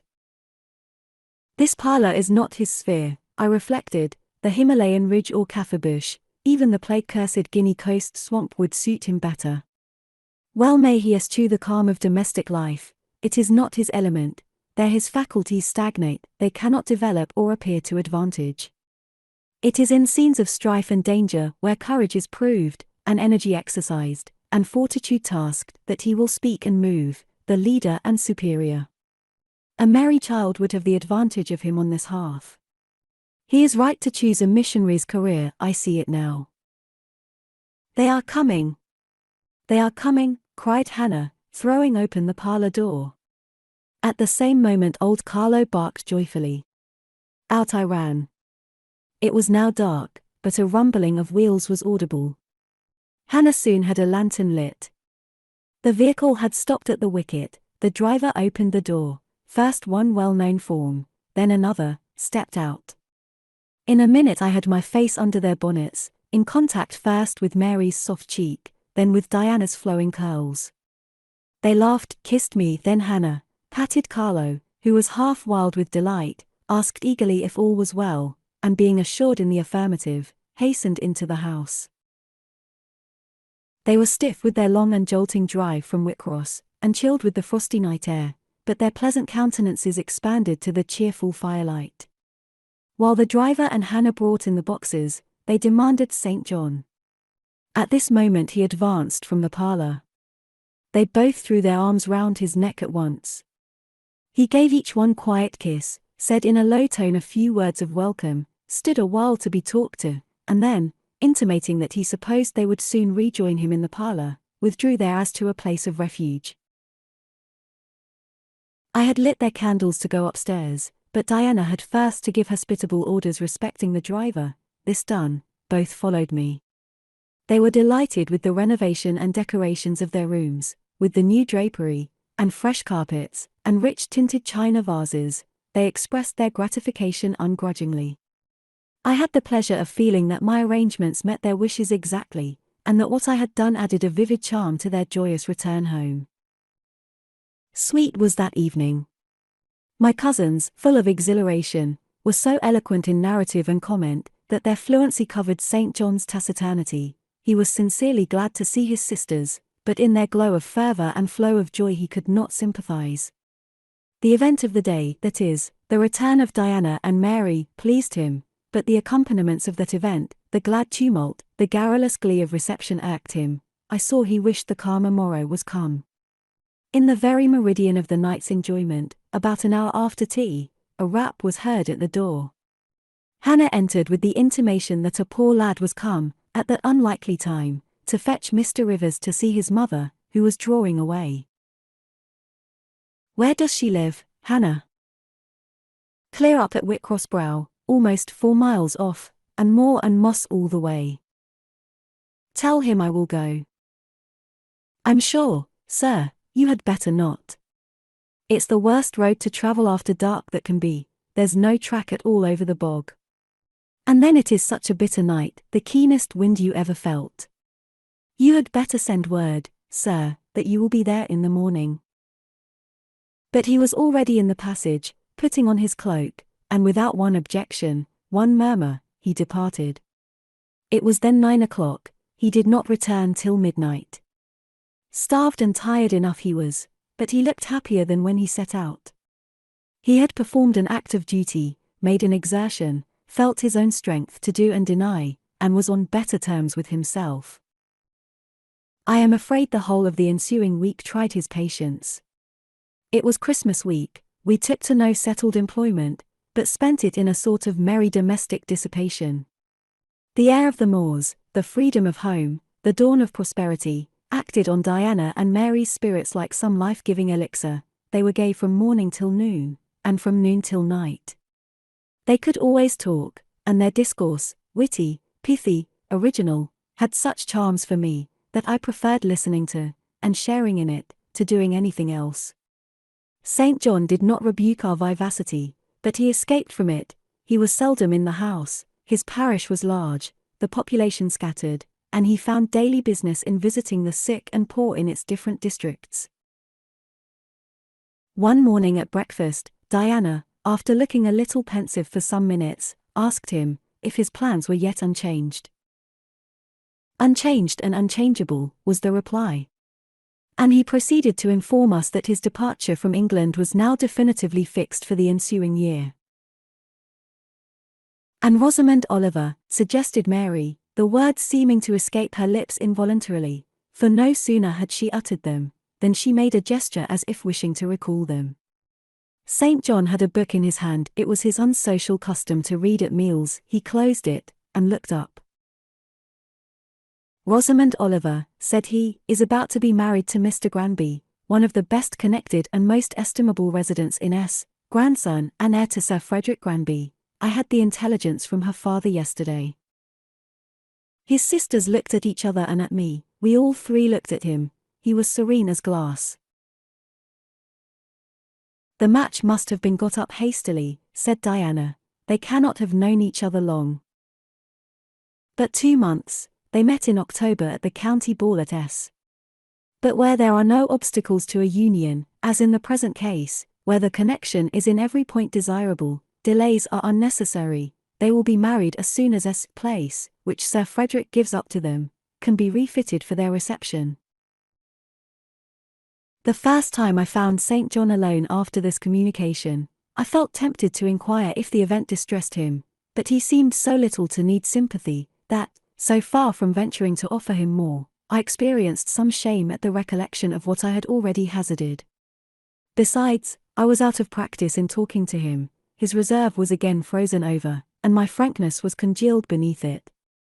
He had not kept his promise of treating me like his sisters. He continually made little chilling differences between us, which did not at all tend to the development of cordiality. In short, now that I was acknowledged his kinswoman, and lived under the same roof with him, I felt the distance between us to be far greater than when he had known me only as the village schoolmistress. When I remembered how far I had once been admitted to his confidence, I could hardly comprehend his present frigidity. Such being the case, I felt not a little surprised when he raised his head suddenly from the desk over which he was stooping, and said, "You see, Jane, the battle is fought and the victory won." Startled at being thus addressed, I did not immediately reply. After a moment's hesitation I answered, "But are you sure you are not in the position of those conquerors whose triumphs have cost them too dear? Would not such another ruin you?" "I think not, and if I were, it does not much signify. I shall never be called upon to contend for such another. The event of the conflict is decisive. My way is now clear. I thank God for it." So saying, he returned to his papers and his silence. As our mutual happiness, i.e., Diana's, Mary's, and mine, settled into a quieter character, and we resumed our usual habits and regular studies, St. John stayed more at home. He sat with us in the same room, sometimes for hours together. While Mary drew, Diana pursued a course of encyclopedic reading she had, to my awe and amazement, undertaken, and I fagged away at German. He pondered a mystic law of his own, that of some Eastern tongue, the acquisition of which he thought necessary to his plans. Thus engaged, he appeared, sitting in his own recess, quiet and absorbed enough, but that blue eye of his had a habit of leaving the outlandish-looking grammar, and wandering over, and sometimes fixing upon us, his fellow students, with a curious intensity of observation. If caught, it would be instantly withdrawn, yet ever and anon, it returned searchingly to our table. I wondered what it meant. I wondered, too, at the punctual satisfaction he never failed to exhibit on an occasion that seemed to me of small moment, namely, my weekly visit to Morton School, and still more was I puzzled when, if the day was unfavorable, if there was snow, or rain, or high wind, and his sisters urged me not to go, he would invariably make light of their solicitude, and encourage me to accomplish the task without regard to the elements. "Jane is not such a weakling as you would make her," he would say. "She can bear a mountain blast, or a shower, or a few flakes of snow, as well as any of us. Her constitution is both sound and elastic, better calculated to endure variations of climate than many more robust." And when I returned, sometimes a good deal tired, and not a little weather-beaten, I never dared complain, because I saw that to murmur would be to vex him. On all occasions fortitude pleased him, the reverse was a special annoyance. One afternoon, however, I got leave to stay at home, because I really had a cold. His sisters were gone to Morton in my stead. I sat reading Schiller. He, deciphering his crabbed oriental scrolls. As I exchanged a translation for an exercise, I happened to look his way. There I found myself under the influence of the ever-watchful blue eye. How long it had been searching me through, and over, I cannot tell, so keen was it, and yet so cold. I felt for the moment superstitious, as if I were sitting in the room with something uncanny. "Jane, what are you doing?" "Learning German." "I want you to give up German and learn Hindustani." "You are not in earnest?" "In such earnest that I must have it so, and I will tell you why." He then went on to explain that Hindustani was the language he was himself at present studying, that, as he advanced, he was apt to forget the commencement, that it would assist him greatly to have a pupil with whom he might again and again go over the elements, and so fix them thoroughly in his mind, that his choice had hovered for some time between me and his sisters, but that he had fixed on me because he saw I could sit at a task the longest of the three. Would I do him this favor? I should not, perhaps, have to make the sacrifice long, as it wanted now barely 3 months to his departure. St. John was not a man to be lightly refused. You felt that every impression made on him, either for pain or pleasure, was deep-graved and permanent. I consented. When Diana and Mary returned, the former found her scholar transferred from her to her brother. She laughed, and both she and Mary agreed that St. John should never have persuaded them to such a step. He answered quietly, "I know it." I found him a very patient, very forbearing, and yet an exacting master. He expected me to do a great deal, and when I fulfilled his expectations, he, in his own way, fully testified his approbation. By degrees, he acquired a certain influence over me that took away my liberty of mind. His praise and notice were more restraining than his indifference. I could no longer talk or laugh freely when he was by, because a tiresomely importunate instinct reminded me that vivacity, at least in me, was distasteful to him. I was so fully aware that only serious moods and occupations were acceptable, that in his presence every effort to sustain or follow any other became vain. I fell under a freezing spell. When he said go, I went, come, I came, do this, I did it. But I did not love my servitude. I wished, many a time, he had continued to neglect me. One evening when, at bedtime, his sisters and I stood round him, bidding him good night, he kissed each of them, as was his custom, and, as was equally his custom, he gave me his hand. Diana, who chanced to be in a frolicsome humour, she was not painfully controlled by his will, for hers, in another way, was as strong, exclaimed, "St. John!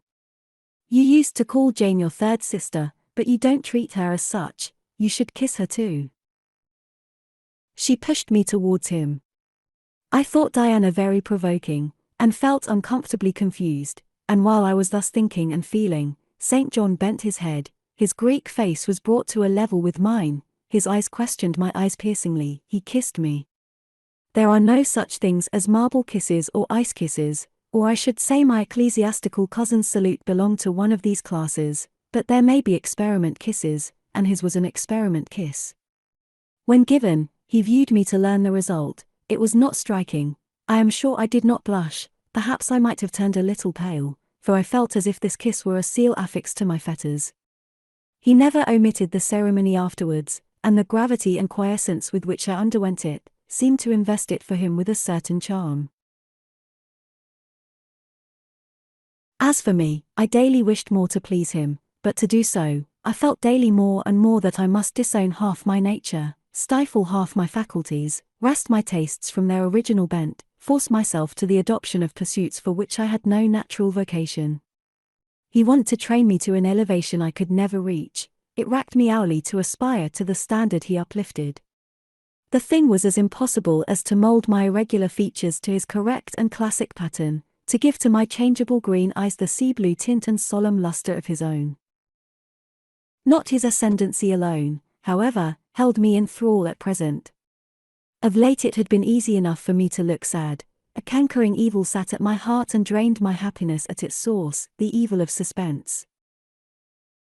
Perhaps you think I had forgotten Mr. Rochester, reader, amidst these changes of place and fortune. Not for a moment.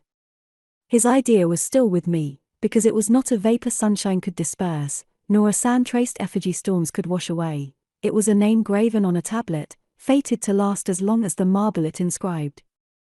The craving to know what had become of him followed me everywhere. When I was at Morton, I re-entered my cottage every evening to think of that, and now at Moor House, I sought my bedroom each night to brood over it. In the course of my necessary correspondence with Mr. Briggs about the will, I had inquired if he knew anything of Mr. Rochester's present residence and state of health, but, as St. John had conjectured, he was quite ignorant of all concerning him. I then wrote to Mrs. Fairfax, entreating information on the subject. I had calculated with certainty on this step answering my end. I felt sure it would elicit an early answer. I was astonished when a fortnight passed without reply, but when 2 months wore away, and day after day the post arrived and brought nothing for me, I fell a prey to the keenest anxiety. I wrote again. There was a chance of my first letter having missed. Renewed hope followed renewed effort. It shone like the former for some weeks, then, like it faded, flickered, not a line, not a word reached me. When half a year wasted in vain expectancy, my hope died out, and then I felt dark indeed. A fine spring shone round me, which I could not enjoy. Summer approached. Diana tried to cheer me. She said I looked ill, and wished to accompany me to the seaside. This St. John opposed. He said I did not want dissipation, I wanted employment, my present life was too purposeless, I required an aim, and, I suppose, by way of supplying deficiencies, he prolonged still further my lessons in Hindustani, and grew more urgent in requiring their accomplishment, and I, like a fool, never thought of resisting him. I could not resist him.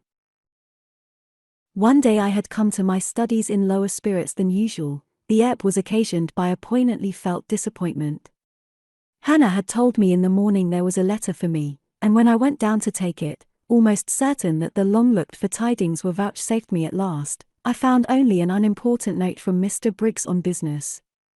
The bitter cheque had wrung from me some tears, and now, as I sat poring over the crabbed characters and flourishing tropes of an Indian scribe, my eyes filled again.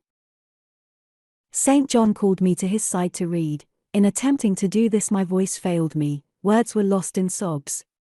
He and I were the only occupants of the parlour. Diana was practicing her music in the drawing-room, Mary was gardening. It was a very fine May day, clear, sunny, and breezy. My companion expressed no surprise at this emotion, nor did he question me as to its cause. He only said, "We will wait a few minutes, Jane, till you are more composed." And while I smothered the paroxysm with all haste, he sat calm and patient, leaning on his desk, and looking like a physician watching with the eye of science an expected and fully understood crisis in a patient's malady. Having stifled my sobs, wiped my eyes, and muttered something about not being very well that morning, I resumed my task, and succeeded in completing it. St. John put away my books and locked his desk, and said, "Now, Jane, you shall take a walk, and with me. I will call Diana and Mary." "No, I want only one companion this morning, and that must be you. Put on your things, go out by the kitchen door, take the road towards the head of Marsh Glen. I will join you in a moment." I know no medium. I never in my life have known any medium in my dealings with positive, hard characters, antagonistic to my own, between absolute submission and determined revolt. I have always faithfully observed the one, up to the very moment of bursting, sometimes with volcanic vehemence, into the other, and as neither present circumstances warranted, nor my present mood inclined me to mutiny, I observed careful obedience to St. John's directions, and in 10 minutes I was treading the wild track of the glen, side by side with him. The breeze was from the west, it came over the hills, sweet with scents of heath and rush, the sky was of stainless blue, the stream descending the ravine, swelled with past spring rains, poured along plentiful and clear, catching golden gleams from the sun, and sapphire tints from the firmament. As we advanced and left the track, we trod a soft turf, mossy fine and emerald green, minutely enamelled with a tiny white flower, and spangled with a star-like yellow blossom. The hills, meantime, shut us quite in, for the glen, towards its head, wound to their very core. "Let us rest here," said St. John, as we reached the first stragglers of a battalion of rocks, guarding a sort of pass, beyond which the beck rushed down a waterfall, and where, still a little farther, the mountain shook off turf and flower, had only heath for raiment and crag for gem, where it exaggerated the wild to the savage, and exchanged the fresh for the frowning, where it guarded the forlorn hope of solitude, and a last refuge for silence. I took a seat. St. John's stood near me. He looked up the pass and down the hollow, his glance wandered away with the stream, and returned to traverse the unclouded heaven which coloured it. He removed his hat, let the breeze stir his hair and kiss his brow. He seemed in communion with the genius of the haunt, with his eye he bade farewell to something. "And I shall see it again," he said aloud, "in dreams when I sleep by the Ganges, and again in a more remote hour when another slumber overcomes me on the shore of a darker stream." Strange words of a strange love. An austere patriot's passion for his fatherland. He sat down. For half an hour we never spoke, neither he to me nor I to him. That interval passed, he recommenced. "Jane, I go in 6 weeks. I have taken my berth in an East Indiaman which sails on the 20th of June. God will protect you, for you have undertaken his work," I answered. "Yes," said he, "there is my glory and joy. I am the servant of an infallible master. I am not going out under human guidance, subject to the defective laws and erring control of my feeble fellow worms. My king, my lawgiver, my captain, is the all-perfect. It seems strange to me that all round me do not burn to enlist under the same banner, to join in the same enterprise. All have not your powers, and it would be folly for the feeble to wish to march with the strong. I do not speak to the feeble, or think of them, I address only such as are worthy of the work, and competent to accomplish it. Those are few in number, and difficult to discover. You say truly, but when found, it is right to stir them up, to urge and exhort them to the effort, to show them what their gifts are, and why they were given, to speak heaven's message in their ear, to offer them, direct from God, a place in the ranks of his chosen. If they are really qualified for the task, will not their own hearts be the first to inform them of it? I felt as if an awful charm was framing round and gathering over me. I trembled to hear some fatal word spoken which would at once declare and rivet the spell. "And what does your heart say?" demanded St. John. "My heart is mute, my heart is mute," I answered, struck and thrilled. "Then I must speak for it," continued the deep, relentless voice. "Jane, come with me to India, come as my helpmeet and fellow labourer." The glen and sky spun round, the hills heaved.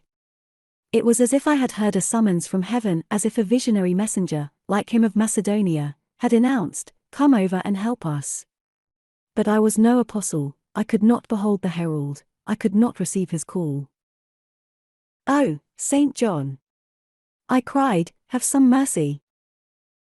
I appealed to one who, in the discharge of what he believed his duty, knew neither mercy nor remorse. He continued, "God and nature intended you for a missionary's wife. It is not personal, but mental endowments they have given you. You are formed for labor, not for love. A missionary's wife you shall be. You shall be mine. I claim you, not for my pleasure, but for my sovereign's service." "I am not fit for it. I have no vocation," I said. He had calculated on these first objections. He was not irritated by them. Indeed, as he leaned back against the crag behind him, folded his arms on his chest, and fixed his countenance, I saw he was prepared for a long and trying opposition, and had taken in a stock of patience to last him to its close, resolved, however, that close should be conquest for him. "Humility, Jane," said he, "is the groundwork of Christian virtues. You say right that you are not fit for the work. Who is fit for it? Or who, that ever was truly called, believed himself worthy of the summons? I, for instance, am but dust and ashes. With St. Paul, I acknowledge myself the chiefest of sinners, but I do not suffer this sense of my personal vileness to daunt me. I know my leader, that he is just as well as mighty, and while he has chosen a feeble instrument to perform a great task, he will, from the boundless stores of his providence, supply the inadequacy of the means to the end. Think like me, Jane, trust like me. It is the rock of ages I ask you to lean on, do not doubt, but it will bear the weight of your human weakness. I do not understand a missionary life. I have never studied missionary labors. Though I, humble as I am, can give you the aid you want, I can set you your task from hour to hour, stand by you always, help you from moment to moment. This I could do in the beginning, soon, for I know your powers, you would be as strong and apt as myself, and would not require my help. But my powers, where are they for this undertaking? I do not feel them. Nothing speaks or stirs in me while you talk. I am sensible of no light kindling, no life quickening, no voice counseling or cheering. Oh, I wish I could make you see how much my mind is at this moment like a rayless dungeon, with one shrinking fear fettered in its depths, the fear of being persuaded by you to attempt what I cannot accomplish. I have an answer for you, hear it. I have watched you ever since we first met, I have made you my study for 10 months. I have proved you in that time by sundry tests, and what have I seen and elicited? In the village school I found you could perform well, punctually, uprightly, labor uncongenial to your habits and inclinations. I saw you could perform it with capacity and tact, you could win while you controlled. In the calm with which you learnt you had become suddenly rich, I read a mind clear of the vice of Demas. Lucre had no undue power over you. In the resolute readiness with which you cut your wealth into 4 shares, keeping but one to yourself, and relinquishing the 3 others to the claim of abstract justice, I recognized a soul that reveled in the flame and excitement of sacrifice. In the tractability with which, at my wish, you forsook a study in which you were interested, and adopted another because it interested me, in the untiring assiduity with which you have since persevered in it, in the unflagging energy and unshaken temper with which you have met its difficulties, I acknowledge the complement of the qualities I seek. Jane, you are docile, diligent, disinterested, faithful, constant, and courageous, very gentle, and very heroic. Cease to mistrust yourself, I can trust you unreservedly. As a conductress of Indian schools, and a helper amongst Indian women, your assistance will be to me invaluable. My iron shroud contracted round me, persuasion advanced with slow sure step. Shut my eyes as I would, these last words of his succeeded in making the way, which had seemed blocked up, comparatively clear. My work, which had appeared so vague, so hopelessly diffuse, condensed itself as he proceeded, and assumed a definite form under his shaping hand. He waited for an answer. I demanded a quarter of an hour to think, before I again hazarded a reply. Very willingly, he rejoined, and rising, he strode a little distance up the pass, threw himself down on a swell of heath, and there lay still. I can do what he wants me to do. I am forced to see and acknowledge that, I meditated, that is, if life be spared me. But I feel mine is not the existence to be long protracted under an Indian sun. What then? He does not care for that. When my time came to die, he would resign me, in all serenity and sanctity, to the God who gave me. The case is very plain before me. In leaving England, I should leave a loved but empty land. Mr. Rochester is not there, and if he were, what can that ever be to me? My business is to live without him now, nothing so absurd, so weak as to drag on from day to day, as if I were waiting some impossible change in circumstances, which might reunite me to him. Of course, as St.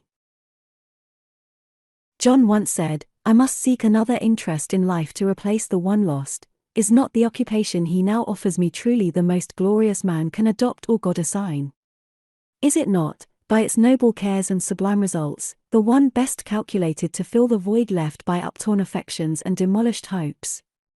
I believe I must say, yes, and yet I shudder. Alas! If I join St. John, I abandon half myself. If I go to India, I go to premature death. And how will the interval between leaving England for India, and India for the grave, be filled? Oh, I know well. That, too, is very clear to my vision. By straining to satisfy St. John till my sinews ache, I shall satisfy him to the finest central point and farthest outward circle of his expectations. If I do go with him, if I do make the sacrifice he urges, I will make it absolutely. I will throw all on the altar, heart, vitals, the entire victim. He will never love me, but he shall approve me. I will show him energies he has not yet seen, resources he has never suspected. Yes, I can work as hard as he can, and with as little grudging. Consent, then, to his demand is possible, but for one item, one dreadful item. It is, that he asks me to be his wife, and has no more of a husband's heart for me than that frowning giant of a rock, down which the stream is foaming in yonder gorge. He prizes me as a soldier would a good weapon, and that is all. Unmarried to him, this would never grieve me, but can I let him complete his calculations, coolly put into practice his plans, go through the wedding ceremony? Can I receive from him the bridal ring, endure all the forms of love, which I doubt not he would scrupulously observe, and know that the spirit was quite absent? Can I bear the consciousness that every endearment he bestows is a sacrifice made on principle? No, such a martyrdom would be monstrous. I will never undergo it. As his sister, I might accompany him, not as his wife. I will tell him so. I looked towards the knoll. There he lay, still as a prostrate column, his face turned to me, his eye beaming watchful and keen. He started to his feet and approached me. I am ready to go to India, if I may go free. Your answer requires a commentary, he said. It is not clear. You have hitherto been my adopted brother, I, your adopted sister. Let us continue as such. You and I had better not marry. He shook his head. Adopted fraternity will not do in this case. If you were my real sister it would be different. I should take you, and seek no wife. But as it is, either our union must be consecrated and sealed by marriage, or it cannot exist. Practical obstacles oppose themselves to any other plan. Do you not see it, Jane? Consider a moment, your strong sense will guide you. I did consider, and still my sense, such as it was, directed me only to the fact that we did not love each other as man and wife should, and therefore it inferred we ought not to marry. I said so. St. John, I returned, I regard you as a brother, you, me as a sister, so let us continue.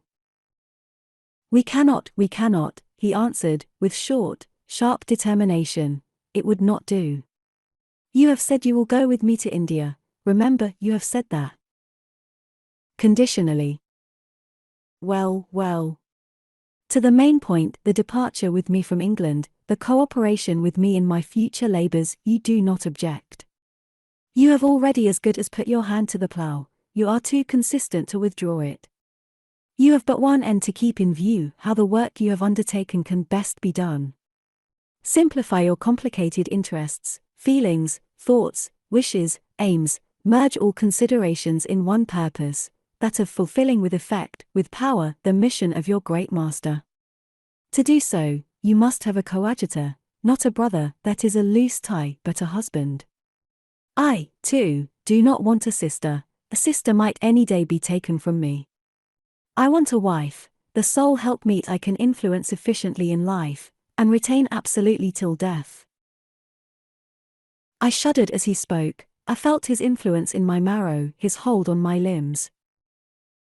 Seek one elsewhere than in me, St. John, seek one fitted to you. One fitted to my purpose, you mean fitted to my vocation. Again I tell you it is not the insignificant private individual, the mere man, with the man's selfish senses, I wish to mate, it is the missionary. And I will give the missionary my energies, it is all he wants, but not myself, that would be only adding the husk and shell to the kernel. For them he has no use, I retain them. You cannot, you ought not. Do you think God will be satisfied with half an oblation? Will he accept a mutilated sacrifice? It is the cause of God I advocate, it is under his standard I enlist you. I cannot accept on his behalf a divided allegiance, it must be entire. Oh! I will give my heart to God, I said. You do not want it. I will not swear, reader, that there was not something of repressed sarcasm both in the tone in which I uttered this sentence, and in the feeling that accompanied it. I had silently feared St. John till now, because I had not understood him. He had held me in awe, because he had held me in doubt. How much of him was saint, how much mortal, I could not heretofore tell, but revelations were being made in this conference, the analysis of his nature was proceeding before my eyes.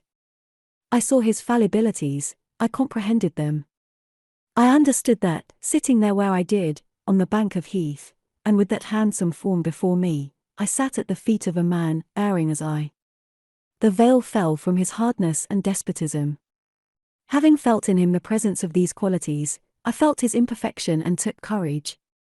I was with an equal, one with whom I might argue, one whom, if I saw good, I might resist. He was silent after I had uttered the last sentence, and I presently risked an upward glance at his countenance. His eye, bent on me, expressed at once stern surprise and keen inquiry. Is she sarcastic? And sarcastic to me, it seemed to say. What does this signify? Do not let us forget that this is a solemn matter, he said ere long, one of which we may neither think nor talk lightly without sin. I trust, Jane, you are in earnest when you say you will serve your heart to God. It is all I want. Once wrench your heart from man, and fix it on your Maker, the advancement of that Maker's spiritual kingdom on earth will be your chief delight and endeavor. You will be ready to do at once whatever furthers that end. You will see what impetus would be given to your efforts and mine by our physical and mental union in marriage, the only union that gives a character of permanent conformity to the destinies and designs of human beings, and, passing over all minor caprices, all trivial difficulties and delicacies of feeling, all scruple about the degree, kind, strength, or tenderness of mere personal inclination, you will hasten to enter into that union at once. Shall I? I said briefly, and I looked at his features, beautiful in their harmony, but strangely formidable in their still severity, at his brow, commanding but not open, at his eyes, bright and deep and searching, but never soft, at his tall imposing figure, and fancied myself in idea his wife. Oh! It would never do. As his curate, his comrade, all would be right. I would cross oceans with him in that capacity, toil under eastern suns, in Asian deserts with him in that office, admire and emulate his courage and devotion and vigor, accommodate quietly to his masterhood, smile undisturbed at his ineradicable ambition, discriminate the Christian from the man, profoundly esteem the one, and freely forgive the other. I should suffer often, no doubt, attached to him only in this capacity. My body would be under rather a stringent yoke, but my heart and mind would be free. I should still have my unblighted self to turn to, my natural unenslaved feelings with which to communicate in moments of loneliness. There would be recesses in my mind which would be only mine, to which he never came, and sentiments growing there fresh and sheltered which his austerity could never blight, nor his measured warrior march trample down, but as his wife at his side always, and always restrained, and always checked, forced to keep the fire of my nature continually low, to compel it to burn inwardly and never utter a cry, though the imprisoned flame consumed vital after vital. This would be unendurable. St. John! I exclaimed, when I had got so far in my meditation. Well, he answered icily. I repeat, I freely consent to go with you as your fellow missionary, but not as your wife. I cannot marry you and become part of you.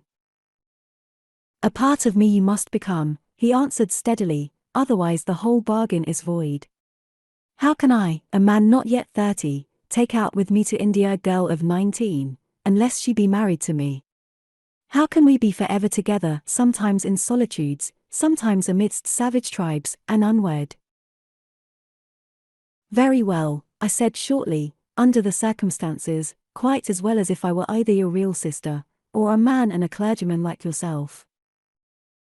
It is known that you are not my sister. I cannot introduce you as such. To attempt it would be to fasten injurious suspicions on us both. And for the rest, though you have a man's vigorous brain, you have a woman's heart, and it would not do. It would do, I affirmed with some disdain, perfectly well. I have a woman's heart, but not where you are concerned. For you I have only a comrade's constancy, a fellow soldier's frankness, fidelity, fraternity, if you like, a neophyte's respect and submission to his hierophant, nothing more. Don't fear. It is what I want, he said, speaking to himself, it is just what I want. And there are obstacles in the way, they must be hewn down. Jane, you would not repent marrying me, be certain of that, we must be married. I repeat it, there is no other way, and undoubtedly enough of love would follow upon marriage to render the union right even in your eyes. I scorn your idea of love, I could not help saying, as I rose up and stood before him, leaning my back against the rock. I scorn the counterfeit sentiment you offer, yes, St. John, and I scorn you when you offer it. He looked at me fixedly, compressing his well-cut lips while he did so. Whether he was incensed or surprised, or what, it was not easy to tell, he could command his countenance thoroughly. I scarcely expected to hear that expression from you, he said, I think I have done and uttered nothing to deserve scorn. I was touched by his gentle tone, and overawed by his high, calm mien. Forgive me the words, St. John, but it is your own fault that I have been roused to speak so unguardedly. You have introduced a topic on which our natures are at variance, a topic we should never discuss. The very name of love is an apple of discord between us. If the reality were required, what should we do? How should we feel? My dear cousin, abandon your scheme of marriage, forget it. No, said he, it is a long-cherished scheme, and the only one which can secure my great end, but I shall urge you no further at present. Tomorrow, I leave home for Cambridge. I have many friends there to whom I should wish to say farewell. I shall be absent a fortnight, take that space of time to consider my offer, and do not forget that if you reject it, it is not me you deny, but God. Through my means, he opens to you a noble career, as my wife only can you enter upon it. Refuse to be my wife, and you limit yourself forever to a track of selfish ease and barren obscurity. Tremble lest in that case you should be numbered with those who have denied the faith, and are worse than infidels. He had done. Turning from me, he once more looked to river, looked to hill. But this time his feelings were all pent in his heart, I was not worthy to hear them uttered. As I walked by his side homeward, I read well in his iron silence all he felt towards me, the disappointment of an austere and despotic nature, which has met resistance where it expected submission, the disapprobation of a cool, inflexible judgment, which has detected in another feelings and views in which it has no power to sympathize. In short, as a man, he would have wished to coerce me into obedience. It was only as a sincere Christian he bore so patiently with my perversity, and allowed so long a space for reflection and repentance. That night, after he had kissed his sisters, he thought proper to forget even to shake hands with me, but left the room in silence. I who, though I had no love, had much friendship for him, was hurt by the marked omission, so much hurt that tears started to my eyes. I see you and St. John have been quarrelling, Jane, said Diana, during your walk on the moor. But go after him, he is now lingering in the passage expecting you, he will make it up. I have not much pride under such circumstances, I would always rather be happy than dignified, and I ran after him, he stood at the foot of the stairs. Good night, St. John, said I. Good night, Jane, he replied calmly. Then shake hands, I added. What a cold, loose touch, he impressed on my fingers. He was deeply displeased by what had occurred that day, cordiality would not warm, nor tears move him. No happy reconciliation was to be had with him, no cheering smile or generous word, but still the Christian was patient and placid, and when I asked him if he forgave me, he answered that he was not in the habit of cherishing the remembrance of vexation, that he had nothing to forgive, not having been offended. And with that answer he left me. I would much rather he had knocked me down. 35. He did not leave for Cambridge the next day, as he had said he would. He deferred his departure a whole week, and during that time he made me feel what severe punishment a good yet stern, a conscientious yet implacable man can inflict on one who has offended him. Without one overt act of hostility, one upbraiding word, he contrived to impress me momently with the conviction that I was put beyond the pale of his favor. Not that St. John harbored a spirit of unchristian vindictiveness, not that he would have injured a hair of my head, if it had been fully in his power to do so. Both by nature and principle, he was superior to the mean gratification of vengeance. He had forgiven me for saying I scorned him and his love, but he had not forgotten the words, and as long as he and I lived he never would forget them. I saw by his look, when he turned to me, that they were always written on the air between me and him. Whenever I spoke, they sounded in my voice to his ear, and their echo toned every answer he gave me. He did not abstain from conversing with me. He even called me as usual each morning to join him at his desk, and I fear the corrupt man within him had a pleasure unimparted to, and unshared by, the pure Christian, in evincing with what skill he could, while acting and speaking apparently just as usual, extract from every deed and every phrase the spirit of interest and approval which had formerly communicated a certain austere charm to his language and manner.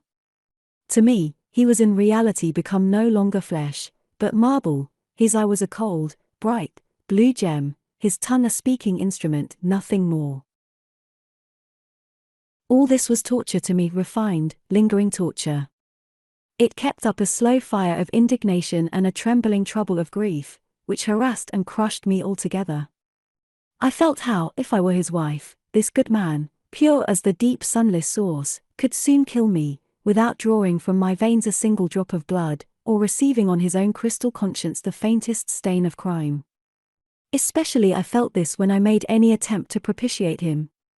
No ruth met my ruth. He experienced no suffering from estrangement, no yearning after reconciliation, and though, more than once, my fast-falling tears blistered the page over which we both bent, they produced no more effect on him than if his heart had been really a matter of stone or metal. To his sisters, meantime, he was somewhat kinder than usual, as if afraid that mere coldness would not sufficiently convince me how completely I was banished and banned. He added the force of contrast, and this I am sure he did not by malice, but on principle. The night before he left home, happening to see him walking in the garden about sunset, and remembering, as I looked at him, that this man, alienated as he now was, had once saved my life, and that we were near relations, I was moved to make a last attempt to regain his friendship. I went out and approached him as he stood leaning over the little gate. I spoke to the point at once. "St. John, I am unhappy because you are still angry with me. Let us be friends." "I hope we are friends," was the unmoved reply, while he still watched the rising of the moon, which he had been contemplating as I approached. "No, St. John, we are not friends as we were. You know that." "Are we not? That is wrong. For my part, I wish you no ill and all good." "I believe you, St. John, for I am sure you are incapable of wishing anyone ill, but, as I am your kinswoman, I should desire somewhat more of affection than that sort of general philanthropy you extend to mere strangers." "Of course," he said. "Your wish is reasonable, and I am far from regarding you as a stranger." This, spoken in a cool, tranquil tone, was mortifying and baffling enough. Had I attended to the suggestions of pride and ire, I should immediately have left him, but something worked within me more strongly than those feelings could. I deeply venerated my cousin's talent and principle.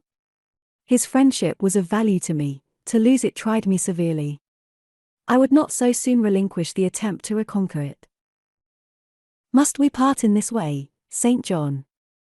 And when you go to India, will you leave me so, without a kinder word than you have yet spoken?"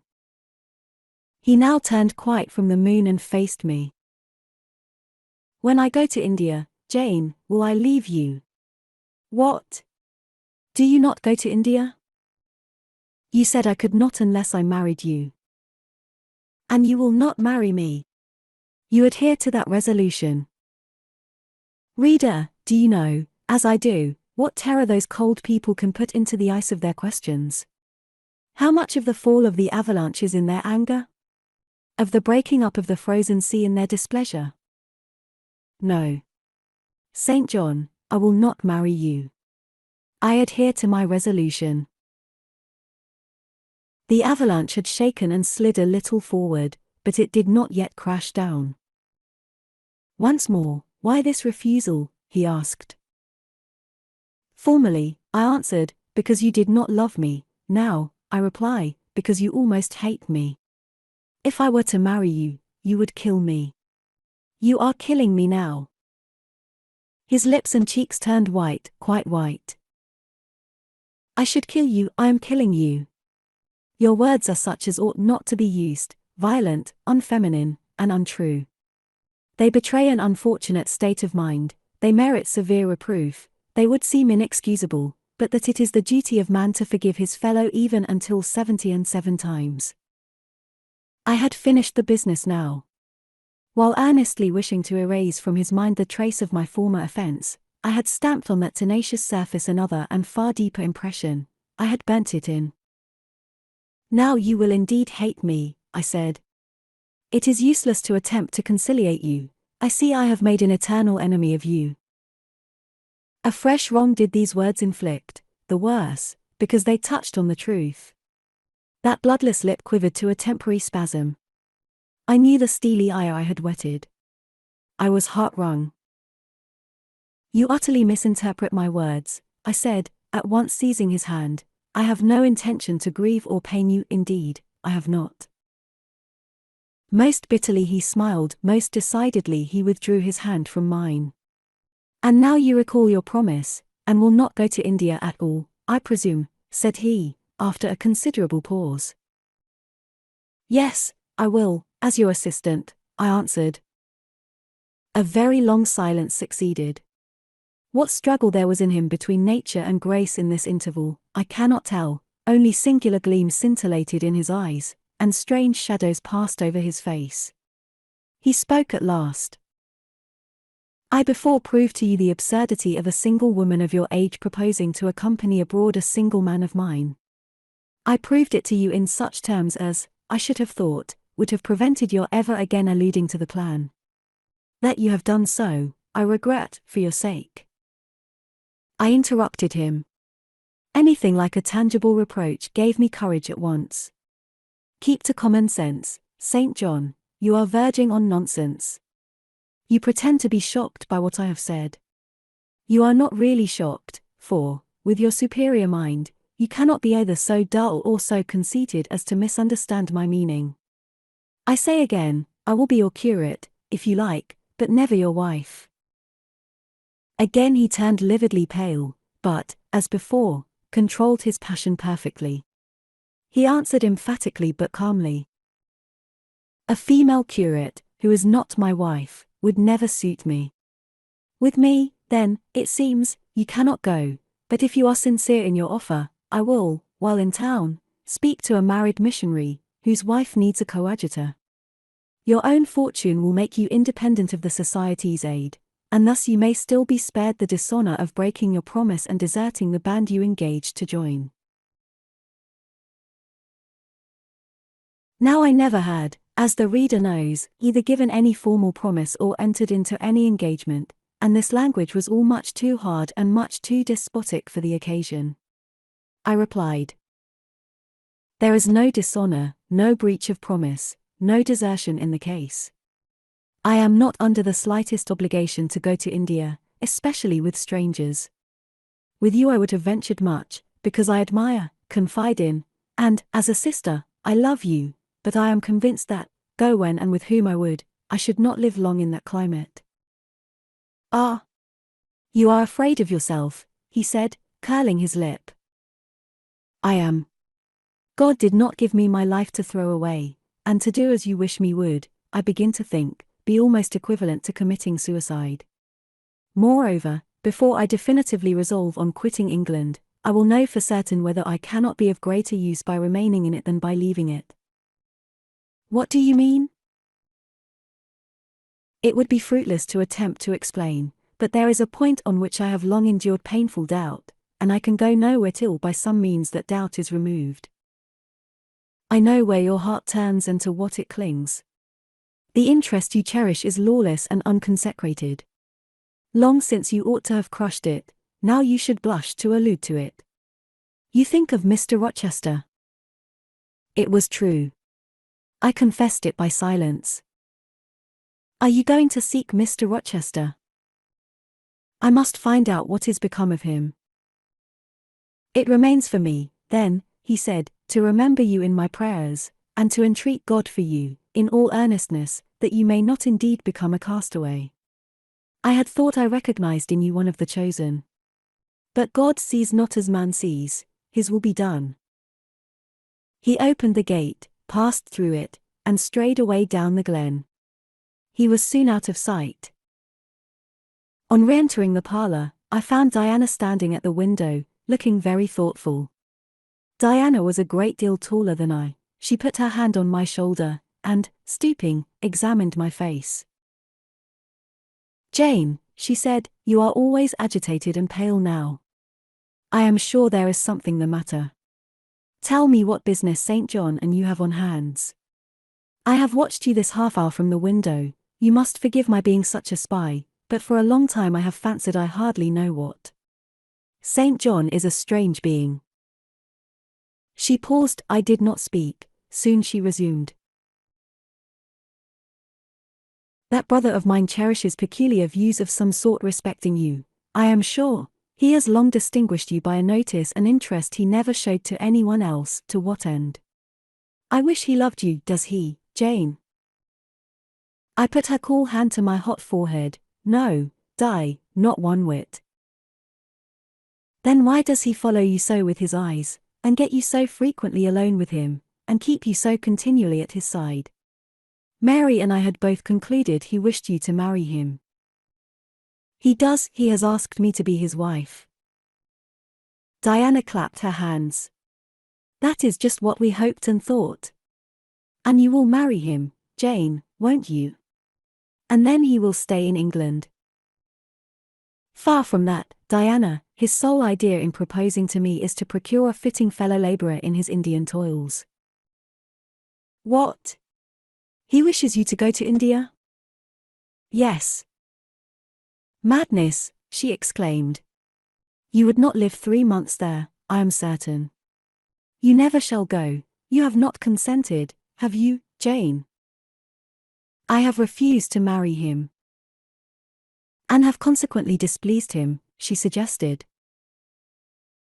"Deeply. He will never forgive me, I fear, yet I offered to accompany him as his sister." "It was frantic folly to do so, Jane. Think of the task you undertook, one of incessant fatigue, where fatigue kills even the strong, and you are weak.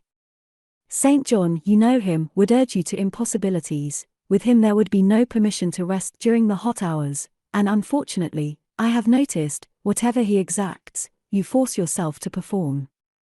I am astonished you found courage to refuse his hand. You do not love him then, Jane?" "Not as a husband. Yet he is a handsome fellow. And I am so plain, you see, Di. We should never suit." "Plain? You? Not at all. You are much too pretty, as well as too good, to be grilled alive in Calcutta." And again she earnestly conjured me to give up all thoughts of going out with her brother. "I must indeed," I said, for when just now I repeated the offer of serving him for a deacon, he expressed himself shocked at my want of decency. He seemed to think I had committed an impropriety in proposing to accompany him unmarried, as if I had not from the first hoped to find in him a brother, and habitually regarded him as such. "What makes you say he does not love you, Jane? You should hear himself on the subject. He has again and again explained that it is not himself, but his office he wishes to mate. He has told me I am formed for labour, not for love, which is true, no doubt. But, in my opinion, if I am not formed for love, it follows that I am not formed for marriage. Would it not be strange, Di, to be chained for life to a man who regarded one but as a useful tool? Insupportable, unnatural, out of the question." "And then," I continued, "though I have only sisterly affection for him now, yet, if forced to be his wife, I can imagine the possibility of conceiving an inevitable, strange, torturing kind of love for him, because he is so talented, and there is often a certain heroic grandeur in his look, manner, and conversation. In that case, my lot would become unspeakably wretched. He would not want me to love him, and if I showed the feeling, he would make me sensible that it was a superfluity, unrequired by him, unbecoming in me. I know he would. And yet St. John is a good man, said Diana.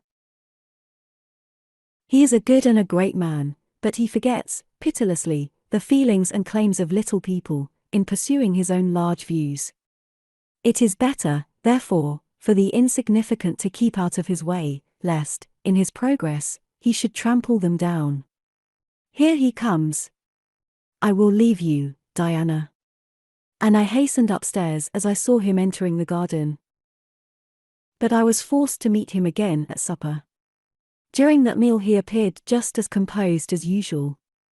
I had thought he would hardly speak to me, and I was certain he had given up the pursuit of his matrimonial scheme. The sequel showed I was mistaken on both points. He addressed me precisely in his ordinary manner, or what had, of late, been his ordinary manner, one scrupulously polite. No doubt he had invoked the help of the Holy Spirit to subdue the anger I had roused in him, and now believed he had forgiven me once more. For the evening reading before prayers, he selected the 21st chapter of Revelation. It was at all times pleasant to listen while from his lips fell the words of the Bible. Never did his fine voice sound at once so sweet and full, never did his manner become so impressive in its noble simplicity, as when he delivered the oracles of God. And tonight that voice took a more solemn tone, that manner a more thrilling meaning, as he sat in the midst of his household circle, the May moon shining in through the uncurtained window, and rendering almost unnecessary the light of the candle. On the table as he sat there, bending over the great old Bible, and described from its page the vision of the new heaven and the new earth, told how God would come to dwell with men, how he would wipe away all tears from their eyes, and promised that there should be no more death, neither sorrow nor crying, nor any more pain, because the former things were passed away. The succeeding words thrilled me strangely as he spoke them, especially as I felt, by the slight, indescribable alteration in sound, that in uttering them, his eye had turned on me. He that overcometh shall inherit all things, and I will be his God, and he shall be my son. But, was slowly, distinctly read, the fearful, the unbelieving, and see, shall have their part in the lake which burneth with fire and brimstone, which is the second death. Henceforward, I knew what fate St. John feared for me. A calm, subdued triumph, blent with a longing earnestness, marked his enunciation of the last glorious verses of that chapter. The reader believed his name was already written in the Lamb's Book of Life, and he yearned after the hour which should admit him to the city to which the kings of the earth bring their glory and honor, which has no need of sun or moon to shine in it, because the glory of God lightens it, and the Lamb is the light thereof.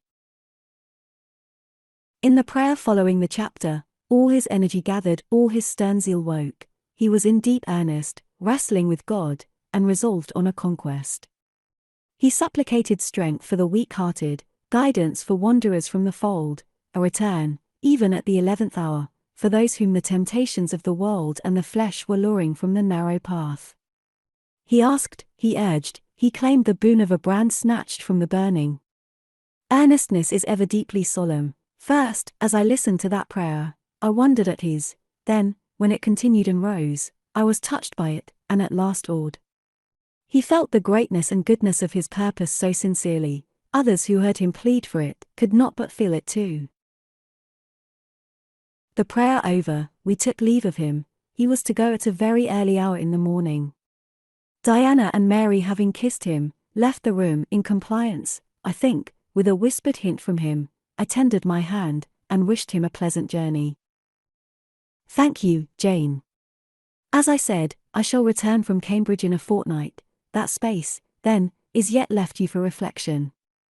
If I listened to human pride, I should say no more to you of marriage with me, but I listen to my duty, and keep steadily in view my first aim, to do all things to the glory of God.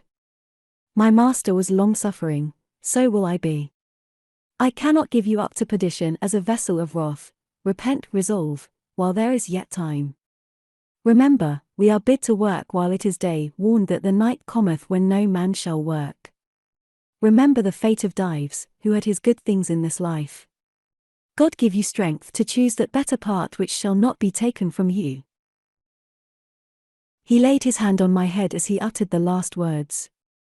He had spoken earnestly, mildly. His look was not, indeed, that of a lover beholding his mistress, but it was that of a pastor recalling his wandering sheep, or better, of a guardian angel watching the soul for which he is responsible. All men of talent, whether they be men of feeling or not, whether they be zealots, or aspirants, or despots, provided only they be sincere, have their sublime moments, when they subdue and rule. I felt veneration for St. John, veneration so strong that its impetus thrust me at once to the point I had so long shunned. I was tempted to cease struggling with him, to rush down the torrent of his will into the gulf of his existence, and there lose my own. I was almost as hard beset by him now as I had been once before, in a different way, by another. I was a fool both times. To have yielded then would have been an error of principle, to have yielded now would have been an error of judgment. So I think at this hour, when I look back to the crisis through the quiet medium of time, I was unconscious of folly at the instant. I stood motionless under my hierophant's touch. My refusals were forgotten, my fears overcome, my wrestlings paralyzed. The impossible, i.e., my marriage with St. John, was fast becoming the possible. All was changing utterly with a sudden sweep. Religion called, angels beckoned, God commanded, life rolled together like a scroll, death's gates opening, showed eternity beyond. It seemed that for safety and bliss there, all here might be sacrificed in a second. The dim room was full of visions. "Could you decide now?" asked the missionary. The inquiry was put in gentle tones. He drew me to him as gently. Oh, that gentleness! How far more potent is it than force? I could resist St. John's wrath. I grew pliant as a reed under his kindness. Yet I knew all the time, if I yielded now, I should not the less be made to repent, some day, of my former rebellion. His nature was not changed by 1 hour of solemn prayer, it was only elevated. I could decide if I were but certain, I answered, were I but convinced that it is God's will I should marry you. I could vow to marry you here and now, come afterwards what would. My prayers are heard, ejaculated St. John. He pressed his hand firmer on my head, as if he claimed me. He surrounded me with his arm, almost as if he loved me. I say almost, I knew the difference, for I had felt what it was to be loved, but, like him, I had now put love out of the question, and thought only of duty. I contended with my inward dimness of vision, before which clouds yet rolled. I sincerely, deeply, fervently longed to do what was right, and only that.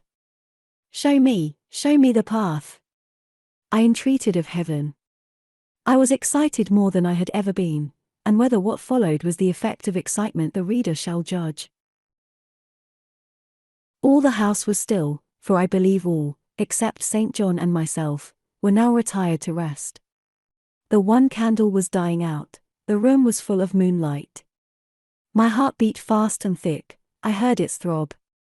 Suddenly it stood still to an inexpressible feeling that thrilled it through, and passed at once to my head and extremities. The feeling was not like an electric shock, but it was quite as sharp, as strange, as startling. It acted on my senses as if their utmost activity hitherto had been but torpor, from which they were now summoned and forced to wake. They rose expectant, I near waited while the flesh quivered on my bones. "What have you heard? What do you see?" asked St. John. I saw nothing, but I heard a voice somewhere cry, "Jane! Jane! Jane!" Nothing more. "Oh God! What is it?" I gasped. I might have said, "Where is it?" for it did not seem in the room, nor in the house, nor in the garden. It did not come out of the air, nor from under the earth, nor from overhead. I had heard it where, or whence, forever impossible to know. And it was the voice of a human being, a known, loved, well-remembered voice, that of Edward Fairfax Rochester, and it spoke in pain and woe, wildly, eerily, urgently. "I am coming," I cried. "Wait for me." Oh, I will come.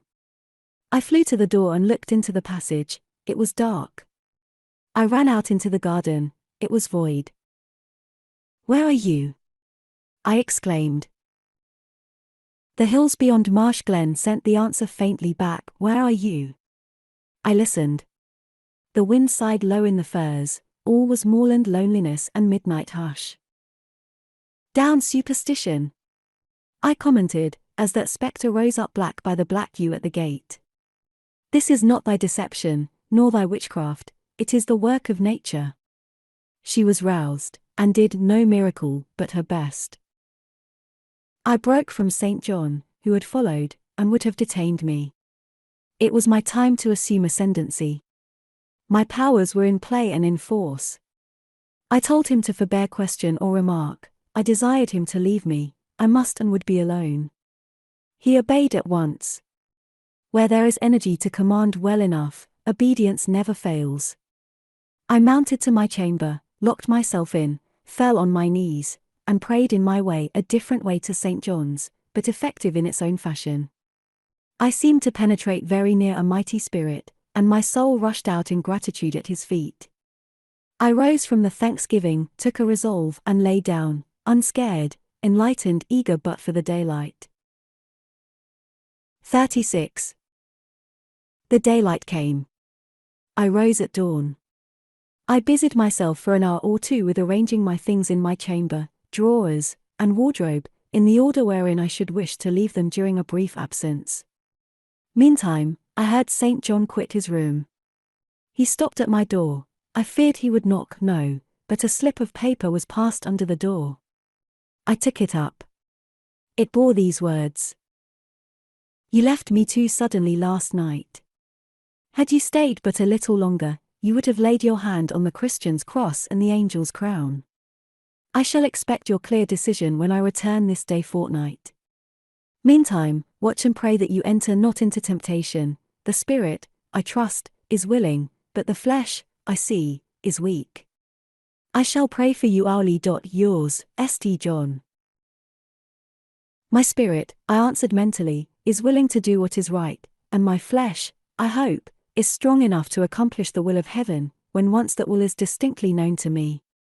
At any rate, it shall be strong enough to search, inquire, to grope an outlet from this cloud of doubt, and find the open day of certainty.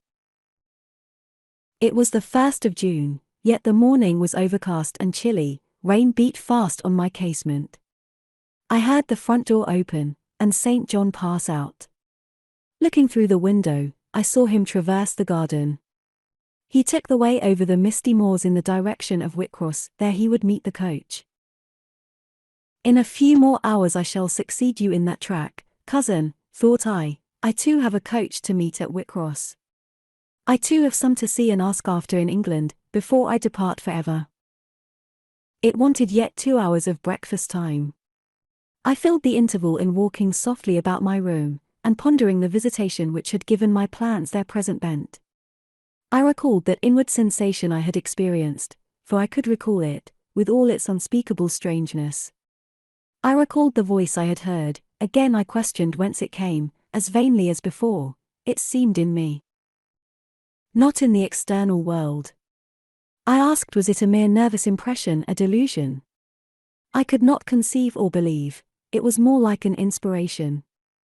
The wondrous shock of feeling had come like the earthquake which shook the foundations of Paul and Silas's prison. It had opened the doors of the soul's cell and loosed its bands. It had wakened it out of its sleep, whence it sprang trembling, listening, aghast, then vibrated thrice a cry on my startled ear, and in my quaking heart and through my spirit, which neither feared nor shook, but exulted as if in joy over the success of one effort it had been privileged to make, independent of the cumbrous body. Ere many days, I said, as I terminated my musings, I will know something of him whose voice seemed last night to summon me. Letters have proved of no avail, personal inquiries shall replace them. At breakfast I announced to Diana and Mary that I was going a journey, and should be absent at least 4 days. Alone, Jane? They asked. Yes, it was to see or hear news of a friend about whom I had for some time been uneasy. They might have said, as I have no doubt they thought, that they had believed me to be without any friends save them, for, indeed, I had often said so, but, with their true natural delicacy, they abstained from comment, except that Diana asked me if I was sure I was well enough to travel. I looked very pale, she observed. I replied that nothing ailed me save anxiety of mind, which I hoped soon to alleviate. It was easy to make my further arrangements, for I was troubled with no inquiries, no surmises. Having once explained to them that I could not now be explicit about my plans, they kindly and wisely acquiesced in the silence with which I pursued them, according to me the privilege of free action I should under similar circumstances have accorded them. I left Moor House at 3:00 p.m., and soon after 4 I stood at the foot of the signpost of Whitcross, waiting the arrival of the coach which was to take me to distant Thornfield. Amidst the silence of those solitary roads and desert hills, I heard it approach from a great distance. It was the same vehicle whence, a year ago, I had alighted one summer evening on this very spot. How desolate, and hopeless, and objectless. It stopped as I beckoned. I entered, not now obliged to part with my whole fortune as the price of its accommodation. Once more on the road to Thornfield, I felt like the messenger pigeon flying home. It was a journey of 36 hours.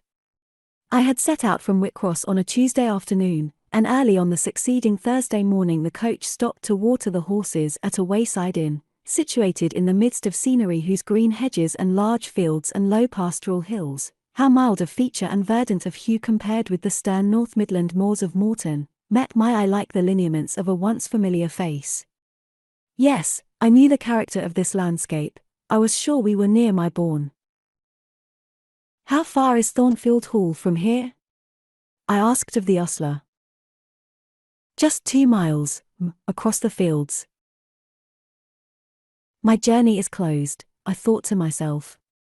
I got out of the coach, gave a box I had into the ostler's charge, to be kept till I called for it, paid my fare, satisfied the coachman, and was going. The brightening day gleamed on the sign of the inn, and I read in gilt letters, "The Rochester Arms." My heart leapt up. I was already on my master's very lands. It fell again, the thought struck it. Your master himself may be beyond the British Channel, for aught you know, and then, if he is at Thornfield Hall, towards which you hasten, who besides him is there? His lunatic wife, and you have nothing to do with him, you dare not speak to him or seek his presence. You have lost your labor, you had better go no farther, urged the monitor. Ask information of the people at the inn, they can give you all you seek, they can solve your doubts at once. Go up to that man, and inquire if Mr. Rochester be at home. The suggestion was sensible, and yet I could not force myself to act on it. I so dreaded a reply that would crush me with despair. To prolong doubt was to prolong hope. I might yet once more see the hall under the ray of her star. There was the stile before me, the very fields through which I had hurried, blind, deaf, distracted with a revengeful fury tracking and scourging me, on the morning I fled from Thornfield.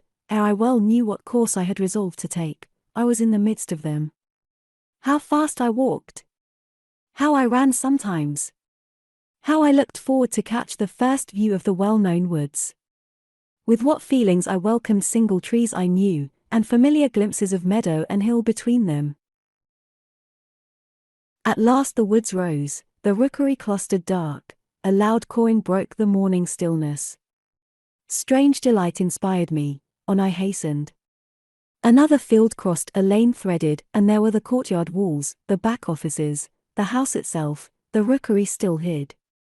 My first view of it shall be in front, I determined, where its bold battlements will strike the eye nobly at once, and where I can single out my master's very window. Perhaps he will be standing at it, he rises early, perhaps he is now walking in the orchard, or on the pavement in front. Could I but see him, but a moment! Surely, in that case, I should not be so mad as to run to him. I cannot tell, I am not certain. And if I did, what then? God bless him! What then? Who would be hurt by my once more tasting the life his glance can give me? I rave. Perhaps at this moment he is watching the sun rise over the Pyrenees, or on the tideless sea of the south. I had coasted along the lower wall of the orchard, turned its angle. There was a gate just there, opening into the meadow, between two stone pillars crowned by stone balls. From behind one pillar I could peep round quietly at the full front of the mansion. I advanced my head with precaution, desirous to ascertain if any bedroom window blinds were yet drawn up. Battlements, windows, long front, all from this sheltered station were at my command. The crows sailing overhead perhaps watched me while I took this survey. I wonder what they thought. They must have considered I was very careful and timid at first, and that gradually I grew very bold and reckless. A peep, and then a long stare, and then a departure from my niche and a straying out into the meadow, and a sudden stop full in front of the great mansion, and a protracted, hardy gaze towards it. What affectation of diffidence was this at first, they might have demanded, what stupid regardlessness now? Here an illustration, reader. A lover finds his mistress asleep on a mossy bank. He wishes to catch a glimpse of her fair face without waking her. He steals softly over the grass, careful to make no sound. He pauses, fancying she has stirred. He withdraws, not for worlds would he be seen. All is still. He again advances, he bends above her, a light veil rests on her features, he lifts it, bends lower, now his eyes anticipate the vision of beauty warm, and blooming, and lovely, in rest. How hurried was their first glance! But how they fix! How he starts! How he suddenly and vehemently clasps in both arms the form he dared not, a moment since, touch with his finger! How he calls aloud a name, and drops his burden, and gazes on it wildly! He thus grasps and cries, and gazes, because he no longer fears to waken by any sound he can utter, by any movement he can make. He thought his love slept sweetly, he finds she is stone dead. I looked with timorous joy towards a stately house. I saw a blackened ruin. No need to cower behind a gatepost, indeed, to peep up at chamber lattices, fearing life was astir behind them. No need to listen for doors opening, to fancy steps on the pavement or the gravel walk. The lawn, the grounds were trodden and waste, the portal yawned void. The front was, as I had once seen it in a dream, but a shell-like wall, very high and very fragile-looking, perforated with paneless windows, no roof, no battlements, no chimneys, all had crashed in. And there was the silence of death about it, the solitude of a lonesome wild. No wonder that letters addressed to people here had never received an answer, as well despatch epistles to a vault in a church aisle. The grim blackness of the stones told by what fate the hall had fallen, by conflagration, but how kindled? What story belonged to this disaster? What loss, besides mortar and marble and woodwork, had followed upon it? Had life been wrecked as well as property? If so, whose? Dreadful question. There was no one here to answer it, not even dumb sign, mute token. In wandering round the shattered walls and through the devastated interior, I gathered evidence that the calamity was not of late occurrence. Winter snows, I thought, had drifted through that void arch, winter rains beaten in at those hollow casements, for, amidst the drenched piles of rubbish, spring had cherished vegetation, grass and weed grew here and there between the stones and fallen rafters. And oh! Where meantime was the hapless owner of this wreck? In what land? Under what auspices? My eye involuntarily wandered to the grey church tower near the gates, and I asked, is he with Dame de Rochester, sharing the shelter of his narrow marble house? Some answer must be had to these questions. I could find it nowhere but at the inn, and thither, ere long, I returned. The host himself brought my breakfast into the parlour. I requested him to shut the door and sit down. I had some questions to ask him. But when he complied, I scarcely knew how to begin, such horror had I of the possible answers. And yet the spectacle of desolation I had just left prepared me in a measure for a tale of misery. The host was a respectable-looking, middle-aged man. You know Thornfield Hall, of course? I managed to say at last. Yes, I lived there once. Did you? Not in my time, I thought. You are a stranger to me. I was the late Mr. Rochester's butler, he added. The late. I seemed to have received, with full force, the blow I had been trying to evade. The late. I gasped. Is he dead? I mean the present gentleman, Mr. Edward's father, he explained. I breathed again, my blood resumed its flow. Fully assured by these words that Mr. Edward, my Mr. Rochester, God bless him, wherever he was at least alive, was, in short, the present gentleman. Gladdening words. It seemed I could hear all that was to come, whatever the disclosures might be, with comparative tranquillity. Since he was not in the grave, I could bear, I thought, to learn that he was at the Antipodes. Is Mr. Rochester living at Thornfield Hall now?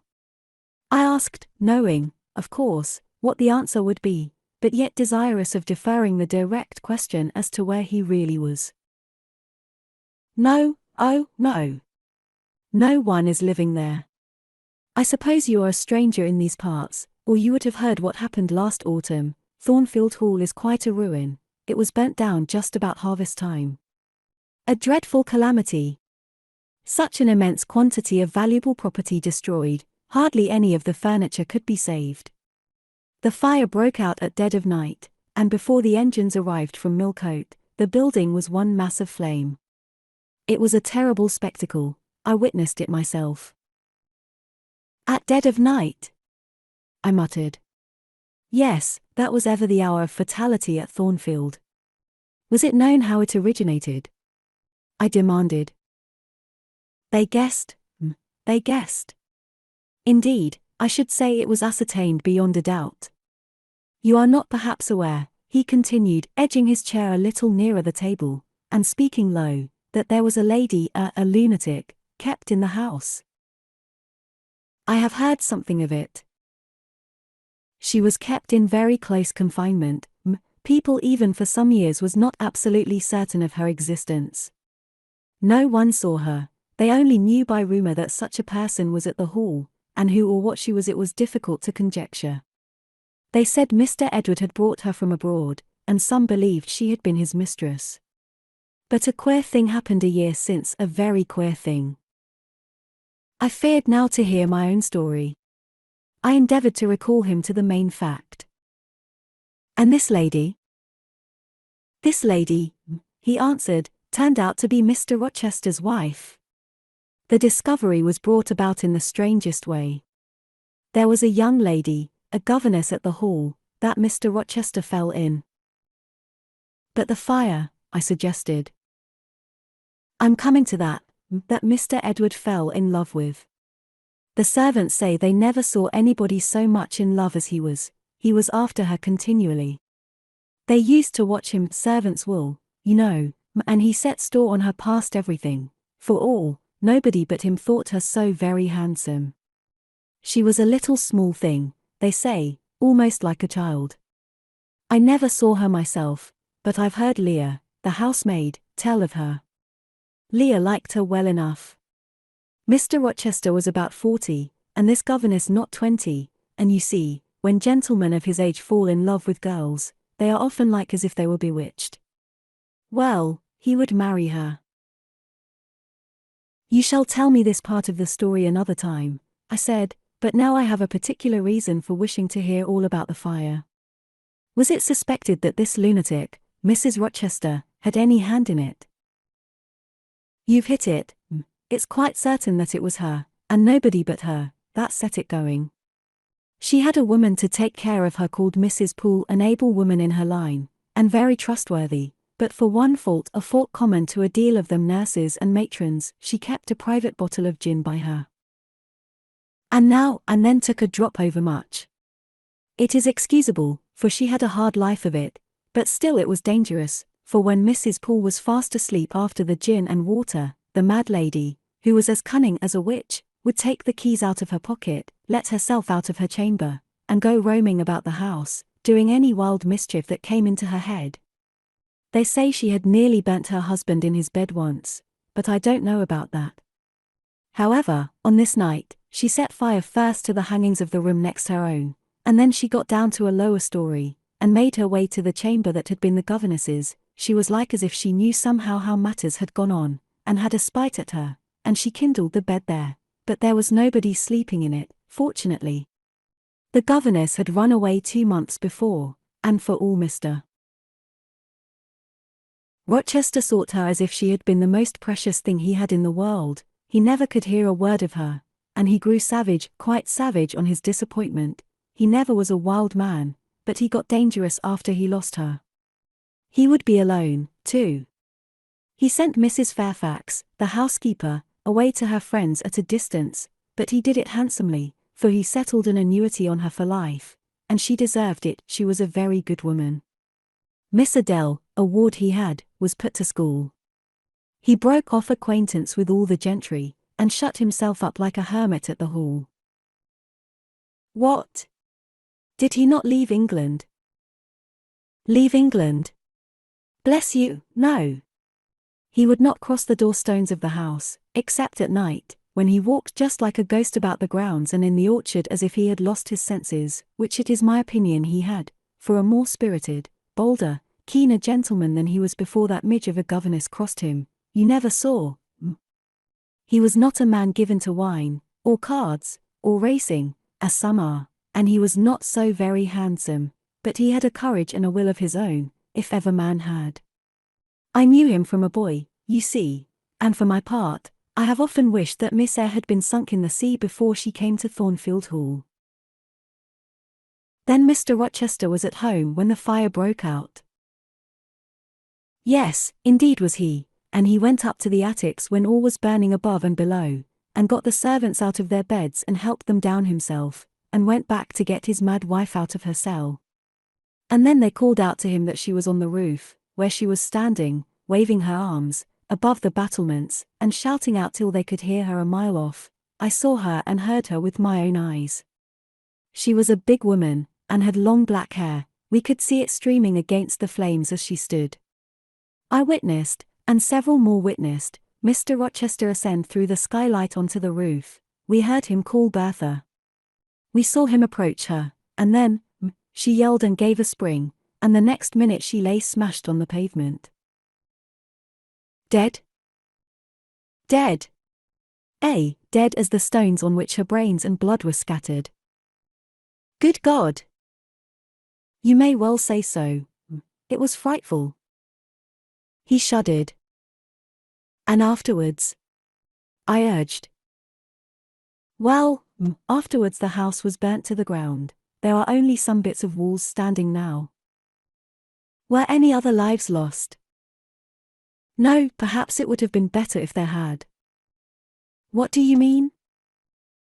Poor Mr. Edward, he ejaculated, I little thought ever to have seen it. Some say it was a just judgment on him for keeping his first marriage secret, and wanting to take another wife while he had one living, but I pity him, for my part. You said he was alive? I exclaimed. Yes, he is alive, but many think he had better be dead. Why? How? My blood was again running cold. Where is he? I demanded. Is he in England? He's in England. He can't get out of England. I fancy he's a fixture now. What agony was this? And the man seemed resolved to protract it. He is stone blind, he said at last. Yes, he is stone blind, is Mr. Edward. I had dreaded worse. I had dreaded he was mad. I summoned strength to ask what had caused this calamity. It was all his own courage, and a body may say, his kindness, in a way. He wouldn't leave the house till everyone else was out before him. As he came down the great staircase at last, after Mrs. Rochester had flung herself from the battlements, there was a great crash, all fell. He was taken out from under the ruins, alive, but sadly hurt. A beam had fallen in such a way as to protect him partly, but one eye was knocked out, and one hand so crushed that Mr. Carter, the surgeon, had to amputate it directly. The other eye inflamed, he lost the sight of that also. He is now helpless, indeed, blind and a cripple. Where is he? Where does he now live? At Ferndean, a manor house on a farm he has, about 30 miles off, quite a desolate spot. Who is with him? Old John and his wife, he would have none else. He is quite broken down, they say. Have you any sort of conveyance? We have a chaise, a very handsome chaise. Let it be got ready instantly, and if your postboy can drive me to Ferndean before dark this day, I'll pay both you and him twice the hire you usually demand. 37.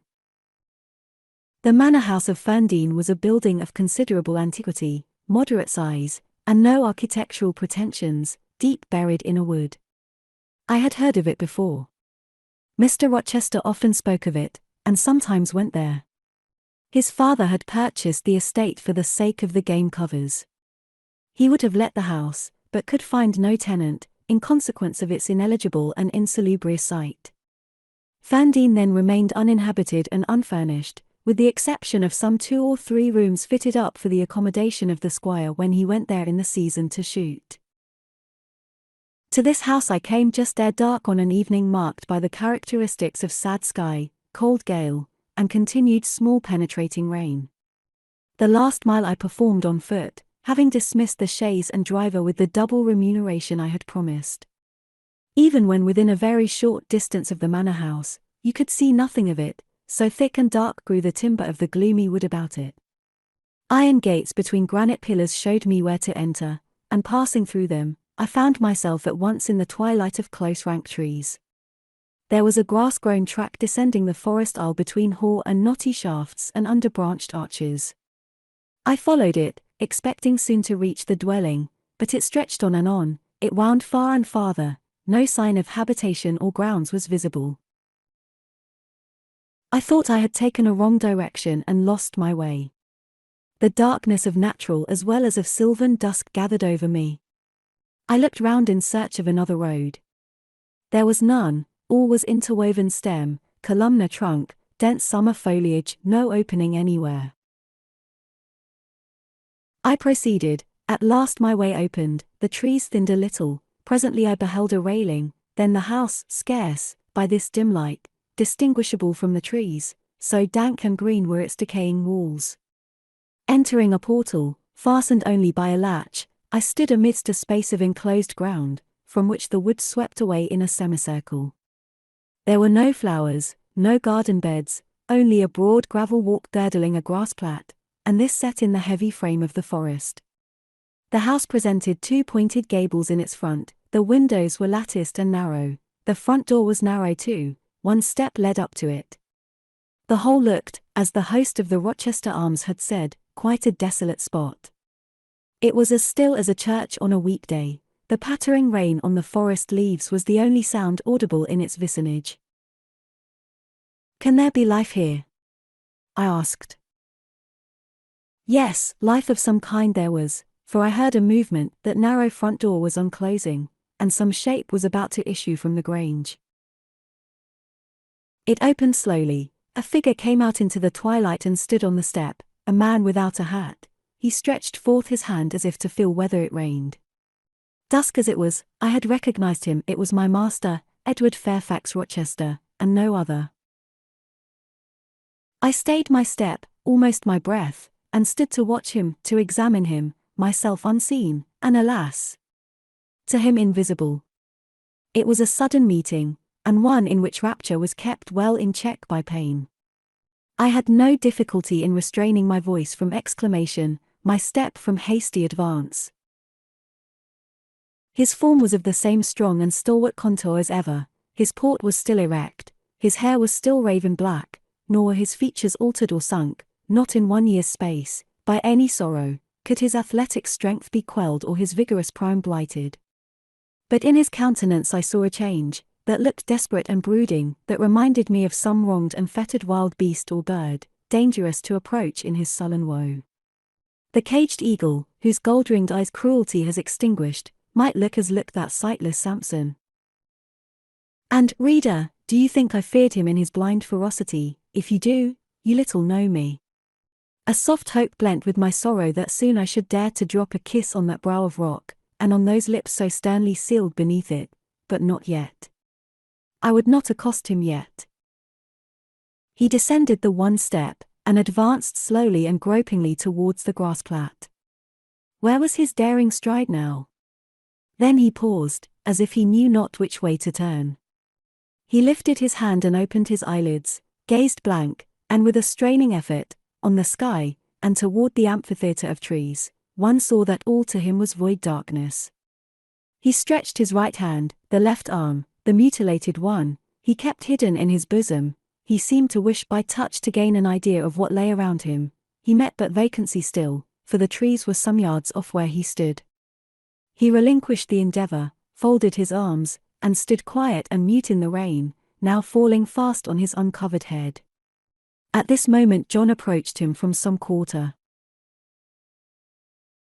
"Will you take my arm, sir?" he said. "There is a heavy shower coming on. Had you not better go in?" "Let me alone," was the answer. John withdrew without having observed me. Mr. Rochester now tried to walk about, vainly, all was too uncertain. He groped his way back to the house, and, re-entering it, closed the door. I now drew near and knocked. John's wife opened for me. "Mary," I said, "how are you?" She started as if she had seen a ghost. I calmed her. "To how hurried is it really you, miss, come at this late hour to this lonely place?" I answered by taking her hand, and then I followed her into the kitchen, where John now sat by a good fire. I explained to them, in few words, that I had heard all which had happened since I left Thornfield, and that I was come to see Mr. Rochester. I asked John to go down to the turnpike house, where I had dismissed the chaise, and bring my trunk, which I had left there, and then, while I removed my bonnet and shawl, I questioned Mary as to whether I could be accommodated at the manor house for the night, and finding that arrangements to that effect, though difficult, would not be impossible, I informed her I should stay. Just at this moment the parlour bell rang. "When you go in," said I, "tell your master that a person wishes to speak to him, but do not give my name." "I don't think he will see you," she answered, "he refuses everybody." When she returned, I inquired what he had said. "You are to send in your name and your business," she replied. She then proceeded to fill a glass with water, and place it on a tray, together with candles. "Is that what he rang for?" I asked. "Yes, he always has candles brought in at dark, though he is blind." "Give the tray to me, I will carry it in." I took it from her hand. She pointed me out the parlour door. The tray shook as I held it, the water spilt from the glass, my heart struck my ribs loud and fast. Mary opened the door for me, and shut it behind me. This parlour looked gloomy. A neglected handful of fire burnt low in the grate, and, leaning over it, with his head supported against the high, old-fashioned mantelpiece, appeared the blind tenant of the room. His old dog, Pilot, lay on one side, removed out of the way, and coiled up as if afraid of being inadvertently trodden upon. Pilot pricked up his ears when I came in, then he jumped up with a yelp and a whine, and bounded towards me. He almost knocked the tray from my hands. I set it on the table, then patted him, and said softly, "Lie down." Mr. Rochester turned mechanically to see what the commotion was, but as he saw nothing, he returned and sighed. "Give me the water, Mary," he said. I approached him with the now only half-filled glass. Pilot followed me, still excited. "What is the matter?" he inquired. "Down, Pilot," I again said. He checked the water on its way to his lips, and seemed to listen. He drank, and put the glass down. "This is you, Mary, is it not?" "Mary is in the kitchen," I answered. He put out his hand with a quick gesture, but not seeing where I stood, he did not touch me. "Who is this? Who is this?" he demanded, trying, as it seemed, to see with those sightless eyes unavailing and distressing attempt. "Answer me, speak again," he ordered, imperiously and aloud. "Will you have a little more water, sir?" I spilt half of what was in the glass, I said. Who is it? What is it? Who speaks? Pilate knows me, and John and Mary know I am here. I came only this evening, I answered. Great God, what delusion has come over me? What sweet madness has seized me? No delusion, no madness. Your mind, sir, is too strong for delusion, your health too sound for frenzy. And where is the speaker? Is it only a voice? Oh! I cannot see, but I must feel, or my heart will stop and my brain burst. Whatever, whoever you are, be perceptible to the touch or I cannot live. He groped, I arrested his wandering hand, and prisoned it in both mine. Her very fingers, he cried, her small, slight fingers. If so, there must be more of her.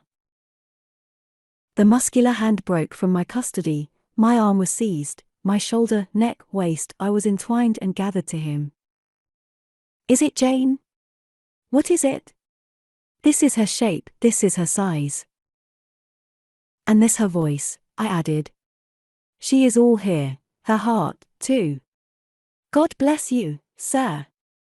I am glad to be so near you again. Jane Eyre, was all he said. My dear master, I answered, I am Jane Eyre, I have found you out, I am come back to you. In truth, in the flesh. My living Jane. You touch me, sir, you hold me, and fast enough. I am not cold like a corpse, nor vacant like air, am I? My living darling. These are certainly her limbs, and these her features, but I cannot be so blessed, after all my misery. It is a dream, such dreams as I have had at night when I have clasped her once more to my heart, as I do now, and kissed her, as thus, and felt that she loved me, and trusted that she would not leave me. Which I never will, sir, from this day. Never will, says the vision. But I always woke and found it an empty mockery, and I was desolate and abandoned, my life dark, lonely, hopeless, my soul athirst and forbidden to drink, my heart famished and never to be fed. Gentle, soft dream, nestling in my arms now, you will fly, too, as your sisters have all fled before you, but kiss me before you go, embrace me, Jane. There, sir, and there. I pressed my lips to his once brilliant and now rayless eyes, I swept his hair from his brow, and kissed that too. He suddenly seemed to arouse himself, the conviction of the reality of all this seized him. It is you, is it, Jane? You are come back to me then? I am. And you do not lie dead in some ditch under some stream? And you are not a pining outcast amongst strangers? No, sir. I am an independent woman now. Independent? What do you mean, Jane? My uncle in Madeira is dead, and he left me £5,000. Ah! This is practical, this is real, he cried, I should never dream that. Besides, there is that peculiar voice of hers, so animating and piquant, as well as soft, it cheers my withered heart, it puts life into it. What, Janet? Are you an independent woman? A rich woman? Quite rich, sir. If you won't let me live with you, I can build a house of my own close up to your door, and you may come and sit in my parlour when you want company of an evening. But as you are rich, Jane, you have now, no doubt, friends who will look after you, and not suffer you to devote yourself to a blind lame cur like me. I told you I am independent, sir, as well as rich, I am my own mistress. And you will stay with me? Certainly, unless you object. I will be your neighbour, your nurse, your housekeeper. I find you lonely, I will be your companion, to read to you, to walk with you, to sit with you, to wait on you, to be eyes and hands to you. Cease to look so melancholy, my dear master, you shall not be left desolate, so long as I live. He replied not, he seemed serious, abstracted, he sighed, he half opened his lips as if to speak, he closed them again. I felt a little embarrassed. Perhaps I had too rashly overleaped conventionalities, and he, like St. John, saw impropriety in my inconsiderateness. I had indeed made my proposal from the idea that he wished and would ask me to be his wife, an expectation, not the less certain because unexpressed, had buoyed me up, that he would claim me at once as his own. But no hint to that effect escaping him and his countenance becoming more overcast, I suddenly remembered that I might have been all wrong, and was perhaps playing the fool unwittingly, and I began gently to withdraw myself from his arms, but he eagerly snatched me closer. "No, no, Jane, you must not go. No, I have touched you, heard you, felt the comfort of your presence, the sweetness of your consolation. I cannot give up these joys. I have little left in myself, I must have you. The world may laugh, may call me absurd, selfish, but it does not signify. My very soul demands you, it will be satisfied, or it will take deadly vengeance on its frame. Well, sir, I will stay with you, I have said so. Yes, but you understand one thing by staying with me, and I understand another. You, perhaps, could make up your mind to be about my hand and chair, to wait on me as a kind little nurse, for you have an affectionate heart and a generous spirit, which prompt you to make sacrifices for those you pity, and that ought to suffice for me, no doubt. I suppose I should now entertain none but fatherly feelings for you. Do you think so? Come, tell me. I will think what you like, sir. I am content to be only your nurse, if you think it better. But you cannot always be my nurse, Janet. You are young, you must marry one day. I don't care about being married. You should care, Janet. If I were what I once was, I would try to make you care, but a sightless block. He relapsed again into gloom. I, on the contrary, became more cheerful, and took fresh courage. These last words gave me an insight as to where the difficulty lay, and as it was no difficulty with me, I felt quite relieved from my previous embarrassment. I resumed a livelier vein of conversation. It is time someone undertook to rehumanize you, said I, parting his thick and long uncut locks, for I see you are being metamorphosed into a lion, or something of that sort. You have a faux air of Nebuchadnezzar in the fields about you, that is certain. Your hair reminds me of eagle's feathers, whether your nails are grown like bird's claws or not, I have not yet noticed. On this arm, I have neither hand nor nails, he said, drawing the mutilated limb from his breast, and showing it to me. It is a mere stump, a ghastly sight.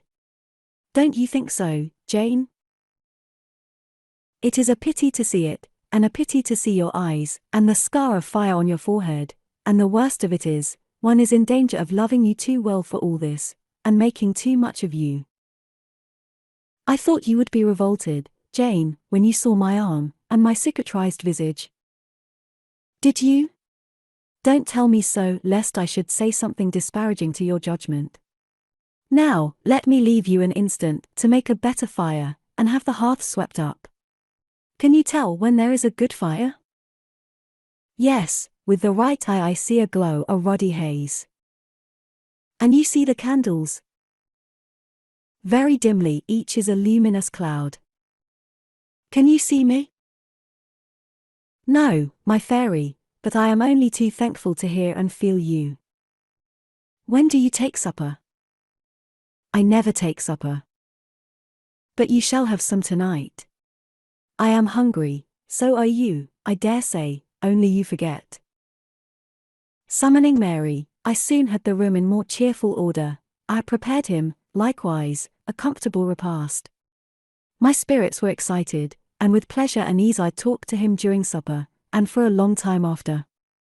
There was no harassing restraint, no repressing of glee and vivacity with him, for with him I was at perfect ease, because I knew I suited him. All I said or did seemed either to console or revive him. Delightful consciousness! It brought to life and light my whole nature. In his presence I thoroughly lived, and he lived in mine. Blind as he was, smiles played over his face, joy dawned on his forehead, his lineaments softened and warmed. After supper, he began to ask me many questions, of where I had been, what I had been doing, how I had found him out, but I gave him only very partial replies. it was too late to enter into particulars that night. Besides, I wished to touch no deep thrilling chord, to open no fresh well of emotion in his heart. My sole present aim was to cheer him. Cheered, as I have said, he was, and yet but by fits. If a moment's silence broke the conversation, he would turn restless, touch me, then say, "Jane. You are altogether a human being, Jane. You are certain of that?" "I conscientiously believe so, Mr. Rochester." "Yet how, on this dark and doleful evening, could you so suddenly rise on my lone hearth?" I stretched my hand to take a glass of water from a hireling, and it was given me by you. I asked a question, expecting John's wife to answer me, and your voice spoke at my ear. Because I had come in Mary's stead, with the tray. And there is enchantment in the very hour I am now spending with you. Who can tell what a dark, dreary, hopeless life I have dragged on for months past?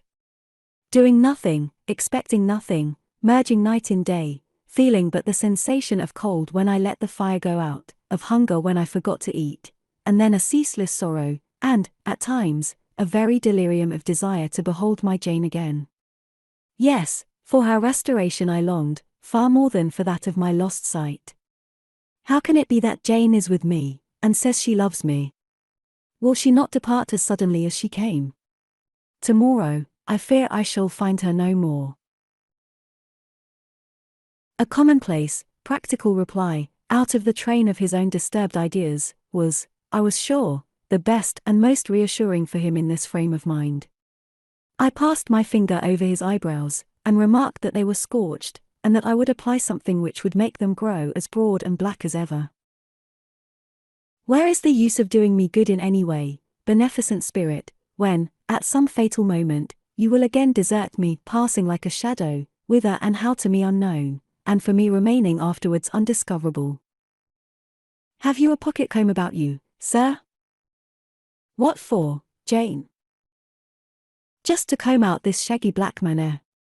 I find you rather alarming. When I examine you close at hand, you talk of my being a fairy, but I am sure, you are more like a brownie. Am I hideous, Jane?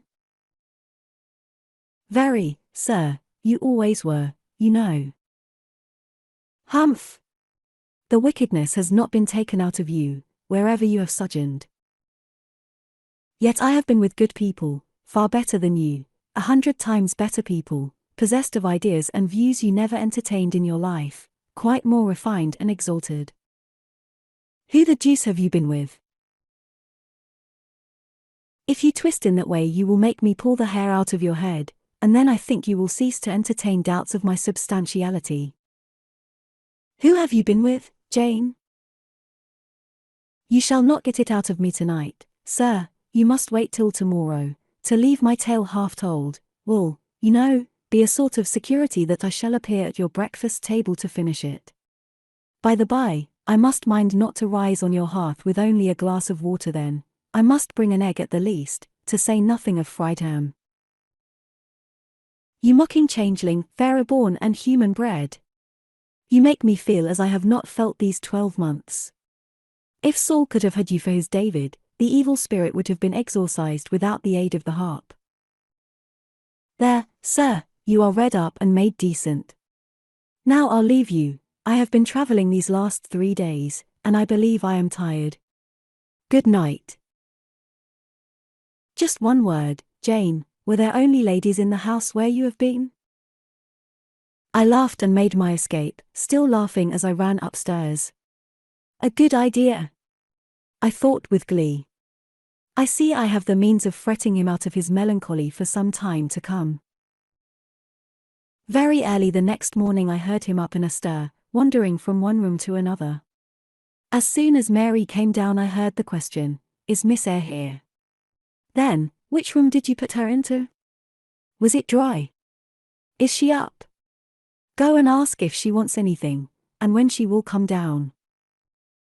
I came down as soon as I thought there was a prospect of breakfast. Entering the room very softly, I had a view of him before he discovered my presence. It was mournful, indeed, to witness the subjugation of that vigorous spirit to a corporeal infirmity. He sat in his chair still, but not at rest, expectant evidently, the lines of now habitual sadness marking his strong features. His countenance reminded one of a lamp quenched, waiting to be relit, and alas! It was not himself that could now kindle the lustre of animated expression. He was dependent on another for that office. I had meant to be gay and careless, but the powerlessness of the strong man touched my heart to the quick. Still I accosted him with what vivacity I could. "It is a bright, sunny morning, sir," I said. "The rain is over and gone, and there is a tender shining after it. You shall have a walk soon."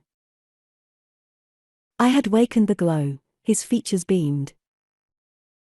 "Oh, you are indeed there, my skylark. Come to me. You are not gone, not vanished. I heard one of your kind an hour ago, singing high over the wood, but its song had no music for me, any more than the rising sun had rays. All the melody on earth is concentrated in my Jane's tongue to my ear. I am glad it is not naturally a silent one. All the sunshine I can feel is in her presence." The water stood in my eyes to hear this avowal of his dependence, just as if a royal eagle, chained to a perch, should be forced to entreat a sparrow to become its purveyor. But I would not be lachrymose. I dashed off the salt drops, and busied myself with preparing breakfast. Most of the morning was spent in the open air. I led him out of the wet and wild wood into some cheerful fields. I described to him how brilliantly green they were, how the flowers and hedges looked refreshed, how sparklingly blue was the sky. I sought a seat for him in a hidden and lovely spot, a dry stump of a tree, nor did I refuse to let him, when seated, place me on his knee. Why should I, when both he and I were happier near than apart? Pilate lay beside us. All was quiet. He broke out suddenly while clasping me in his arms. "Cruel, cruel deserter! Oh, Jane, what did I feel when I discovered you had fled from Thornfield, and when I could nowhere find you, and, after examining your apartment, ascertained that you had taken no money, nor anything which could serve as an equivalent. A pearl necklace I had given you lay untouched in its little casket. Your trunks were left corded and locked as they had been prepared for the bridal tour. What could my darling do?" I asked, left destitute and penniless. "And what did she do? Let me hear now." Thus urged, I began the narrative of my experience for the last year. I softened considerably what related to the 3 days of wandering and starvation, because to have told him all would have been to inflict unnecessary pain. The little I did say lacerated his faithful heart deeper than I wished. "I should not have left him thus," he said, "without any means of making my way. I should have told him my intention. I should have confided in him. He would never have forced me to be his mistress. Violent as he had seemed in his despair, he, in truth, loved me far too well and too tenderly to constitute himself my tyrant. He would have given me half his fortune, without demanding so much as a kiss in return, rather than I should have flung myself friendless on the wide world.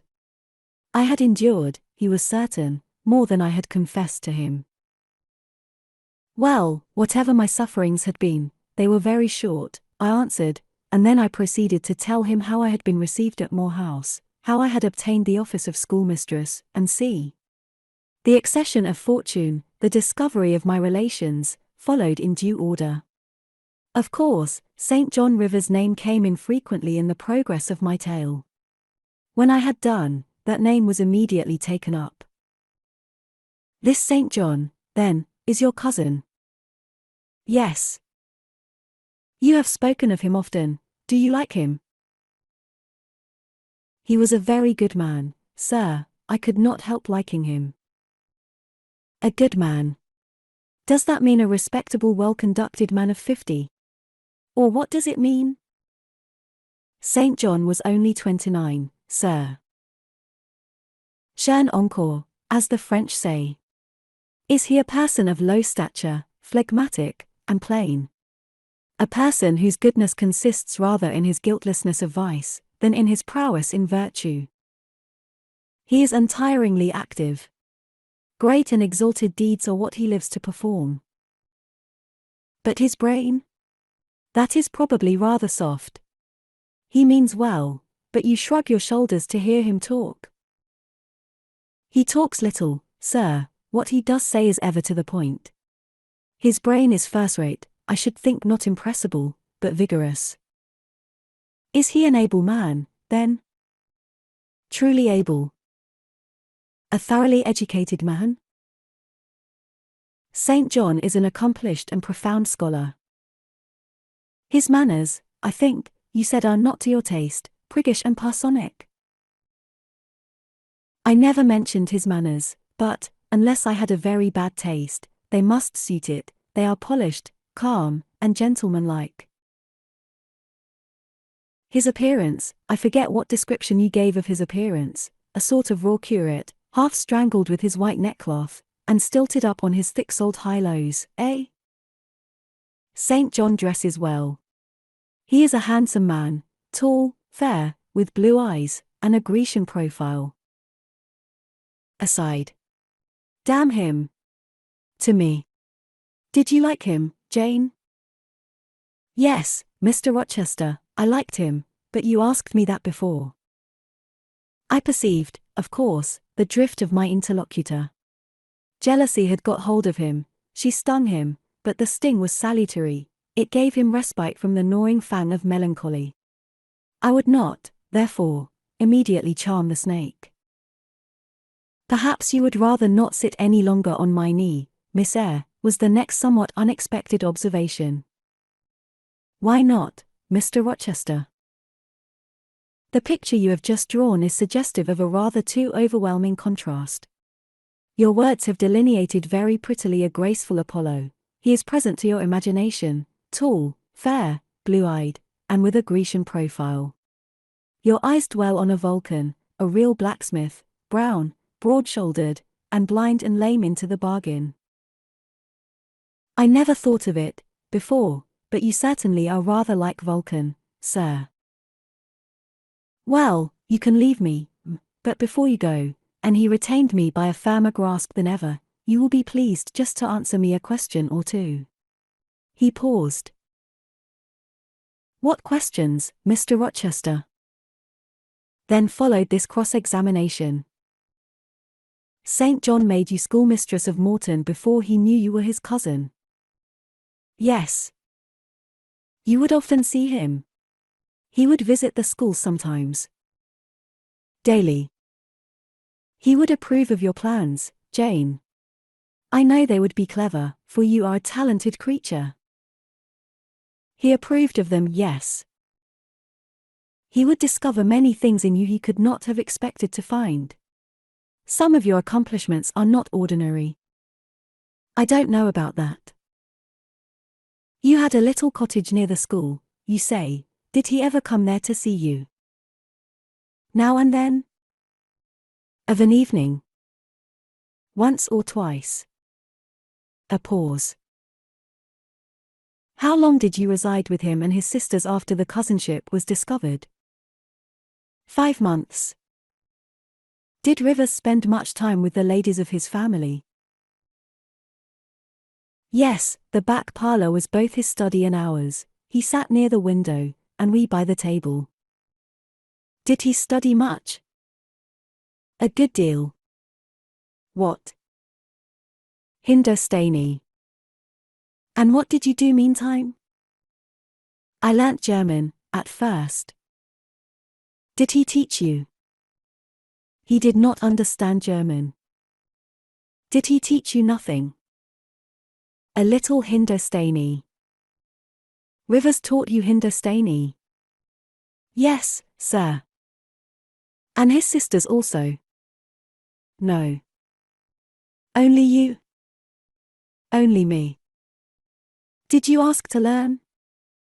No. He wished to teach you? Yes. A second pause. Why did he wish it? Of what use could Hindustani be to you? He intended me to go with him to India. Ah. Here I reach the root of the matter. He wanted you to marry him. He asked me to marry him. That is a fiction, an impudent invention to vex me. I beg your pardon, it is the literal truth. He asked me more than once, and was as stiff about urging his point as ever you could be. Miss Eyre, I repeat it, you can leave me. How often am I to say the same thing? Why do you remain pertinaciously perched on my knee, when I have given you notice to quit? Because I am comfortable there.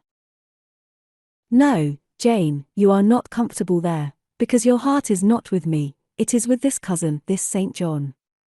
Oh, till this moment, I thought my little Jane was all mine.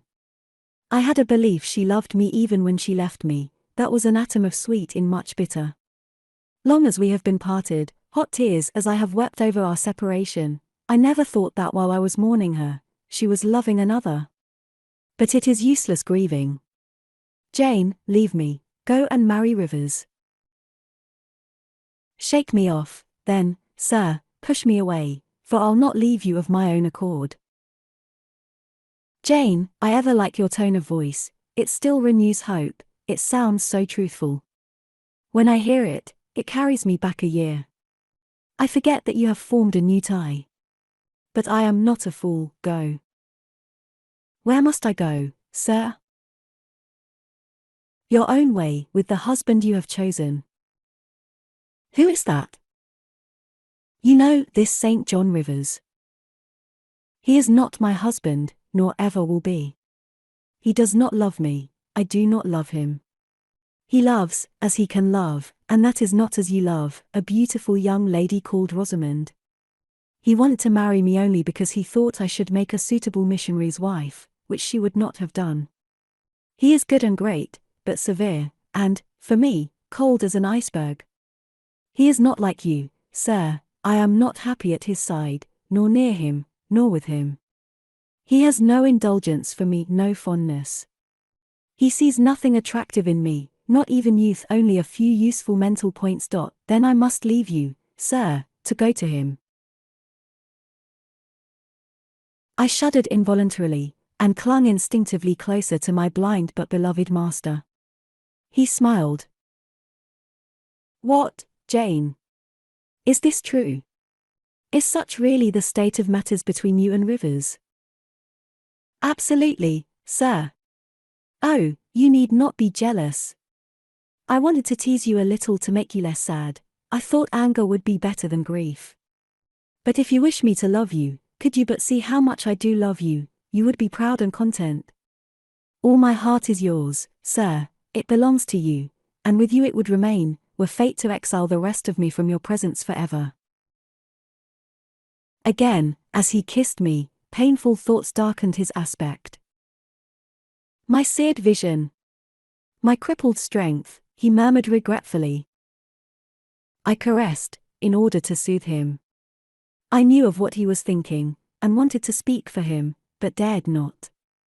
As he turned aside his face a minute, I saw a tear slide from under the sealed eyelid, and trickle down the manly cheek. My heart swelled. I am no better than the old lightning-struck chestnut tree in Thornfield orchard, he remarked ere long. And what right would that ruin have to bid a budding woodbine cover its decay with freshness? You are no ruin, sir, no lightning-struck tree, you are green and vigorous. Plants will grow about your roots, whether you ask them or not, because they take delight in your bountiful shadow, and as they grow they will lean towards you, and wind round you, because your strength offers them so safe a prop. Again he smiled, I gave him comfort. You speak of friends, Jane, he asked. Yes, of friends, I answered rather hesitatingly, for I knew I meant more than friends, but could not tell what other word to employ. He helped me. Ah, Jane. But I want a wife. Do you, sir? Yes, is it news to you? Of course, you said nothing about it before. Is it unwelcome news? That depends on circumstances, sir, on your choice. Which you shall make for me, Jane. I will abide by your decision. Choose then, sir, her who loves you best. I will at least choose her I love best. Jane, will you marry me? Yes, sir. A poor blind man, whom you will have to lead about by the hand? Yes, sir. A crippled man, 20 years older than you, whom you will have to wait on? Yes, sir. Truly, Jane? Most truly, sir. Oh, my darling. God bless you and reward you.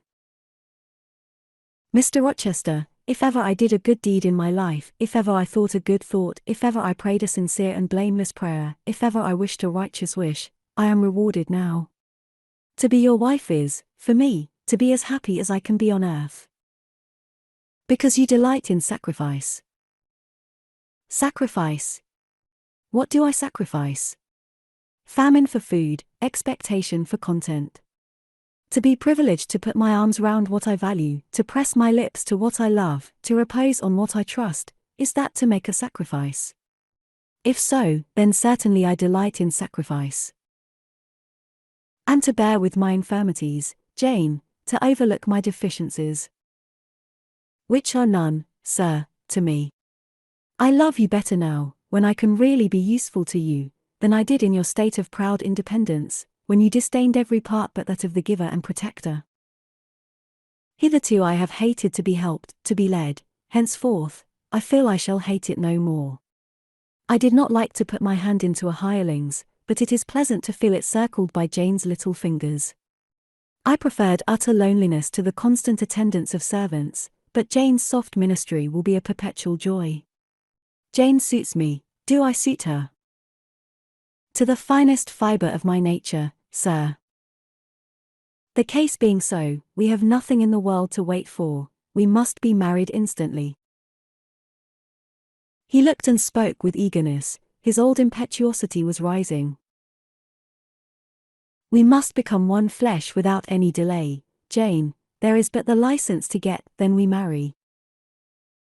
Mr. Rochester, I have just discovered the sun is far declined from its meridian, and Pilot is actually gone home to his dinner. Let me look at your watch. Fasten it into your girdle, Janet, and keep it henceforward, I have no use for it. It is nearly 4 o'clock in the afternoon, sir. Don't you feel hungry? The 3rd day from this must be our wedding day, Jane. Never mind fine clothes and jewels, now, all that is not worth a fillip. The sun has dried up all the raindrops, sir. The breeze is still, it is quite hot. Do you know, Jane, I have your little pearl necklace at this moment fastened round my bronze scrag under my cravat. I have worn it since the day I lost my only treasure, as a memento of her. We will go home through the wood, that will be the shadiest way. He pursued his own thoughts without heeding me. Jane, you think me, I dare say, an irreligious dog, but my heart swells with gratitude to the beneficent God of this earth just now. He sees not as man sees, but far clearer, judges not as man judges, but far more wisely. I did wrong, I would have sullied my innocent flower, breathed guilt on its purity, the Omnipotent snatched it from me. I, in my stiff-necked rebellion, almost cursed the dispensation, instead of bending to the decree, I defied it. Divine justice pursued its course, disasters came thick on me, I was forced to pass through the valley of the shadow of death. His chastisements are mighty, and one smote me which has humbled me forever. You know I was proud of my strength, but what is it now, when I must give it over to foreign guidance, as a child does its weakness? Of late, Jane, only of late, I began to see and acknowledge the hand of God in my doom. I began to experience remorse, repentance, the wish for reconcilement to my Maker. I began sometimes to pray, very brief prayers they were, but very sincere. Some days since, nay, I can number them, for, it was last Monday night, a singular mood came over me, one in which grief replaced frenzy, sorrow, sullenness. I had long had the impression that since I could nowhere find you, you must be dead.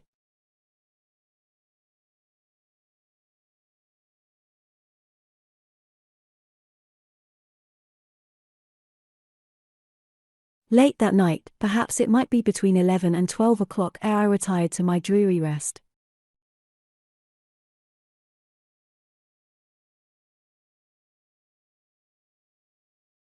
I supplicated God, that, if it seemed good to him, I might soon be taken from this life, and admitted to that world to come, where there was still hope of rejoining Jane. I was in my own room, and sitting by the window, which was open. It soothed me to feel the balmy night air, though I could see no stars and only by a vague, luminous haze, knew the presence of a moon. I longed for thee, Janet. Oh, I longed for thee both with soul and flesh. I asked of God, at once in anguish and humility, if I had not been long enough desolate, afflicted, tormented, and might not soon taste bliss and peace once more. That I merited all I endured. I acknowledged that I could scarcely endure more. I pleaded, and the alpha and omega of my heart's wishes broke involuntarily from my lips in the words, Jane. Jane. Jane. Did you speak these words aloud? I did, Jane. If any listener had heard me, he would have thought me mad. I pronounced them with such frantic energy. And it was last Monday night, somewhere near midnight? Yes. But the time is of no consequence. What followed is the strange point. You will think me superstitious, some superstition I have in my blood, and always had. Nevertheless, this is true at least it is that I heard what I now relate. As I exclaimed Jane. Jane. Jane, a voice, I cannot tell whence the voice came, but I know whose voice it was, replied, I am coming, wait for me, and a moment after, went whispering on the wind the words, where are you? I'll tell you, if I can, the idea, the picture these words open to my mind, yet it is difficult to express what I want to express. Fandine is buried, as you see, in a heavy wood, where sound falls dull, and dies unreverberating. Where are you, seemed spoken amongst mountains, for I heard a hill-sent echo repeat the words. Cooler and fresher at the moment the gale seemed to visit my brow. I could have deemed that in some wild, lone scene, I and Jane were meeting. In spirit, I believe we must have met. You no doubt were, at that hour, in unconscious sleep, Jane. Perhaps your soul wandered from its cell to comfort mine, for those were your accents, as certain as I live they were yours. Reader, it was on Monday night, near midnight, that I too had received the mysterious summons. Those were the very words by which I replied to it. I listened to Mr. Rochester's narrative, but made no disclosure in return. The coincidence struck me as too awful and inexplicable to be communicated or discussed. If I told anything, my tale would be such as must necessarily make a profound impression on the mind of my hearer, and that mind, yet from its sufferings too prone to gloom, needed not the deeper shade of the supernatural. I kept these things then, and pondered them in my heart. You cannot now wonder, continued my master, that when you rose upon me so unexpectedly last night, I had difficulty in believing you any other than a mere voice and vision, something that would melt to silence and annihilation, as the midnight whisper and mountain echo had melted before. Now, I thank God. I know it to be otherwise. Yes, I thank God. He put me off his knee, rose, and reverently lifting his hat from his brow, and bending his sightless eyes to the earth, he stood in mute devotion. Only the last words of the worship were audible. I thank my Maker, that, in the midst of judgment, he has remembered mercy. I humbly entreat my Redeemer to give me strength to lead henceforth a purer life than I have done hitherto. Then he stretched his hand out to be led. I took that dear hand, held it a moment to my lips, then let it pass round my shoulder. Being so much lower of stature than he, I served both for his prop and guide. We entered the wood, and wended homeward. 38. Conclusion. Reader, I married him. A quiet wedding we had. He and I, the parson and clerk, were alone present.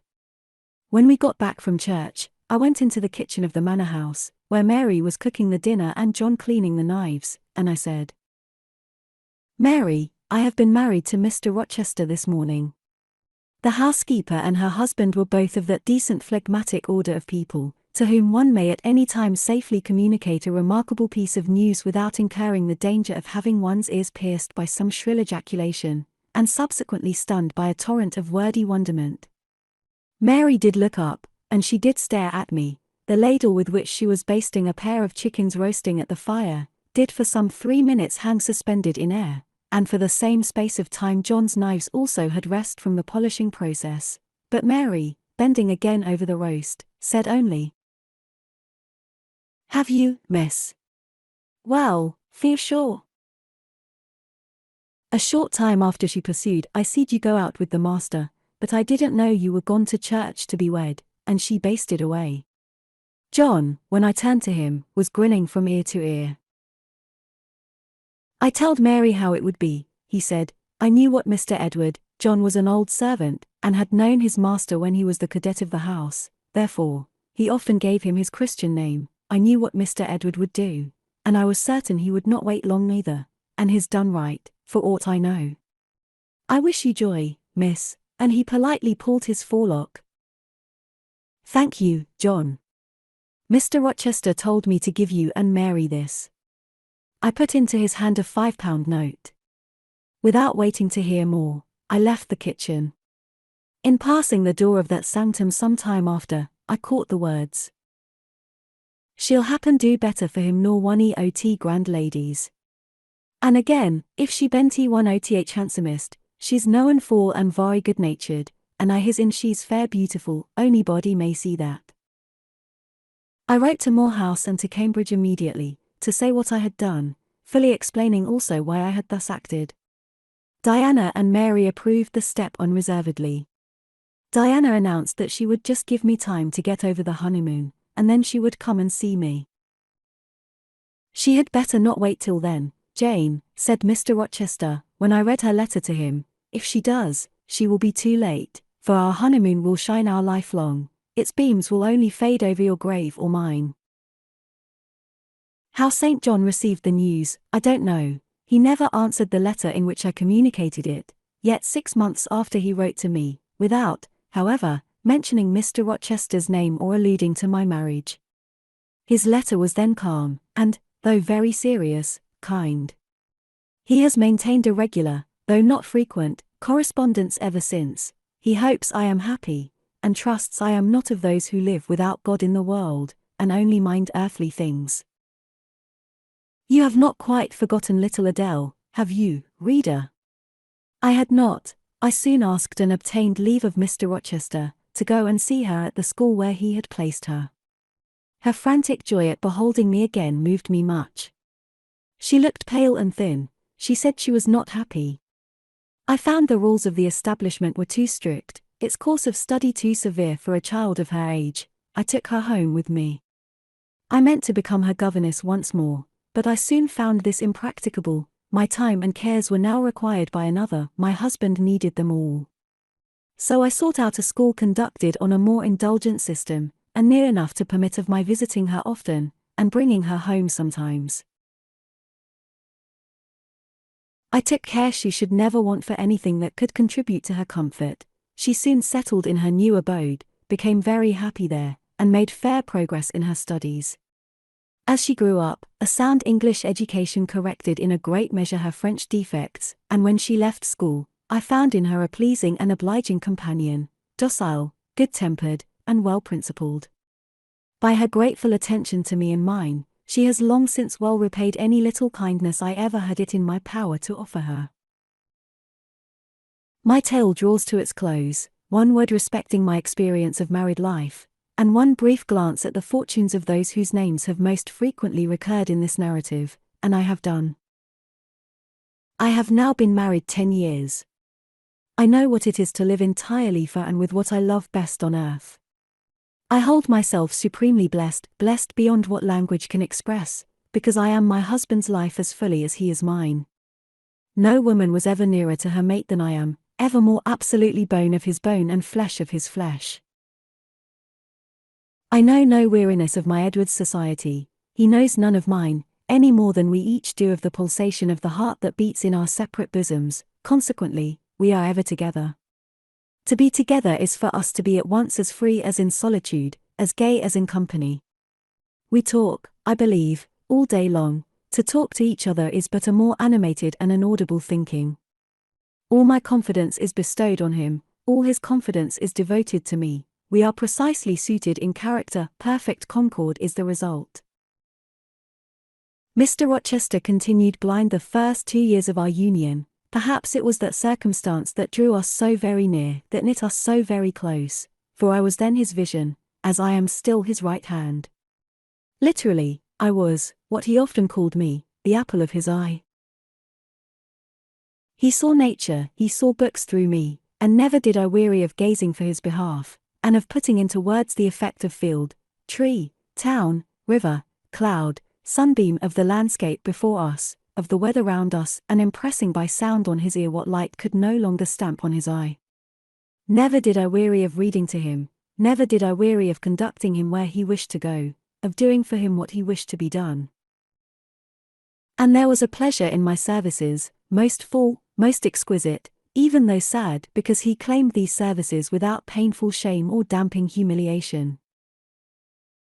He loved me so truly, that he knew no reluctance in profiting by my attendance. He felt I loved him so fondly, that to yield that attendance was to indulge my sweetest wishes. One morning at the end of the 2 years, as I was writing a letter to his dictation, he came and bent over me, and said, "Jane, have you a glittering ornament round your neck?" I had a gold watch chain. I answered yes. "And have you a pale blue dress on?" I had. He informed me then, that for some time he had fancied the obscurity clouding one eye was becoming less dense, and that now he was sure of it. He and I went up to London. He had the advice of an eminent oculist, and he eventually recovered the sight of that one eye. He cannot now see very distinctly, he cannot read or write much, but he can find his way without being led by the hand. The sky is no longer a blank to him, the earth no longer a void. When his firstborn was put into his arms, he could see that the boy had inherited his own eyes, as they once were, large, brilliant, and black. On that occasion, he again, with a full heart, acknowledged that God had tempered judgment with mercy.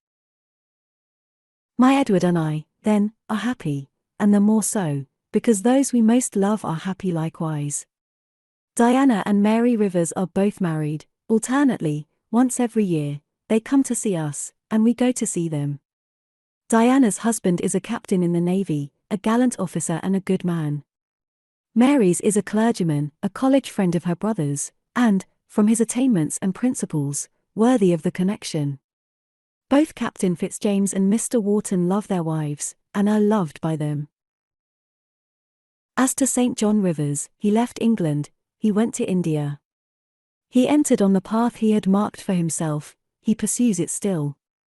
A more resolute, indefatigable pioneer never wrought amidst rocks and dangers. Firm, faithful, and devoted, full of energy, and zeal, and truth, he labors for his race, he clears their painful way to improvement, he hews down like a giant the prejudices of creed and caste that encumber it. He may be stern, he may be exacting, he may be ambitious yet, but his is the sternness of the warrior great heart, who guards his pilgrim convoy from the onslaught of Apollyon. His is the exaction of the apostle, who speaks but for Christ, when he says, "Whosoever will come after me, let him deny himself, and take up his cross and follow me." His is the ambition of the high master spirit, which aims to fill a place in the first rank of those who are redeemed from the earth, who stand without fault before the throne of God, who share the last mighty victories of the Lamb, who are called, and chosen, and faithful. St. John is unmarried, he never will marry now. Himself has hitherto sufficed to the toil, and the toil draws near its close, his glorious sun hastens to its setting. The last letter I received from him drew from my eyes human tears, and yet filled my heart with divine joy. He anticipated his sure reward, his incorruptible crown. I know that a stranger's hand will write to me next, to say that the good and faithful servant has been called at length into the joy of his Lord. And why weep for this? No fear of death will darken St. John's last hour, his mind will be unclouded, his heart will be undaunted, his hope will be sure, his faith steadfast. His own words are a pledge of this. My master, he says, has forewarned me. Daily he announces more distinctly, surely I come quickly, and hourly I more eagerly respond, Amen, even so come, Lord Jesus. The end.